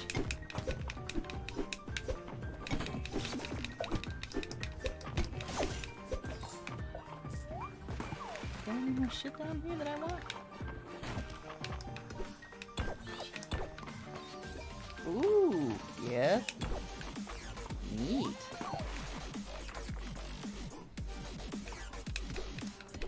Well, definitely gotta upgrade my pickaxe first. Oh, a bug!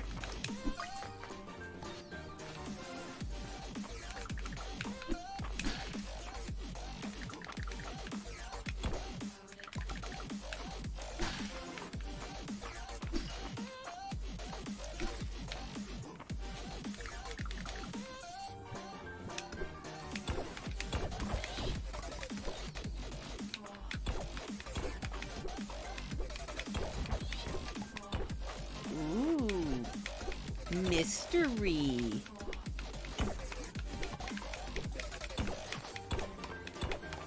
Mysterious whirlpool.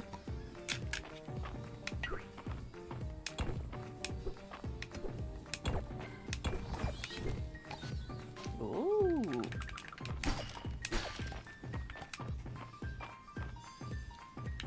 Mysterious whirlpool. I'll be back. I saw treasure. Oh, that's why. Because it comes up there. Oh. Sneaky.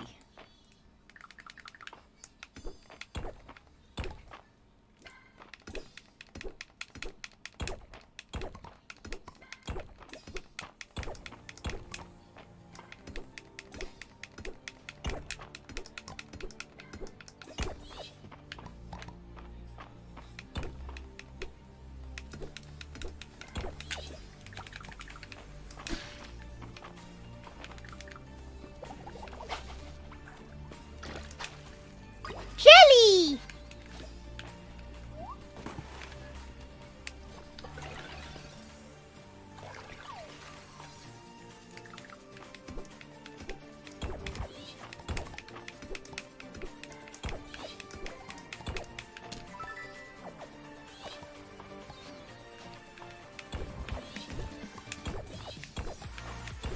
Yeah, another chest.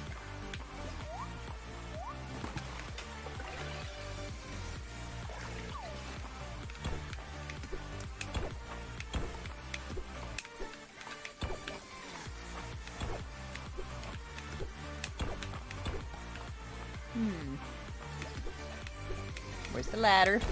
There it is. Definitely gotta upgrade my pickaxe.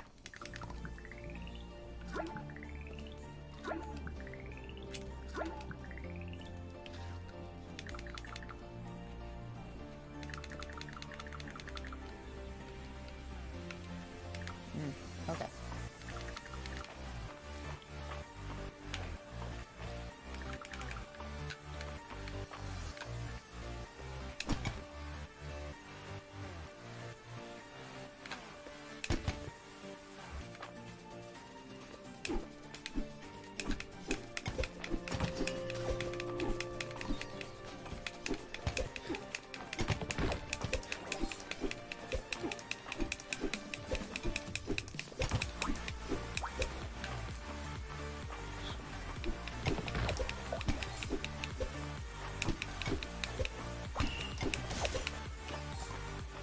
Quick strike!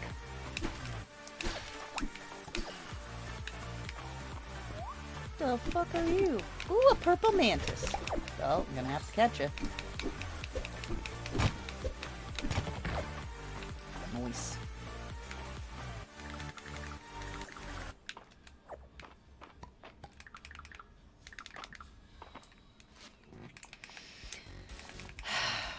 Annoying. Gotcha.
Alright, what can I ditch?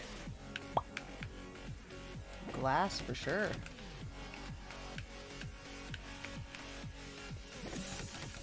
We don't need that little bit of wood. Oh, that's just seaweed. Okay. Next whirlpool, I guess. Wait. Is that it? Yeah.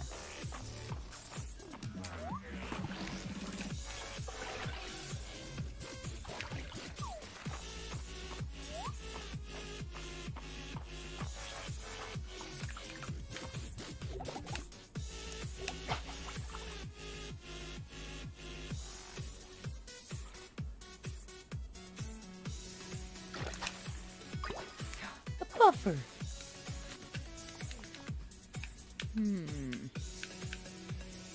Nope, I need that. Monster core it is.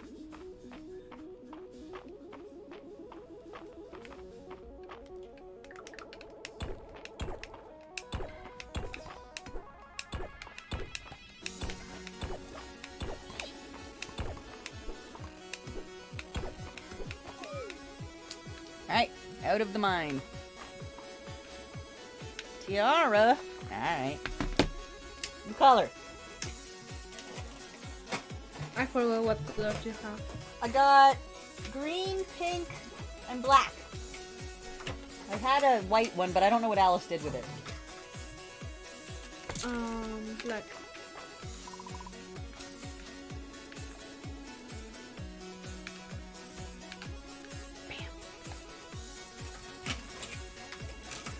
Black.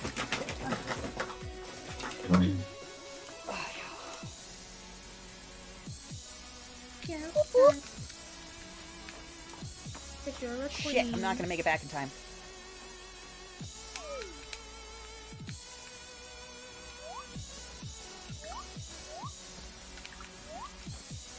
Get to the museum and donate quick.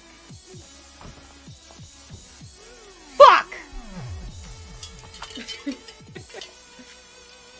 You didn't make it right. I did not make it. I was checking on my mom. I wasn't watching. I'm gonna be done soon anyway. I'm getting entirely too much anxiety. And I don't like it.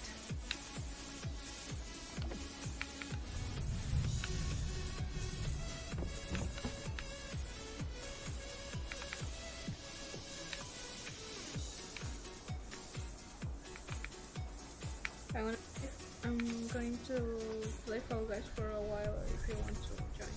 I'm gonna switch to Fall Guys in a minute. Because Barsabarf can play that with me. But I'm gonna be done this one.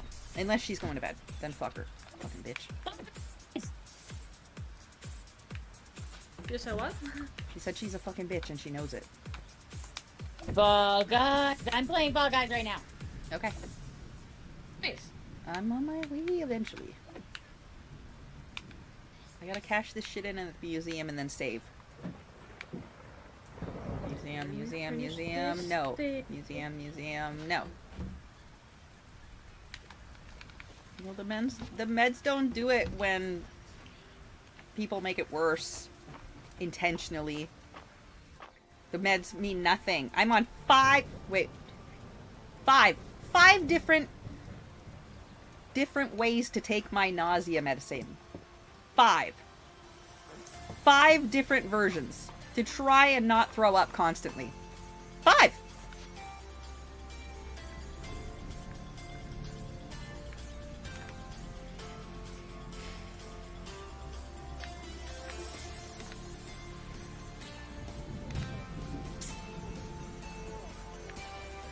Motherfuck's got the audacity.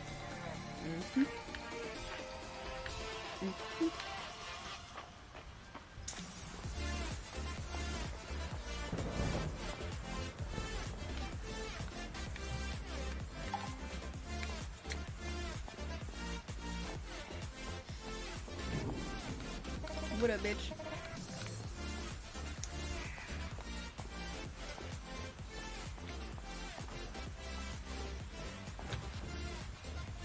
Okay, I'm gonna go get my little medicine. Bye, love you, bye! I'll, pause. Yep. I'm loading my shit. Yep. Making myself a new pickaxe. And then I will be ready. My pickaxe is weak, bitch.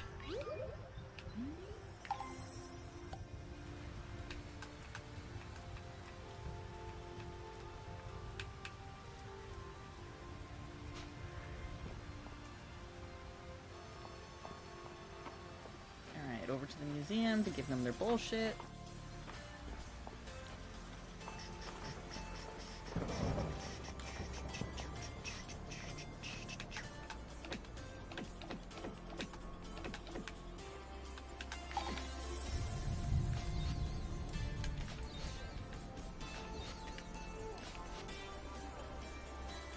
Okay. Bait, corn, fennel, monster powder, peaches, horn, snail. Alright, we're good. What up, bitch?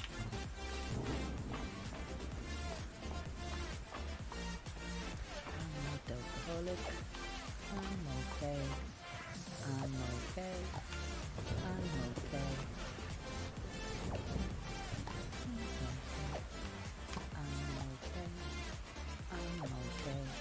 I'm not alcoholic. I'm okay. I'm not alcoholic.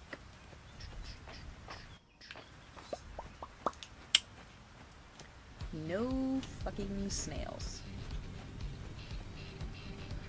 Just bereft of snails. The ass. If you don't know what that word means, Google it.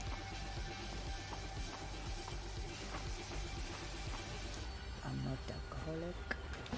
I'm okay. I'm okay.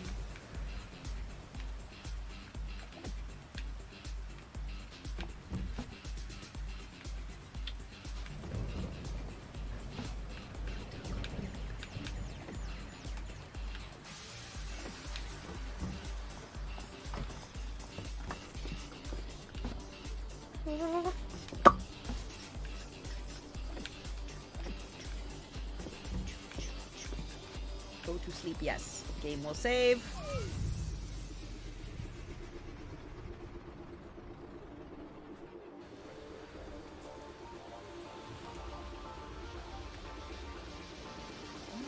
Bam. Nice. The village upgraded again. Right, it's Friday on the game. Ooh. Saved. Bam. Save complete. Alright, let's turn on some trippy bitches. Oh, you know what I completely forgot to turn on? Tickety Talks. Sorry, Ticky Talk, childrens. Whoops. Trippy bitches. Hang on. Oh, wait. Fall Guys on. Done. Is my... Yes. TikTok. Boop. I wonder if I'm banned from it right now. I mean, it happens. It happens when we're not even online, and then I come back and it's blocked, and I was like, oh, okay. Weird.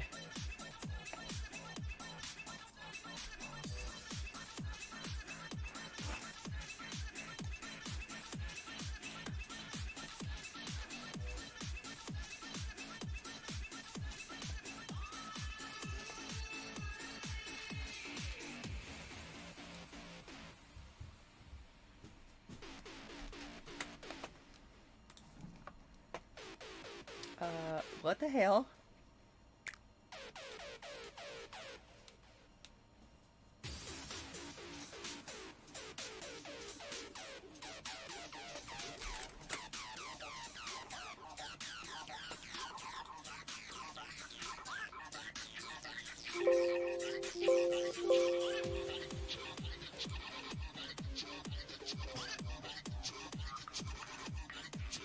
It's a where is it? Virtual cam?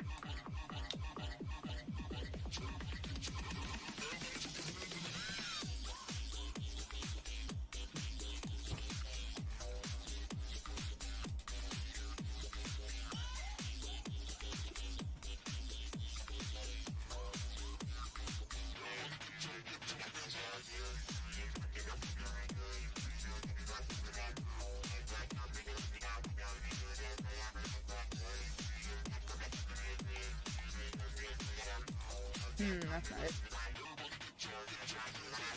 It's the OBS virtual camera. Where is it? Why are you not on OBS virtual camera? Yeah.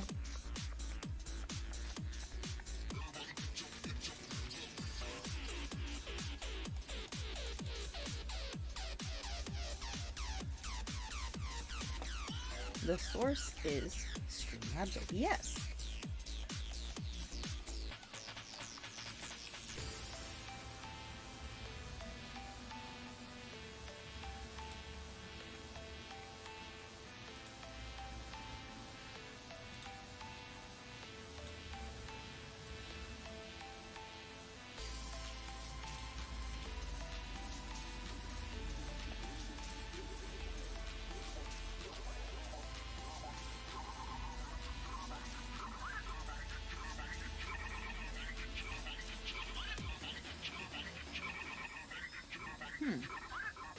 Whoops.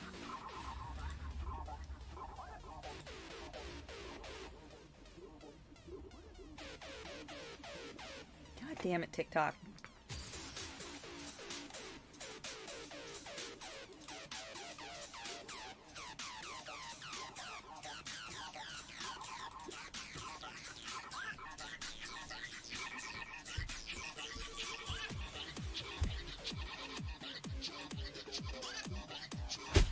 Dude! Sorry. What the hell are you doing? Are you okay? I made the first aid kit. Why? It's because I got a boo-boo. Show it to me. Uh-oh. A tiny boo-boo. Okay.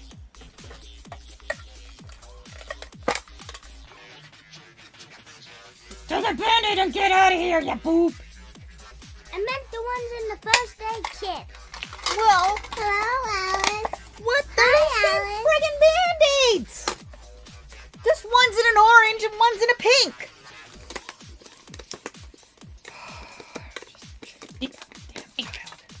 Here. Get the hell out of here, you poop. Gosh, I love Band-Aids. They're the same Band-Aids. Just one's in an orange and one's in a friggin' pink. Yep. Anyway. How do I make my TikTok capture my friggin' Steam Labs again? My virtual cam. Are you broadcasting in your virtual cam? Yeah. I don't know. Can't help you. I don't stream to TikTok.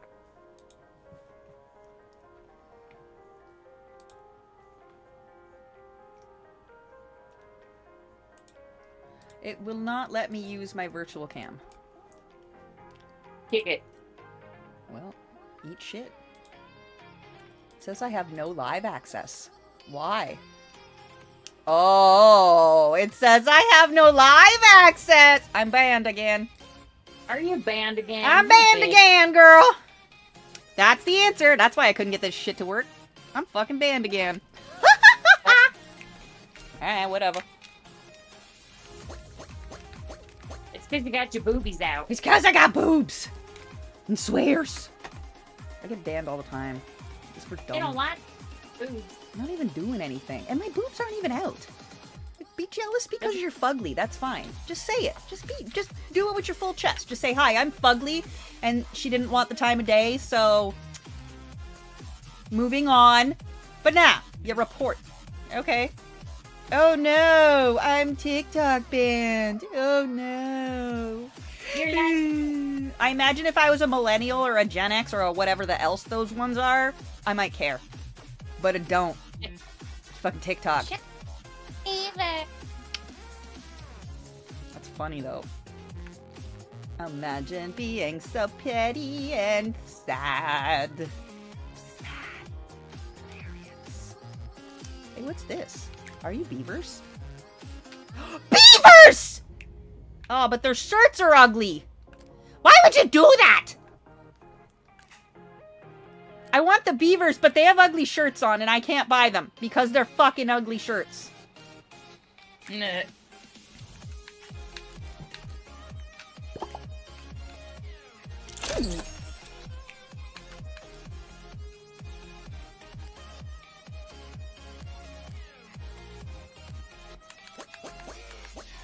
Aight.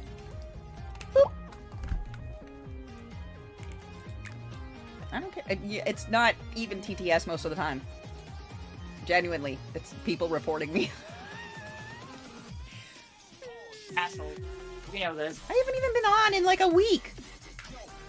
The hell could you possibly have to report me about when I've not even been on? But okay. Invite the person for butt stuff.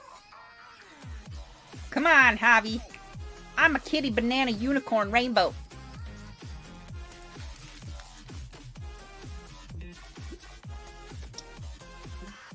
Shit. Alright, I'm back.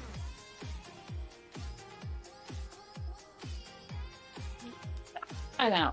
Damn it. Who is that? And why are you texting me?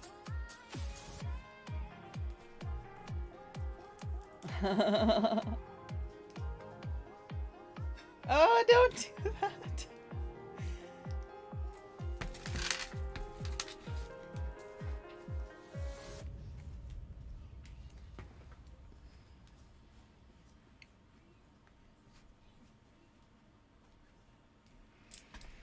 All right. Turn off. Invites. Hose. Where the hell did Javi just go? I saw it bing bong that she... Oh, she must have died. Just loading the game. It said that you bing bonged, but then my thing says that you're not alive. So, what's that about? I don't know. I'm literally just opening the game.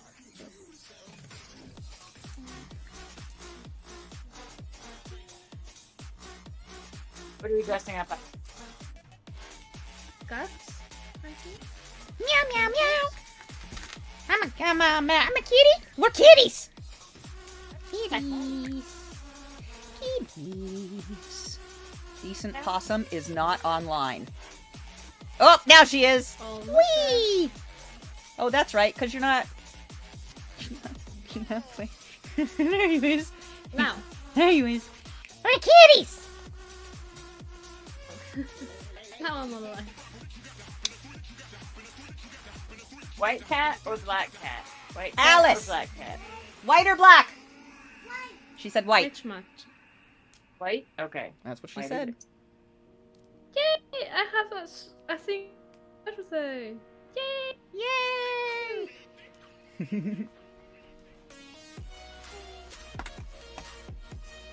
That's cute. Did you invite me? I didn't see a papa.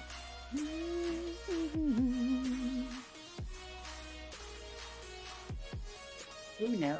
Who knows? Meow meow. We know you know, we know, we know, you know. But also we know. Want your bad romance. This outfit is for Alice. Okay.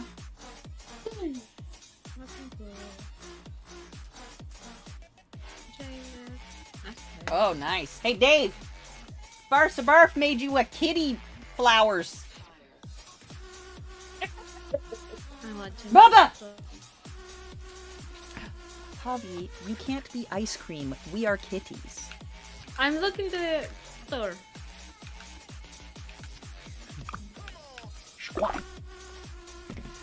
Love, love, love, I want your love. Do ya? Yes. You know that I want you. I want it bad. Want your bad romance. Oh, I can bite this one. Nice. What's the name?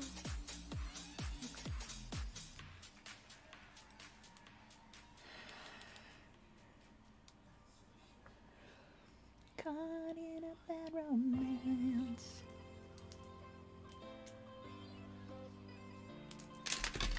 Caught in a bad romance.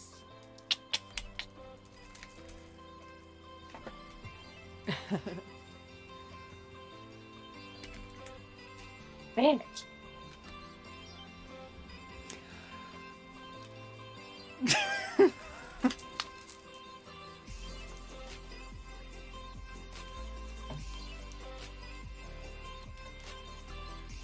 There.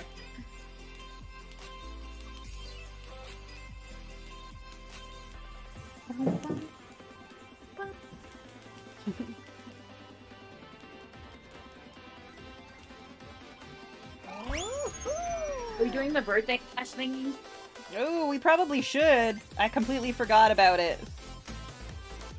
Huh? We'll do it after. We'll do it after a round of this. Okay.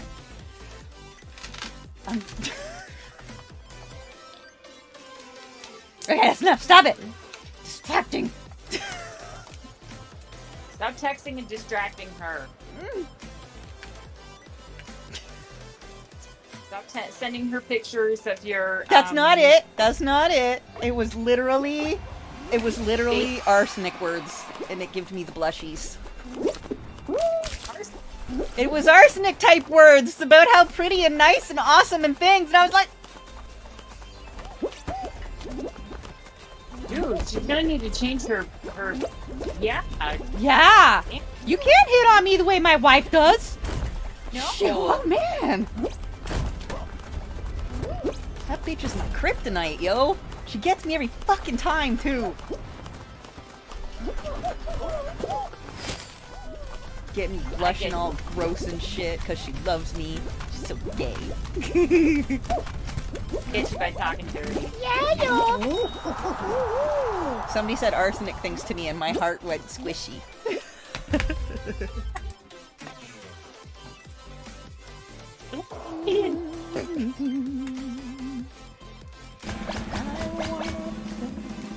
I did not play the intro song. Oops, that's true.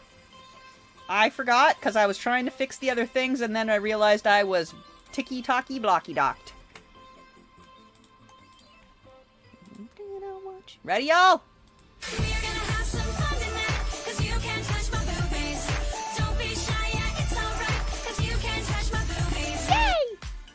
There you go. You can touch my boobies.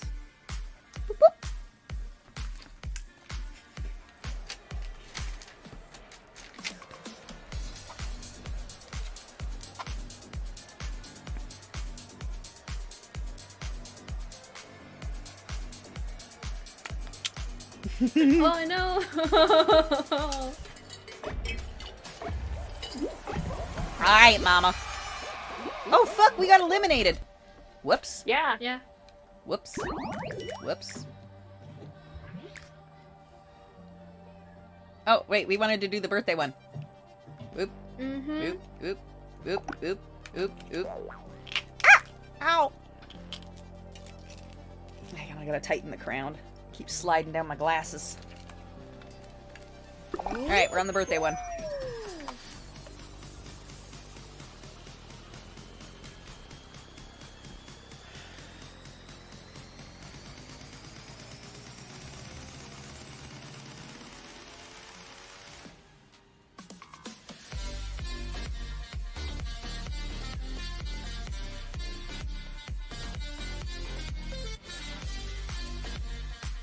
Ten rounds, by the way.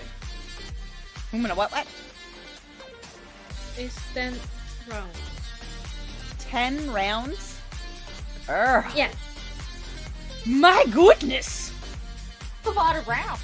That's a lot of rounds! Uh-huh. Can Bridie's handle it? Maybe. Do I have to take them all downstairs, or can I take half upstairs?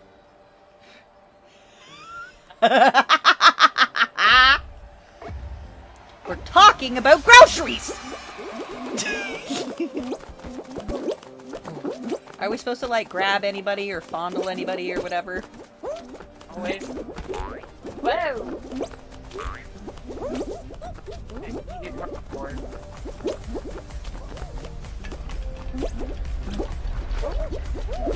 Oh! Hi! I never get caught up on that one. I hate that. Oh, shit.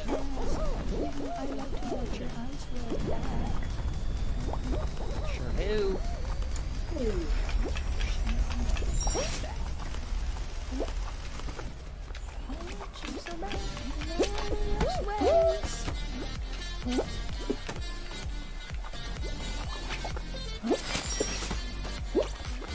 Oh, man.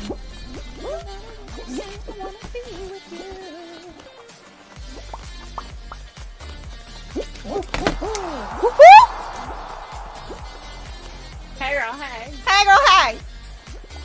5. Everybody thinks that I'm just a fuck boy. So come here, cause I don't give a fuck, boy. I wonder if that's why, because I sing swear word music. It's good music, that's why. People just need to not be soft. Oh, of course! Because they're triggered. You know. Oh my god, I hate that word. That is gonna be by far one of my most favorited, hated. Pardon me. I got trying to text. That is by far going to be one of my most hated words ever. Triggered. Triggered. Okay. Why would I give a fuck if you are triggered? Why? Why should anybody give a fuck if you are triggered? You should care that you are triggered, and you should handle that yourself. It's like having diarrhea and expecting the room to wipe your ass. No, buddy, that's a you problem. Oh, you're triggered? Cool, go wipe. Are you responsible for my trigger? Nah. Just like I'm not responsible for your trigger. Go wipe.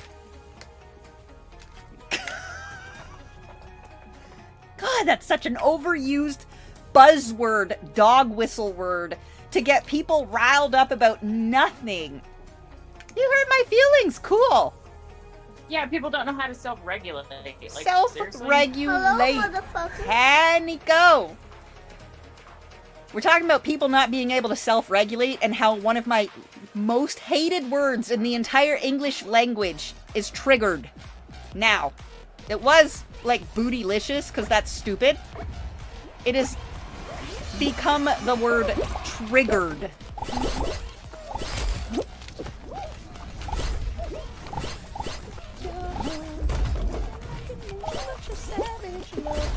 Got the gold.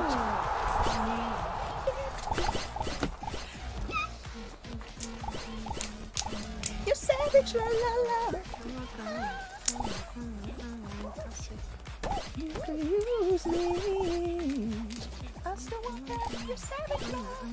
Oh my! I'm doing so bad. So bad. Anybody seen my flyers? There they are.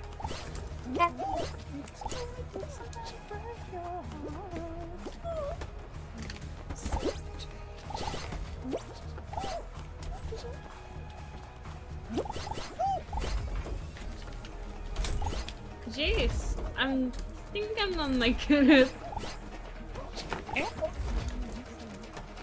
Oh, I'm not even watching a team member. I'm such a good person. There she is. You need 2 more. Or 1 gold. 1 more. 1 more! Run, Javi, run! Yes! Yay! Did Barsabarf get in? Nope. 1 more, Barf. Oh my god, get the gold because it's funny. Oh! You helped that green loser. There you go. Yeah, baby. I was trying to get the gold. I know, but you just bumped that green loser through instead. I got the gold. That was the first one I got. And I win.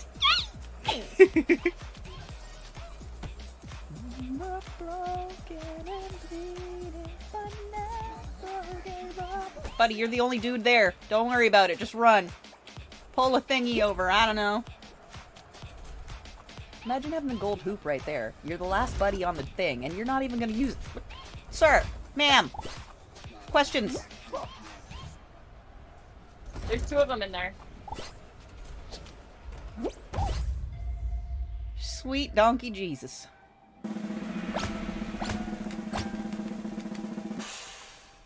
Hey, I'm still alive.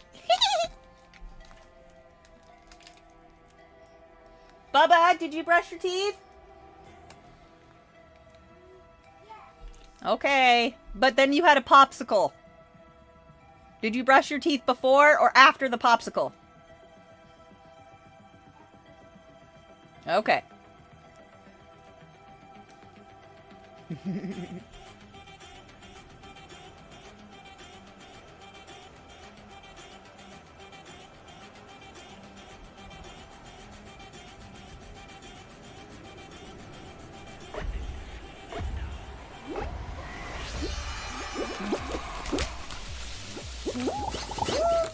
Hello, Alice.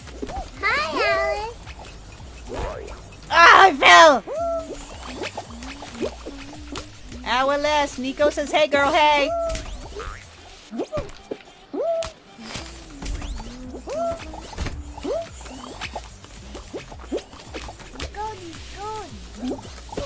It ain't that easy, buddy.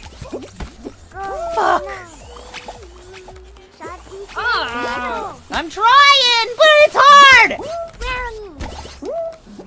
I actually called the 3rd one brownie one. Okay, I'm trying to get up into this gold one, okay?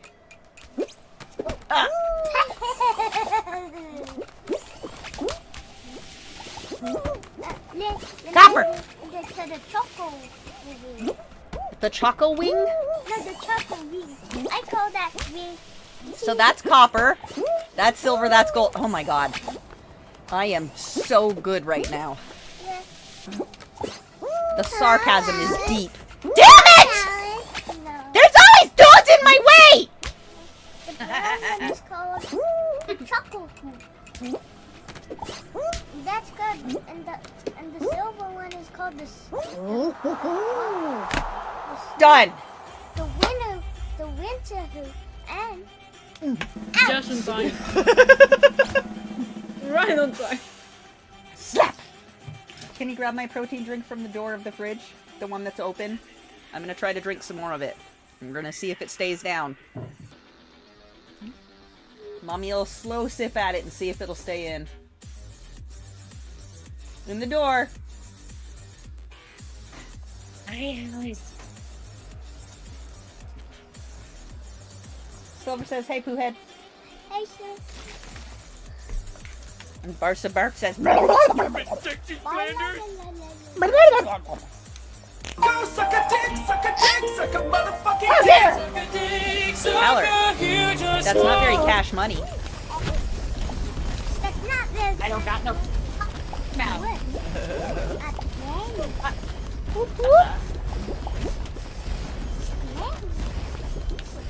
Oh, it's not a star, it's a bolt. Connected. Oh. Seriously? That's okay, I lived.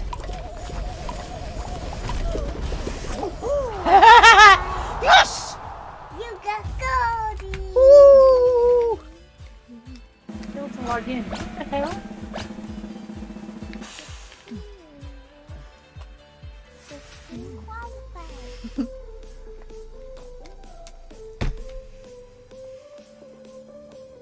Treetop tumble. What's treetop tumble?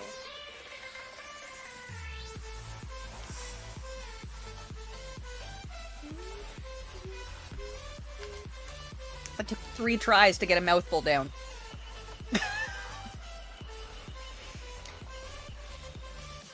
Close it. Yeah, Bubba? You want to go down the slide or the spinning? Up. I'm gonna go up. The spinning? You meant the spinning one? Yep. Oh! But that didn't work out the way I wanted it to. So I'm gonna go up from over here. Boing. Boing. Oh, I missed it. Ugh, you spit on the side of my face, bro! Yeah. Wipe your mouth! God damn it! That doesn't mean spit again! What the hell, dude? She says, what? And spits onto my goddamn face again! Ugh! Also, bitch, your child! Rhino. Come on, turn the radio. Rhino. Rhinosauruses. Pinky rhino. No baby talk! The pinky rhinoceros. Rhinosauruses? Rhinoceros. Wow. Why? What did you use the boing instead of the slide? Because you're not the boss of me and I pay taxes. Ooh, that one has a leg. Yay! Javi win too. Oh, wait. This one? Oh, yeah. See if it'll add her back in or not.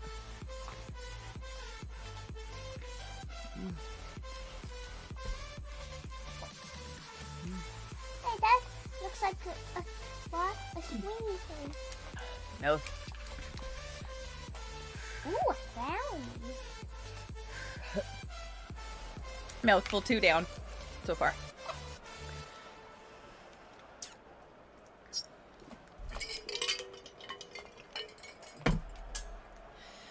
Push it down further with water and it won't be able to come back up.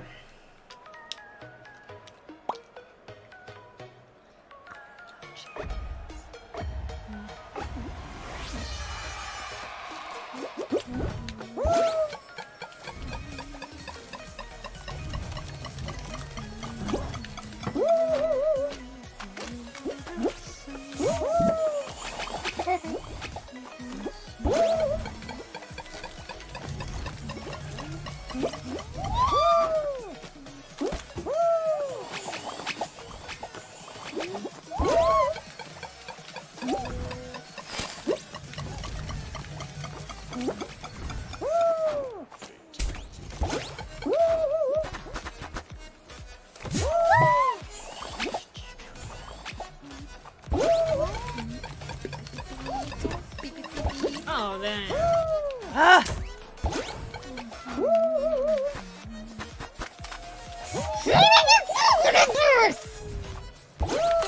Got it!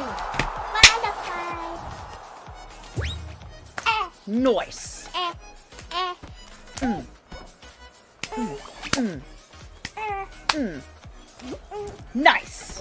And look, I actually do it like this. Yes, I was here for that. I saw. You are a silly, silly poo-poo. Ah! Here, let's show everybody your cutie muffin axolotl. Right there. It's a bowl of axolotl ramen. It's a snack. The snacks a It's so lot. cute. That's adorable. It literally says Snaxolotl Ramen. No way. Snaxolotl Ramen.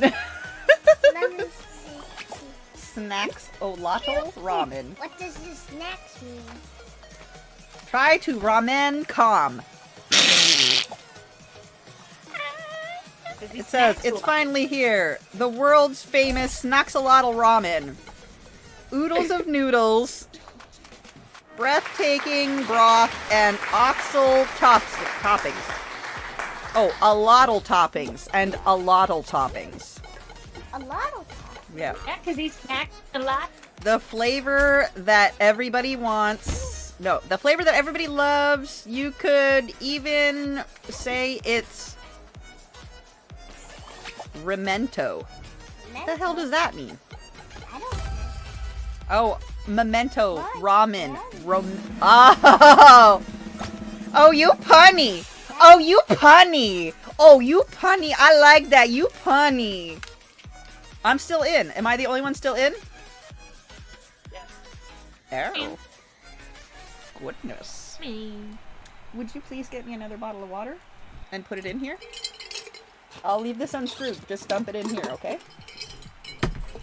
From the fridge, a cold one. Wait, is that snacks for the... Huh? Recording. Ooh, I'm already going. Ooh. Okay. What was the question? Is that snack... She keeps cutting out and I have no idea what she's saying. Is that snack? That's what you said. Is that snacks Yeah. a lot? The mask? Nope. No better. Nope. Just type it. Just type it. Give up and write it. Delivery. Delivery! I'm out. I don't fuck with you. You little stupid ass bitch. I ain't fucking with you. You little dumb ass bitch. I survived. I got a million trillion things that I'd rather fucking do than to be fucking with you. I don't give a fuck.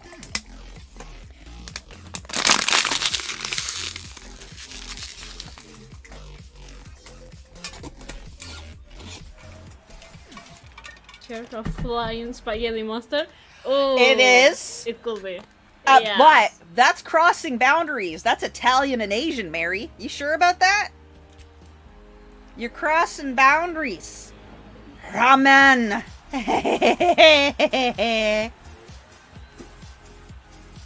Ramen, bitch.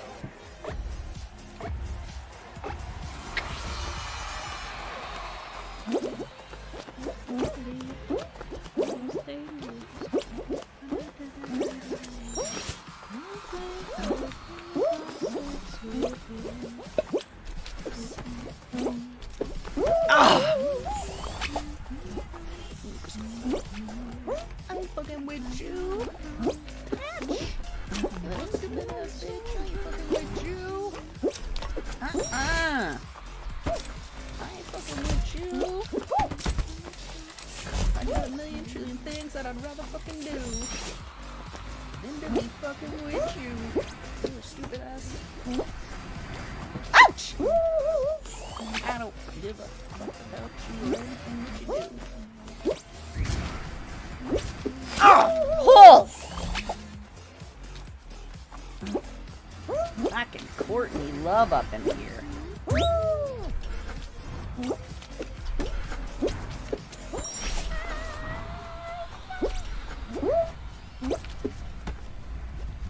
I don't want a lot more.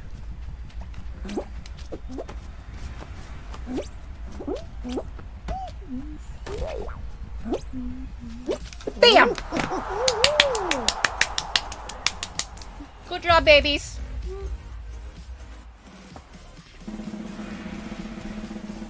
He's still in! He's still in! Oh. I ain't fucking with you. You little stupid ass. I ain't fucking with you.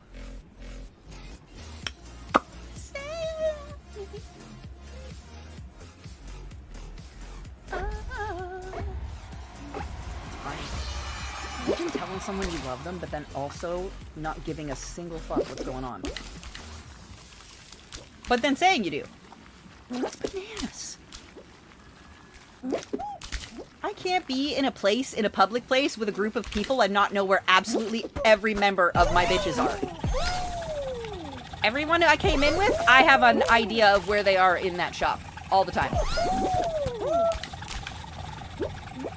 Genuine mind blown.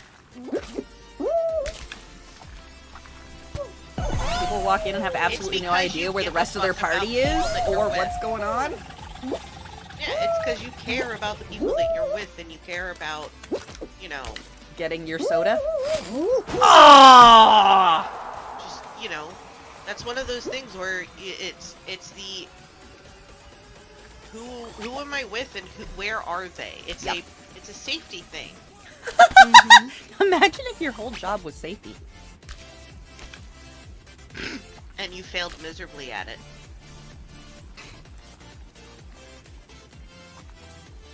Even the basic. The basic minimal effort.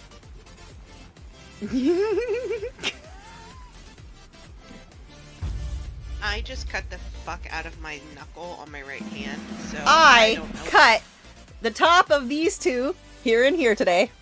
In the crotch.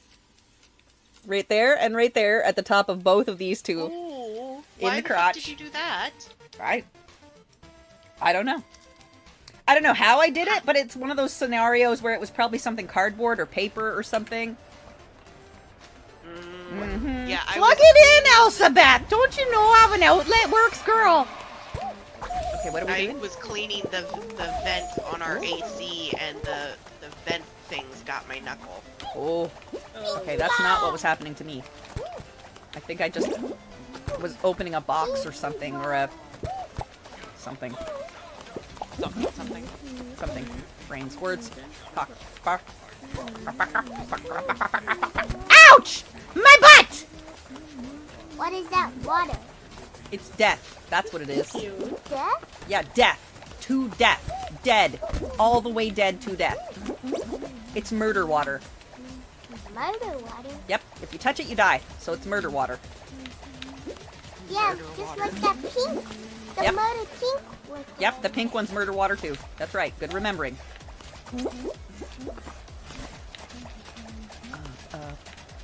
Down. Up, elevator, operator.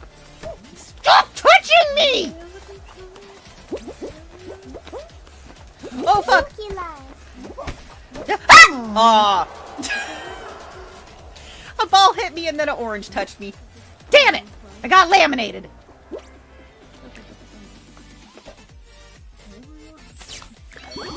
Did so many rounds. Okay, now I'm out.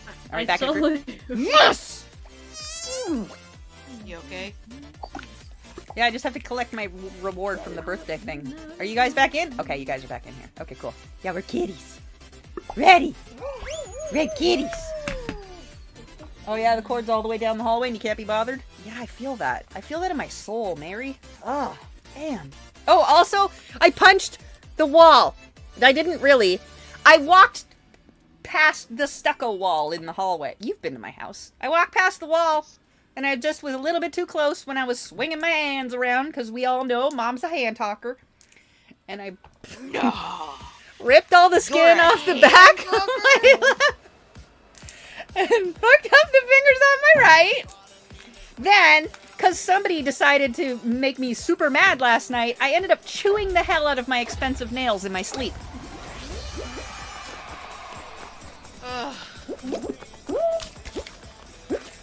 I know, Elizabeth, a hand talker? Who would have guessed? Never crossed your mind, did it? Well, it is in fact accurate. I grew up on the East Coast, and I am a hand talker. If you know, you know. Girl around down back New York or New Jersey's talking with your hands and shit. Hey, I'm not from New Jersey and I talk with my hand. It's Oh, and are you from Mexico? No, you East Coast scoop. You is just like me with your hand talking. I know. All them gestures. Because I gestures, all the gestures. Ow, them gestures! All the hand tucks, all the hand Oh, tucking. stuff. The gestures, girl. Yeah. All the hand tucking.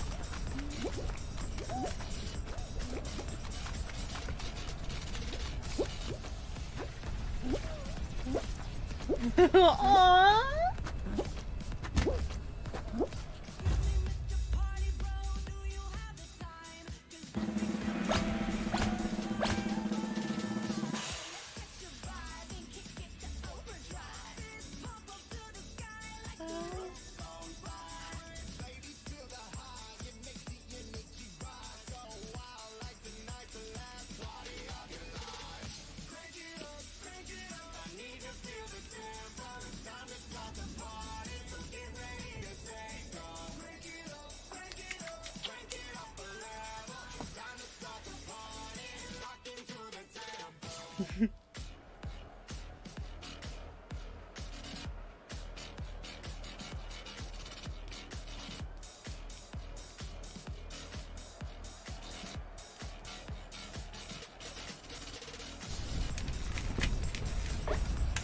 Right, let's see if I can do it again.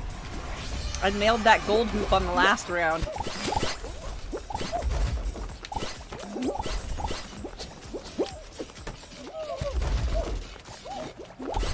Why is nobody grabbing the gold over there? There we go. Right, where'd it go? There it is.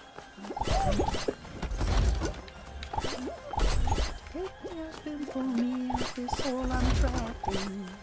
Truth is I need that, but I just can't imagine who I'd be if I was happy. Look at all them running for that.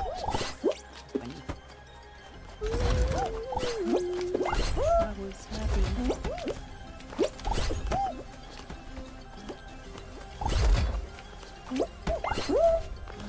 If I was happy.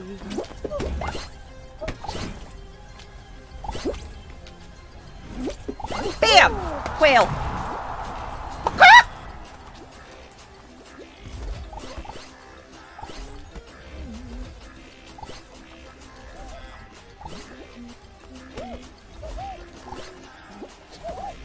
Done!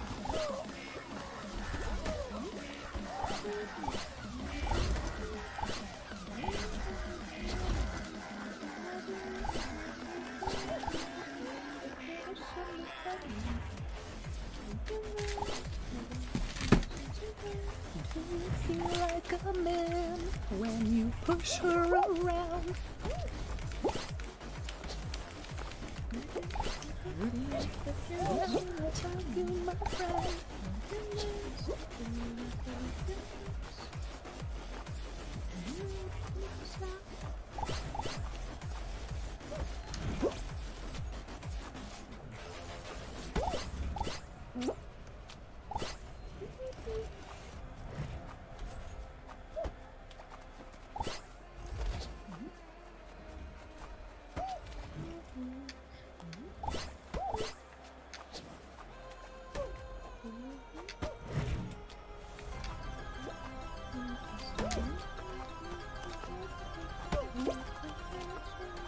Oh my god, you guys are so good at this. Dive! Dive! God, hit the dive button! Oh my god! There's a button that dives! Oh my. Shit. There. Jesus. One guy. Jesus! Jesus, tap dancing crust! Okay, he went through the hoop and then somehow also didn't get it. That was a thing. Well. Yep. Okay. So that was Jesus tap dancing crust. Because Alice says it's Jesus crust. Until someone corrected her. You know, that other person. It's Jesus Christ. Why would you correct it? It was funny. It was not confrontational. It was not hostile. And it was funny. Cute. It wasn't disrespectful. It was appropriate for a baby. Uh-huh. Mm-hmm. But I guess crushing fun for everyone else makes you happy, right? Yup, Jesus crust. What the?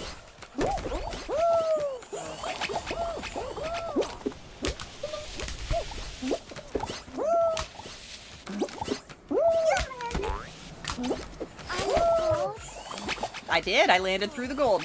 Get out of here! They're on top of me. Oh, you landed in the chocolate. It's not chocolate, it's copper. No, chocolate. It's not choco! It's copper! I actually call it the chocolate. But it is not choco, Baba. It is copper. Copper, silver, gold.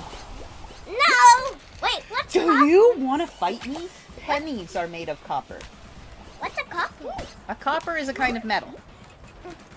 A silver is a kind of metal, and a gold is a kind of metal. This is copper. You see? Copper, silver, gold. They're metals. Shut up, Elizabeth! It's copper, silver, gold. Titanium. Okay, that one's titanium. You're right. That's silver. That's titanium. Shut up, Elizabeth! What's titanium? A stronger kind of metal. Oh, a stronger kind I don't think I have anything platinum. I think my ring A was milk- white gold, not platinum. A milk shit. A wing. Isn't platinum soft? Isn't platinum softer than Urine? titanium? There's urines. Platinum. Pretty sure the titanium's the harder one, that right? looks The like- hardiest Hey, one? that one Yeah. looks like a gingerbread house. Yeah. That guy's crazy. It's summertime. It ain't gingerbread house time. Bananas. I'm gonna share my heart with everyone around. Donut! Donut! Don't put your hair in your mouth. We talked about that. It's gross. If you swallow it, you're gonna end up with a big hairball in your belly like Sausage Kitty. And then you'll be in the living room. And then a big hairball will come out. And then you'll try to eat it. Because you're Sausage Kitty.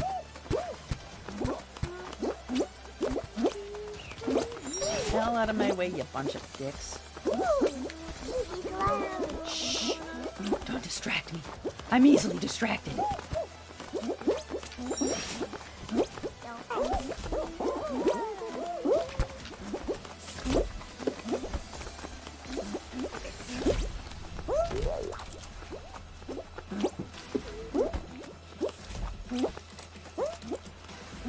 Blind. The same fucking mistake again.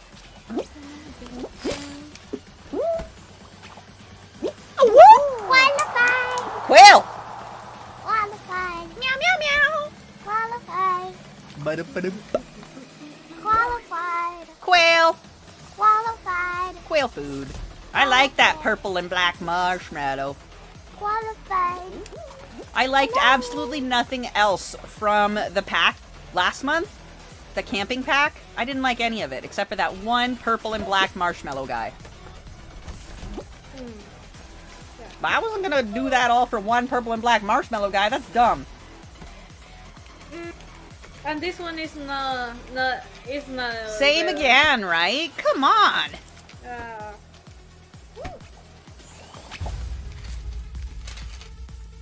Like the last one is kind of cute. The wood, like wood. A couple of them were shark alright, thing. but this did just. What the hell are you guys doing Yeah. over there? Who is telling you to make this crap? Come on now. Bring back the burgers with kitty ears and bears and doggies and stuff. I like those. The hamburgers with the ham on us. Hello Kitty hamburger. Na na na na na na na na. Ooh, it's 2 rhinoceroses. That's not bad. And win. Did you already die? We just started.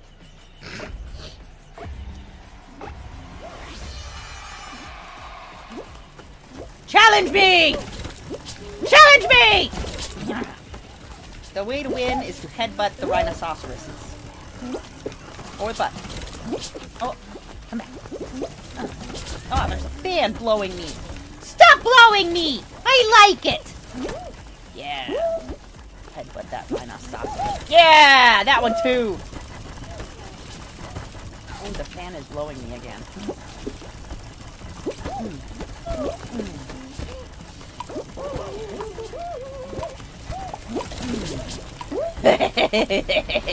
Ooh, see, I told you.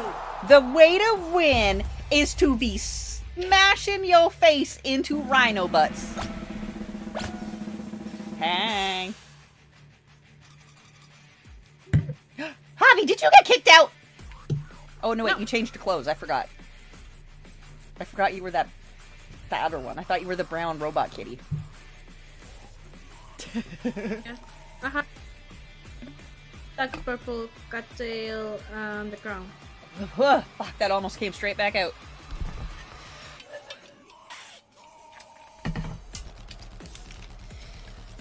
Listen, Nico, I do a lot of drugs. A lot. A lot. And I could definitely pick better designs. For sure, for sure. For sure. Yeah, this guy beside me I thought was you, but it's not you. Because you're purple and black now.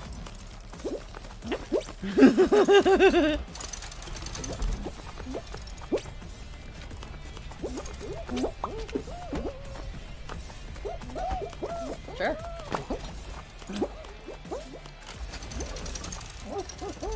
Yeah, you're welcome, bitch. Yeah, I'm good at this one. You're welcome. Hey. Yeah, you're on your way. That's right. That's right.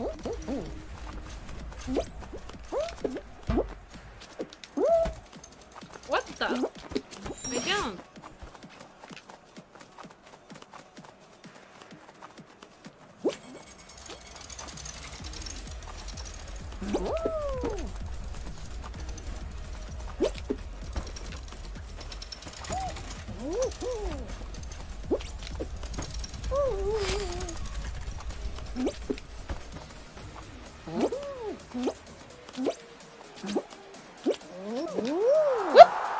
You're welcome!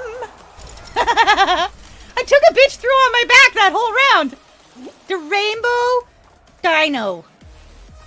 I carried that bitch as a backpack. Yeah, that brown cat right there I kept thinking was you, but it ain't you. Oh, Yeah. yeah. No, you're not that cat anymore. I helped that rainbow dino. Because it was a rainbow. And you know how I feel about rainbows. I had to help the rainbow dino.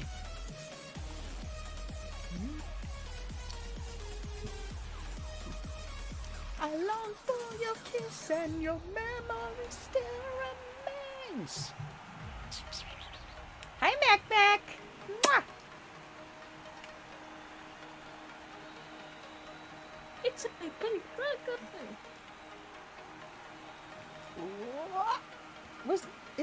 Is Nico not a friggin' mod? What? What? What the fuck? I don't think so. That is the most bullshit thing I've ever heard. Oh, Remind me to do that later. Say someone. Say someone. Yeah. Yeah. What?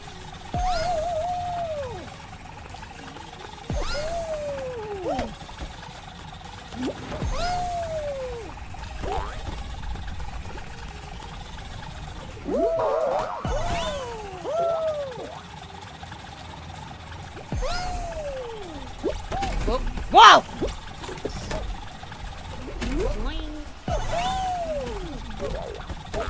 You know what? It would be a good skin? Admiral Akbar, because it's a trap.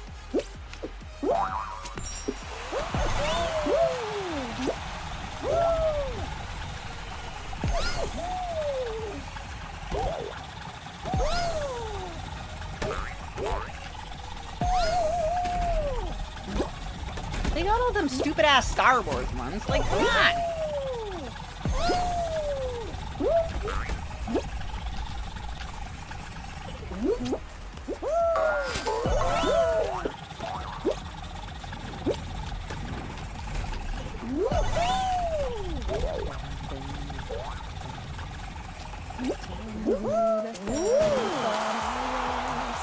Quail! Whoop, whoop.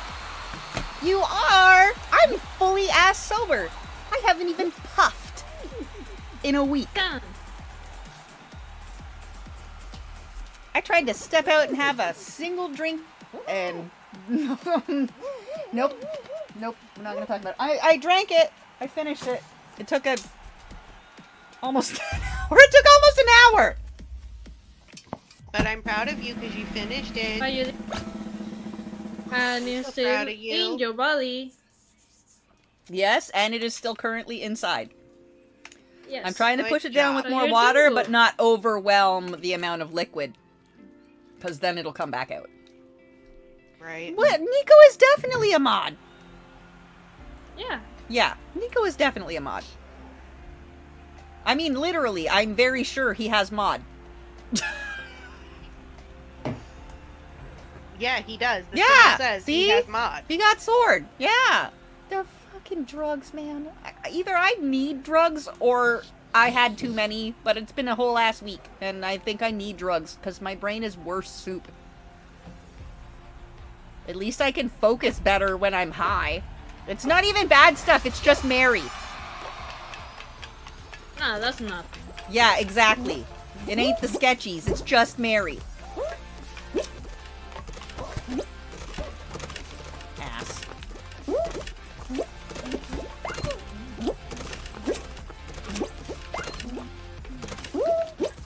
Oh, I want that one. I'm out. Bam. Bam. One more and I'm good. Got it. Bam! Quail! Yeah, sword, yeah. Yeah. It just was frozen for a moment.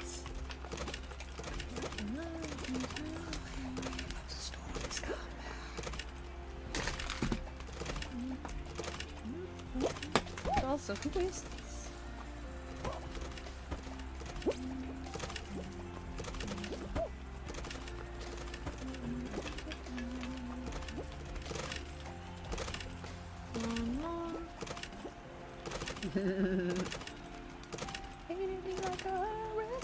Winning.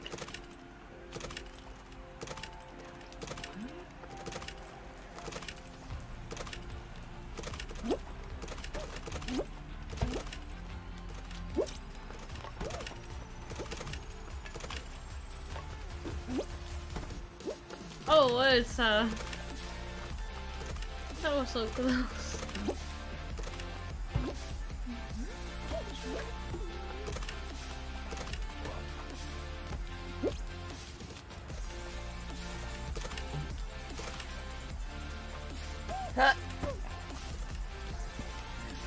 So, before she leaves, she's got to drop off her cool fucking thing at your house till she comes back.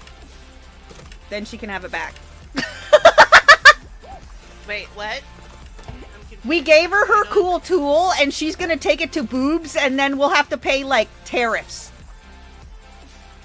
Yeah. For her half of the crafts.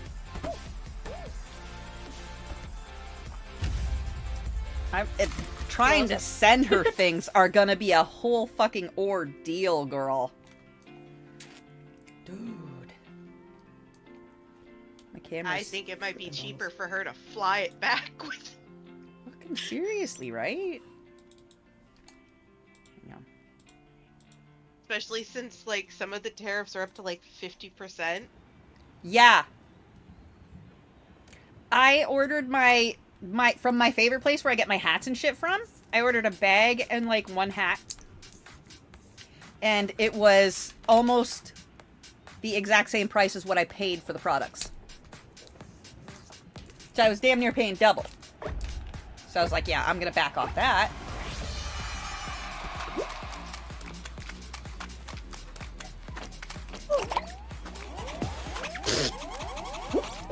I like supporting small businesses and stuff, but it's really hard for me to find places I like to shop from. I'm a weird shape. You know, everybody talks about an hourglass. Actually fucking have an hourglass. It is so goddamn hard to dress it. I'm not bragging, it's fucking annoying. Try! Try being in it. Try it. Try it. Try. Try. Try it. 36. Well, what did we measure my waist at last time? I don't remember. 36, 26, 41. 36, 26, 41. And that 36 is a G/H. So yeah. Fuck, dress that. Dress that. Dress that. Good luck. Good luck. I'm all hips and ass. I'm all hips and boobs. There's no ass. It's hips. It's hips. There's no ass. It's all hips. I am hips and tits. That's what's up. Is what it is. Infuriating to dress.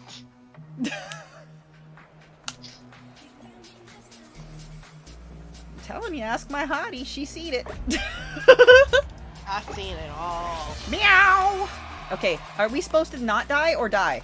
Are we supposed to go up or no? Not die. Jump in the blue or don't? No. No. No. Don't jump in the blue. Oh, okay, there's balls will coming. Come down. Balls. Yes. Survive. Don't die! Unless you want to. Touch this guy. Touch this guy. This is this guy. It's the final, so... Kill everybody? Yeah. Grab this guy. Grab this guy. Grab that guy. Oh, come back. I'm gonna grab you. Alright then. Oh, you should see the bruises I got going on, Mech Mech. They're not even from anything. At all. Literally at all. I just bruised like a peach. It's telling me yes. I'm just a stranger, you know. Why do I feel like a loser? I'm just a loser. Yes, I am a loser. Why do I feel like a loser? Run, I'm back from the dead. Let it go. It's all in your head. Ah, fuck! Ah, damn it. It was just me and that guy. Yeah, that one was cool.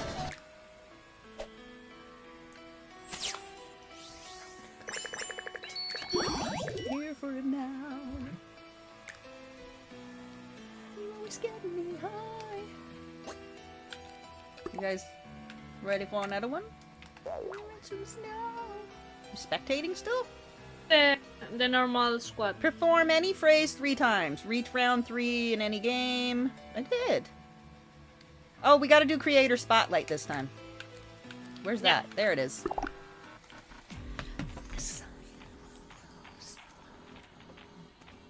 It looks like your kidney was... Hang on, Mech Mech. I'll start showing you some of them. Look at this. Look at this shit. Look at... I've done nothing. I've done absolutely nothing. Nothing whatsoever. But you know what? Showing you my bruises and moving my leg around for you will give me bruises tomorrow. So, they're up my arms. They're down my sides. Yeah. Yeah. I do need iron. But you just saw me struggle with a protein drink. You saw. Uh-huh. I badly need iron. You should see my feet. Look at my fucking feet. Look at that. Look at all my toes busted up. You know what happened to my toes? Alice. They just step on you? No, she steps on me. she constantly is stomping on my feet. On my toes. Why? Because she's 7? I don't know. And she doesn't just stomp, she pivots. Like she steps on you and then she pivots. And so it doesn't just... It grinds it. Hey. How am I moving my legs to my... I can put them both behind my head. Have we not had that conversation before? Hi! I'm actually very, very flexible. I'm very, very flexible. Oh, I have a bad back from degeneration that is genetically passed down. So I have degeneration in my spine and my knees and my wrists. But I am super fucking flexible. It makes it difficult from my chiro. Oh, yeah, no thank you. Same. I need somebody to come here so I can feed them. I don't want to eat the food. I just want to cook it and you eat it. I have to go get these fixed tomorrow.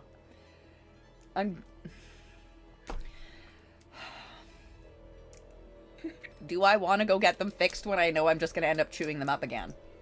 Yes. I'm going to go get them fixed. They leave tomorrow, and I get a break for a couple of days of being made to feel like garbage. It would be lovely. Oh, they're going to the toilet park.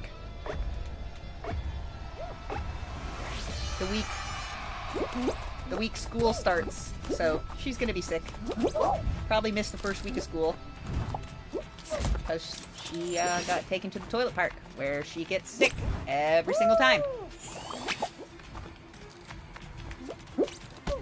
Oh, get out of here. Oh! La la la la la.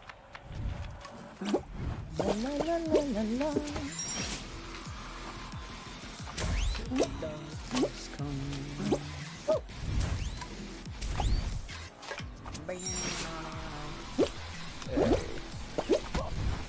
Oh, thank you! Fuck! That's falling from the sky, eternal gray. Open wings could never stop. Missed it. When the darkness comes and there's nowhere you can run. Huh? Oh, they're going to the toilet water park. You know, toilet water park. Great Wolf. They're going to Great Wolf Lodge for 2 or 3 days or whatever. I don't care. They can go have fun. She'll come back sick, like every single other time.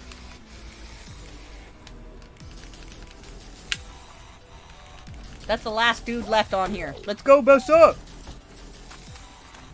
I don't know and I don't care. Probably. And I'm sure we paid for it. Probably. But I don't know, I don't care. Not my problem, not my interest, I don't care. You want to go, do it, don't care, go ahead. I don't care. At all.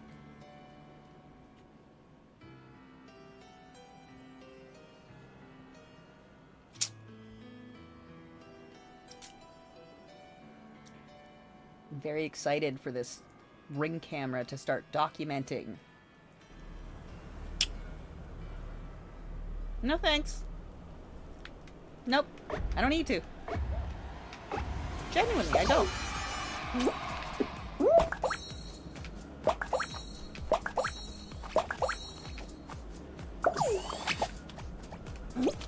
Oh, so don't let the things touch you. Oh. Don't let the bats touch you.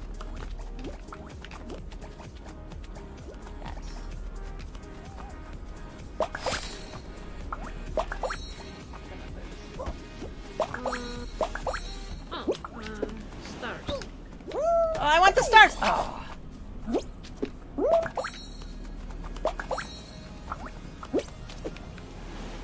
Oh, come on.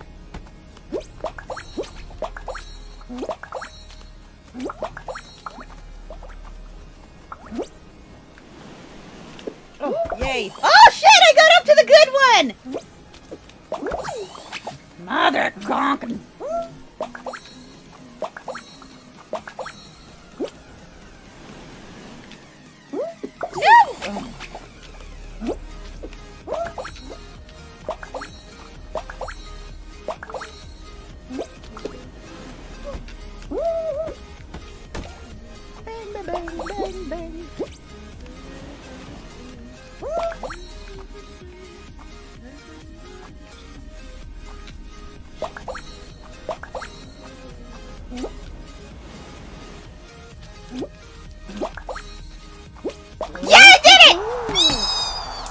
all the way to the top and got the gold ones.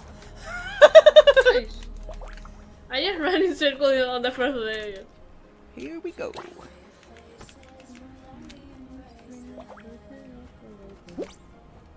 Oh, bud. You know what you need to do?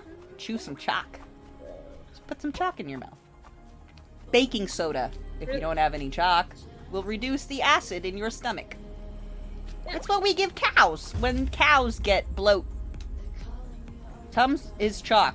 It's just flavored chalk. A teaspoon of baking soda and water. Teaspoon of baking soda and water. Chug See? it down. That's what you give to a cow. Mm-hmm. When they get acidosis. Yeah, I know things. Hey, that's right. I know how to fix a prolapse in a pig too. What about it? Stick your hand on it. I'm a Canadian. I spent half my life on farms and half in the city. I can fuck you up. I can break pretty well any lock. I know how to well, I used to know how to hotwire cars. Now they're different. Let's see, what else? I know how to fix aminals. I know how to plant and garden and preserve and do all that stuff. I'm the best member of the friggin' zombie apocalypse team. If you've got the pew-pew, I've got the rest. We'll survive the apocalypse. I mean, until I find my hot girlfriends, then we'll murder you off. Yeah. Yeah. We'll murder you off. Pretty much the same way you do it in pigs. But you're more likely to end up with sepsis if you do it the same way you do it in pigs. Really, you should just stick it back in and put a stitch on it so it doesn't pop back out. Mm-hmm. Now you know.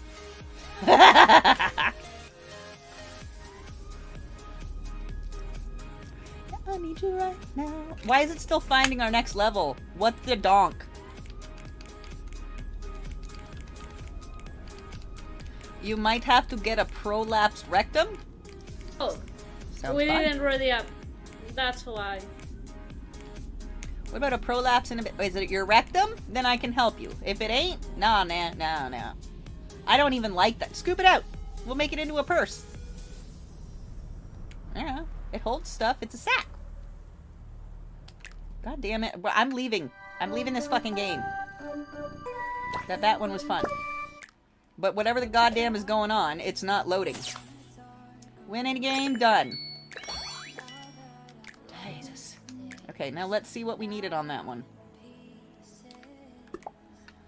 It was emote in creator spotlight. Oh. That's And why just we were played. fucking it up. That's why I was like, why are we doing it? Yeah. We need to emote in the creator spotlight. That's what the problem was. Got it. There we go. Now we There know. we go. Yeah, listen, I don't know. I don't know. We forgot. I don't know.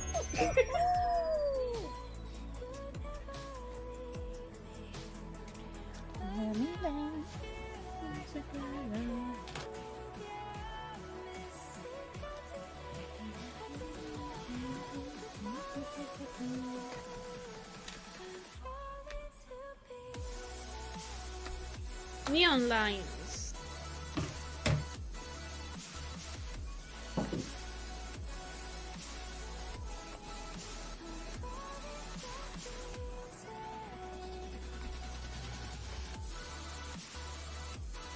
Heck yes! That's nice.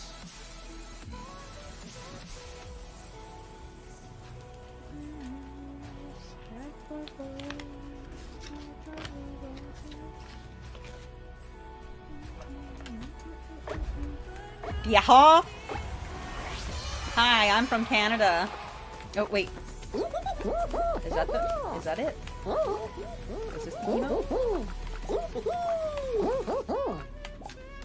Is that it? Or is this it? Or is it this?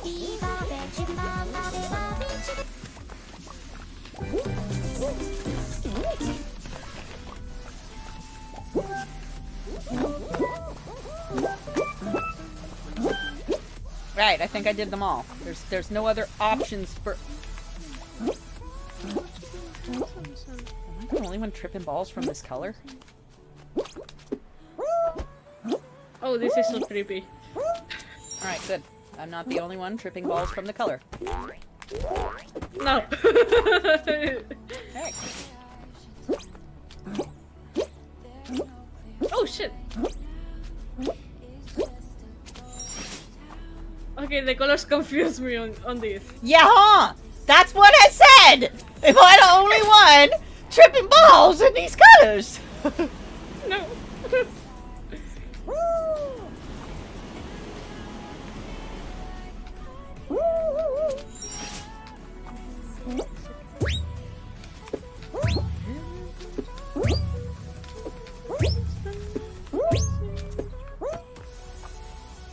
Oh shoot.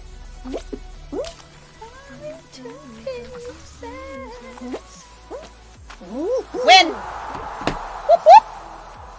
Oh, okay.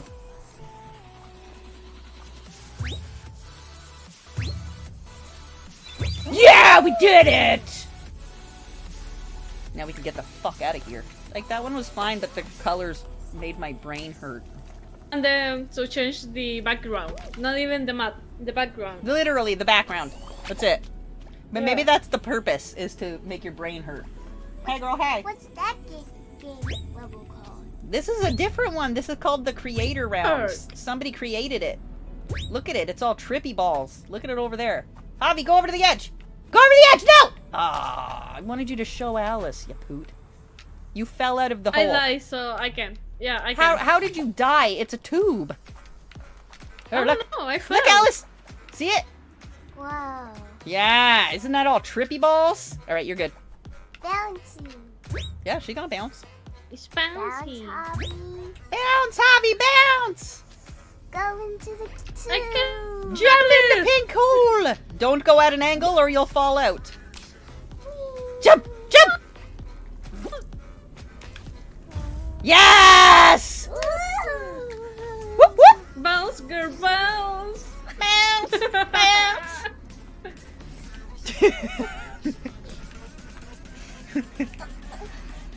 Okay, wait. Ready. Wait. Ready. Is that, Quit. is Quit. that how you imagine it? Yeah, that was fine. Neon lines was cute. Okay, what do we have to do now? It was a something else one.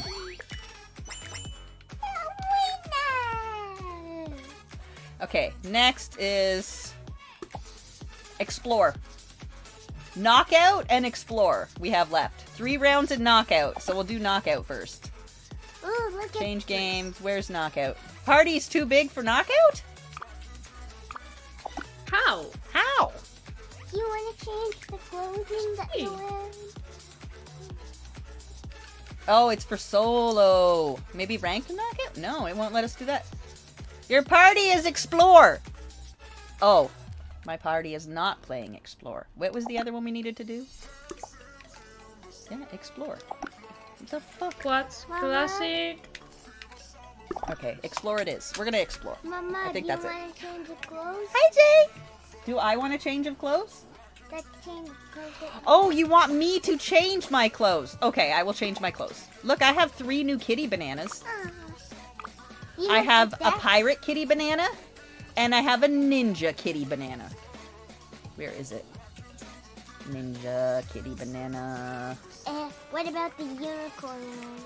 That's what I had on, and you said it was butt! So you want it to be the unicorn kitty. Yeah. Then That's really cute. exclamation Mr. J, please. Ready, Burst Murph! Oh, look Hey, at Daddy Bur- J, how you doing, baby? Oh, look at Bushabo. She's a rosy kitty. She made that outfit for you because she likes you or some gross crap. Isn't that nasty? She loves you. Ew. Yeah, that's disgusting, Elsabeth. I can't believe you ate that.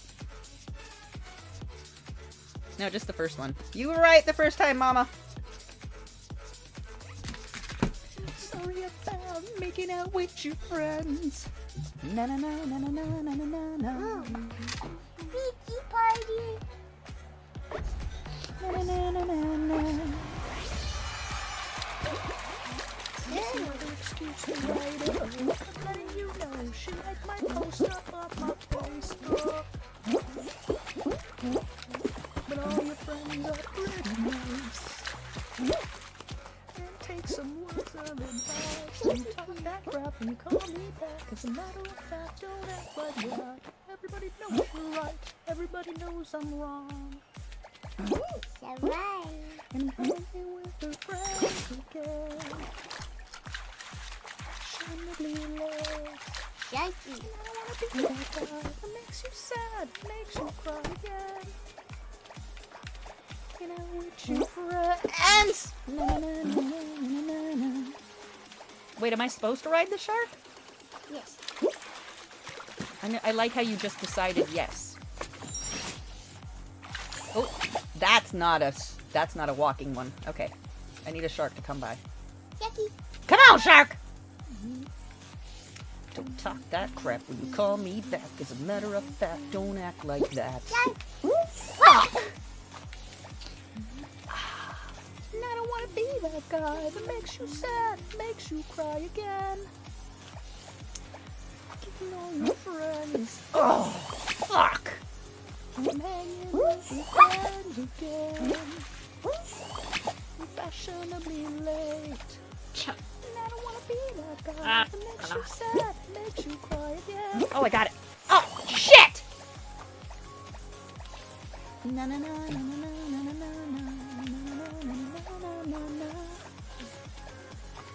Making out with your friends. Mother!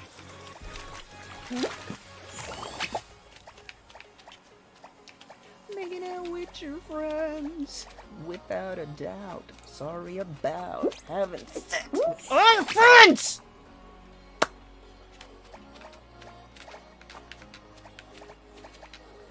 Alright, I hate this one. Hi, Buster. And look, Buster Bear came by. Yeah, she's bitch. It's okay, she knows.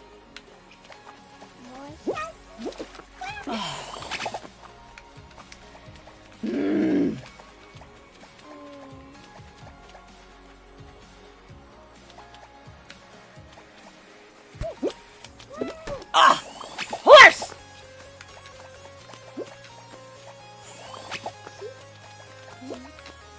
I've tried, girl.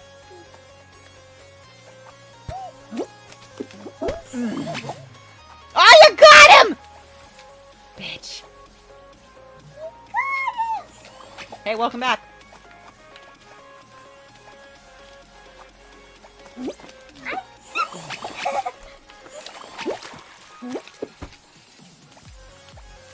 Love me.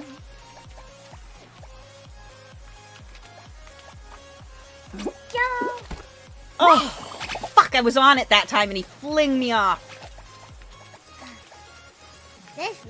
This round sucks! Hello.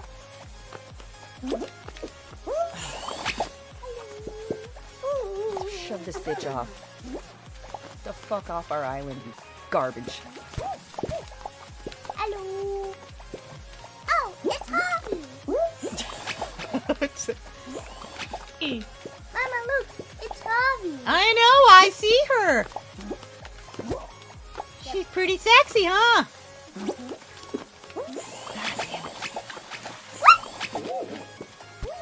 Okay, you know what? RB. This is garbage. I hate this. Skipped. Thumbs down. This one was ass. Skipped. Thumbs down. Let's go, Bubba. Excuse me? I want one of those. One of what? $50. What color? Pink. Then that's what you need to use your words for, right?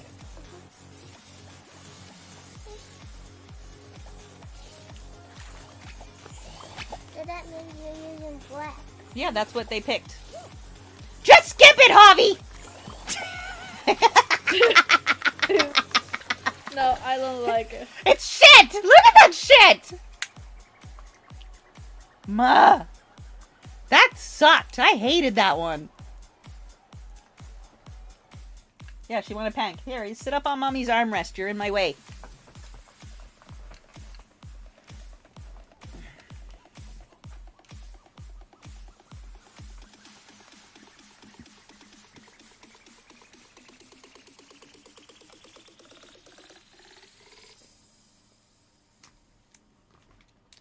Lolly, lolly, lolly, bomb, lolly, lolly, lolly. Lolly, lolly, lolly, bomb, lolly, lolly, lolly.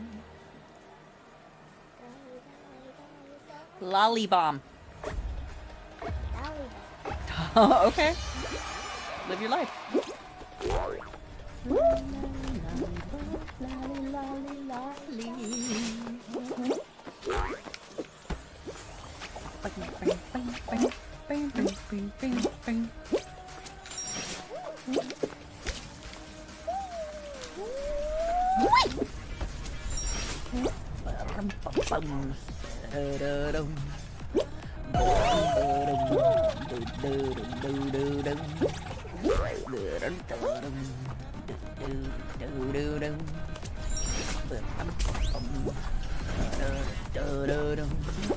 Woo! 369. Damn, you're fine. Get low, get low, get low, get low. To the windows, to the walls. Till sweat drop down my balls. All these bitches crawl. Oh, ski ski motherfucker. Yo, ski ski goddamn.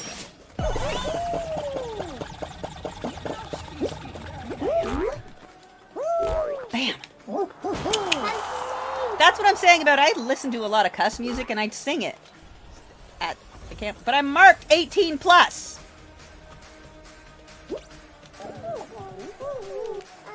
All our oh, there was Belshabar.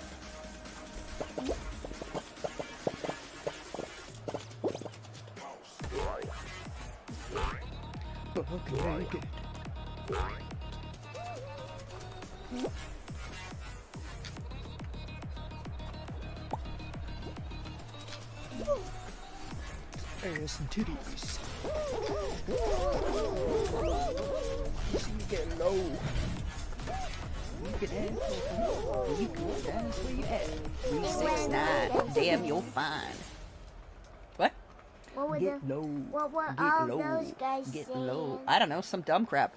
To the windows, to the walls, till sweat drop down my balls. All these bitches crawl. Y'all ski ski motherfuckers. Y'all. I have a box for her too, and I can't even send it to her because she's moving, so that would be stupid. What? Let me send you a box so that you have to pack it. Yeah. There are so many rolls on my shelf over there. I don't know what you're gonna do with them. Good luck. You can make some cool shit though. But not in Boobsbekistan.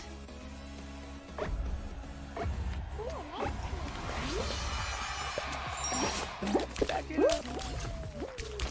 Back it up. 369. Damn, you're fine. And wiggle with it, stop. And wiggle with it, stop. And wiggle with it. Damn, you're fine. Get low, get low, get low, get low. To the window, to the walls. Till sweat drop down my balls. All these bitches crawl. Y'all ski ski motherfucker. Y'all ski ski goddamn.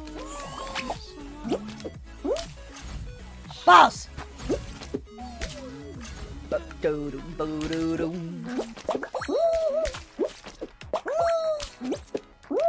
Oh, I missed it. Ass and titties. So the white ones are the same as the pink ones, but they're harder to get to? That's stupid! Is that? The white ones are the same point value as the pink ones, but harder to get to. Okay. What did that one give you for points? That copper one I tried to get to it a couple of times. 3. Yeah, no. White, see? 1. You don't even have to jump through the purple hoops. You just have to touch them. Oh! Okay. That's easier. Get low. Get low. Get low. To the windows. To the walls. Till sweat drop down my balls. Yeah. Excuse me, motherfucker. Y'all ski goddamn. Y'all ski motherfucker. Y'all ski goddamn. Rainbow. Woo! See, I don't know. What are we gonna go on? Pink, red, yellow, green, or blue? Pink. Alright. Down, get low. Bend over to the front and touch your toes. Right ass over down and get low. Do we need the egg? I need an egg! It's my egg! Alright. 3, 6, 9. Damn, you're fine. Who has an egg? I got an egg. Do you got an egg? I got an egg. You're really out of control. Shit, I lost my egg! I got it. To the ball. Is anybody else supposed to take an egg? Or only one dude had to take the egg? I don't have it. I have the egg. You're really out of control. I am No, you absolutely in control.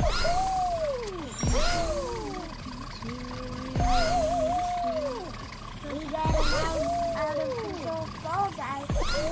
My chicken needed its egg! Bam! There is a fall guy that's out. Okay, I gave the chicken the egg. You guys passed even without the egg? Dude, I went back for the egg! Dude! Alright, you didn't need the egg.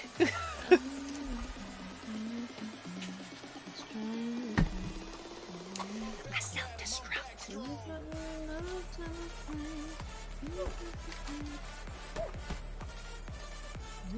Yeah, I deserve my 21 gun salute. DoorDash. For putting up with you. DoorDash. That's what this is called? Oh yeah, it's called DoorDash. Okay. DoorDash is also that company that gives us food, like the food that last time, like the food from the Cheesecake Factory. That's right. DoorDash brings us food from the Cheesecake Factory. Good remembering. Yeah. And even people. Yep, you can get beep boop bop ramen from DoorDash. That's true. It's better to eat it at the restaurant, though. Yeah. I opened the doors already. There is a whole new world that you need to explore. Whoops.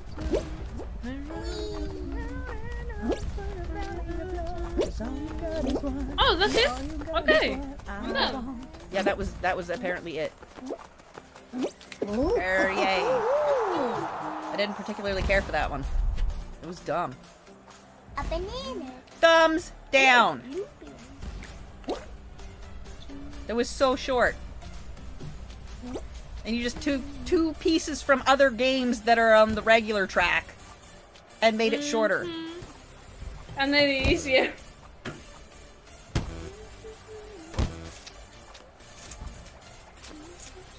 Ow.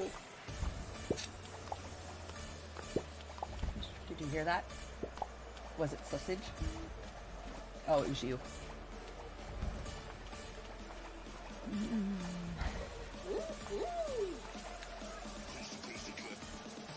If it didn't load soon, we were gonna be all finished.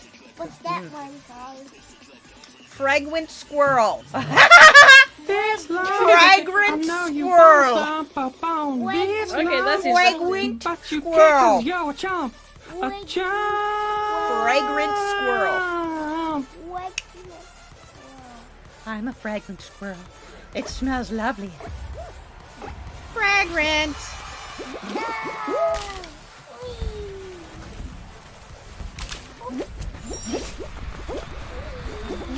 That's a fucking same thing again. There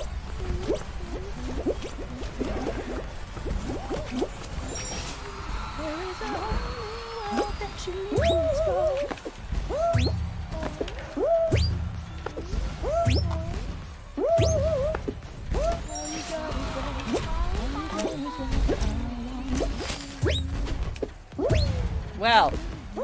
I didn't hate this one as much, but it's also the same stupid shit again. It's just one of the regulars cut in half and made easier.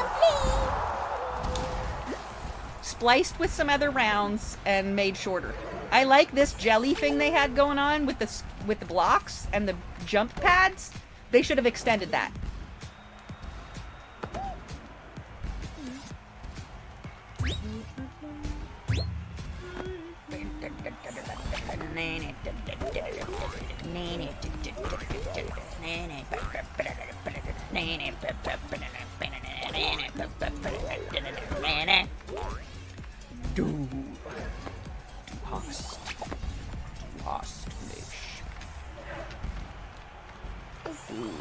Is the pink cube before Murder Water too? Yep, Murder Water. Ukulele in Hawaii. Du hast. Du hast mich. Hey, that little pink fall guy and that little yellow fall guy also looks like a pineapple. And the pink one looks like a mermaid. I'd like you to turn off the TV. Because when I'm done playing this with the aunties, we're going to go to bed. Are you going to your bed, your dad's bed, or my bed? Come back with the tiara when you're done.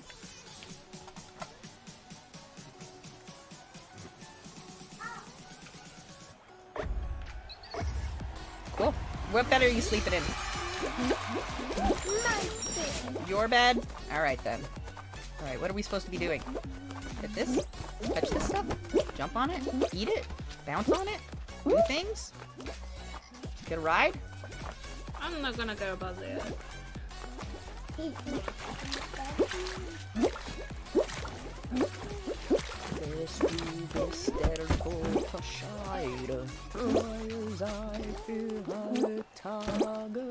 I have no idea what we're supposed to be doing. I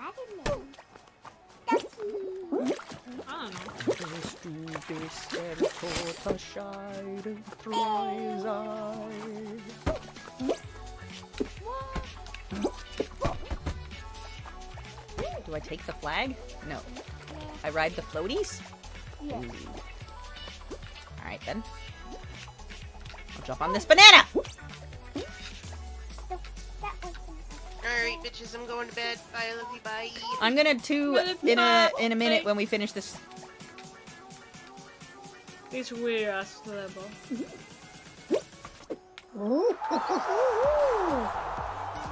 Okay.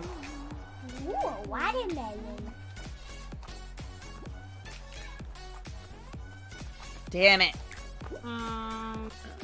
Soda. I did not like or hate it. It was just meh. I do want to go to bed though. I need a wee.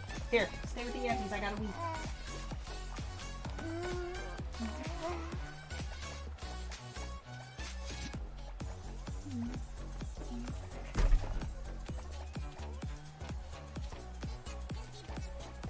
Oh, here's the finish line.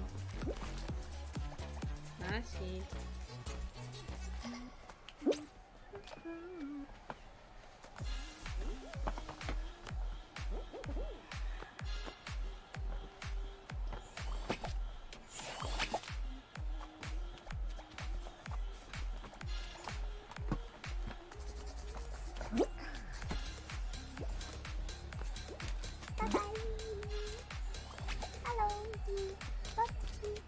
Hello. Ooh, an apple.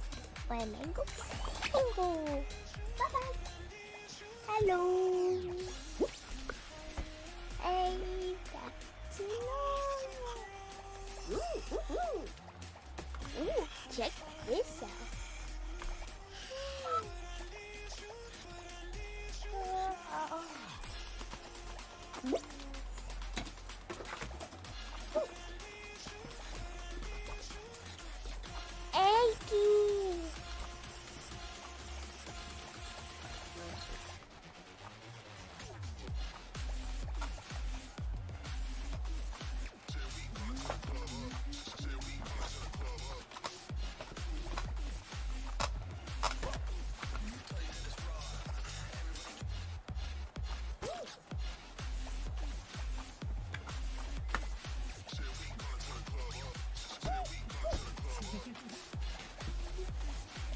Dude! I just thought that I felt heat.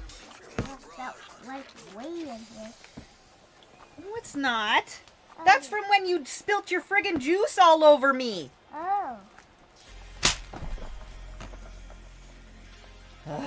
Okay. Give me back the clicker. We're gonna be all done this damn game. What's looks? What's But I don't want to play anymore. Fool's Loot.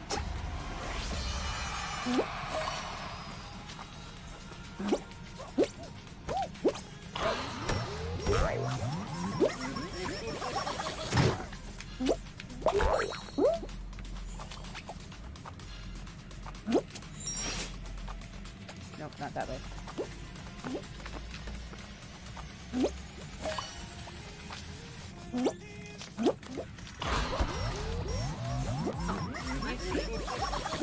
Break the box. Yep.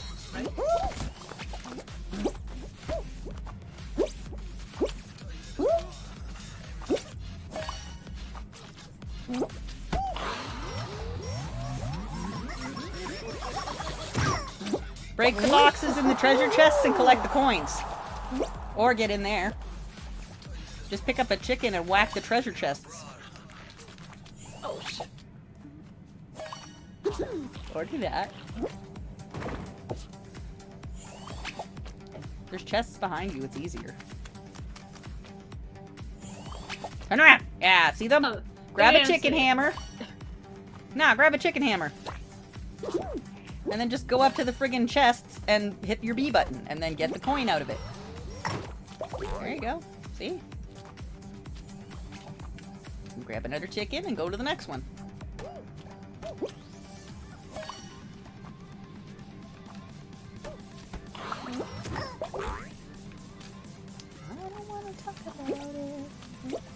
One more and you're good.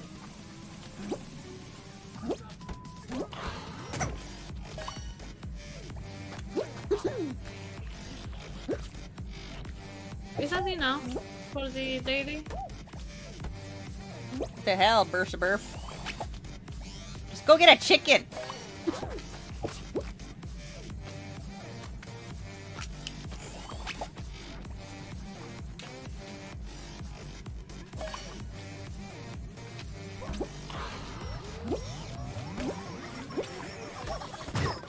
There, you win.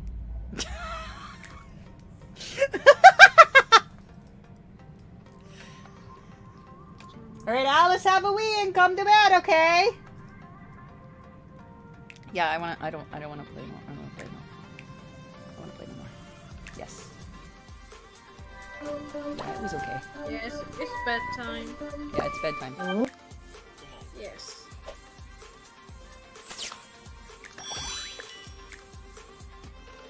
Right. We probably didn't do all the dailies, but I don't care. I wanna go to bed.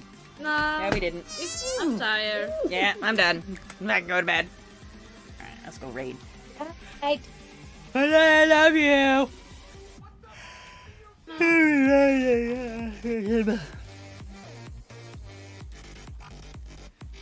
Who's on? Let's see. Amish Ace is on. Park's on. Oh, Fox is on. Sully's on. Let's go raid Sully. That's always fun. We're gonna raid Sully. Alright.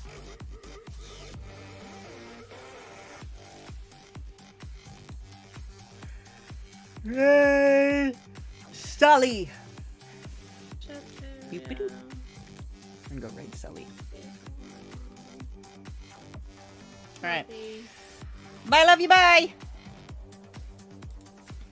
That's it for me for today. Thanks for stopping by. I appreciate you being here. Don't forget to check out social medias for updates and whatnot. Don't forget we have a drop happening at the shop in October. So if you are not following Arsenic Gummy Bear, please do so. She has the Poison Candy Crafts. Hey girl, hey. Get your raid alerts on, hey. And we're gonna go hang out with our buddy Sully. Love you.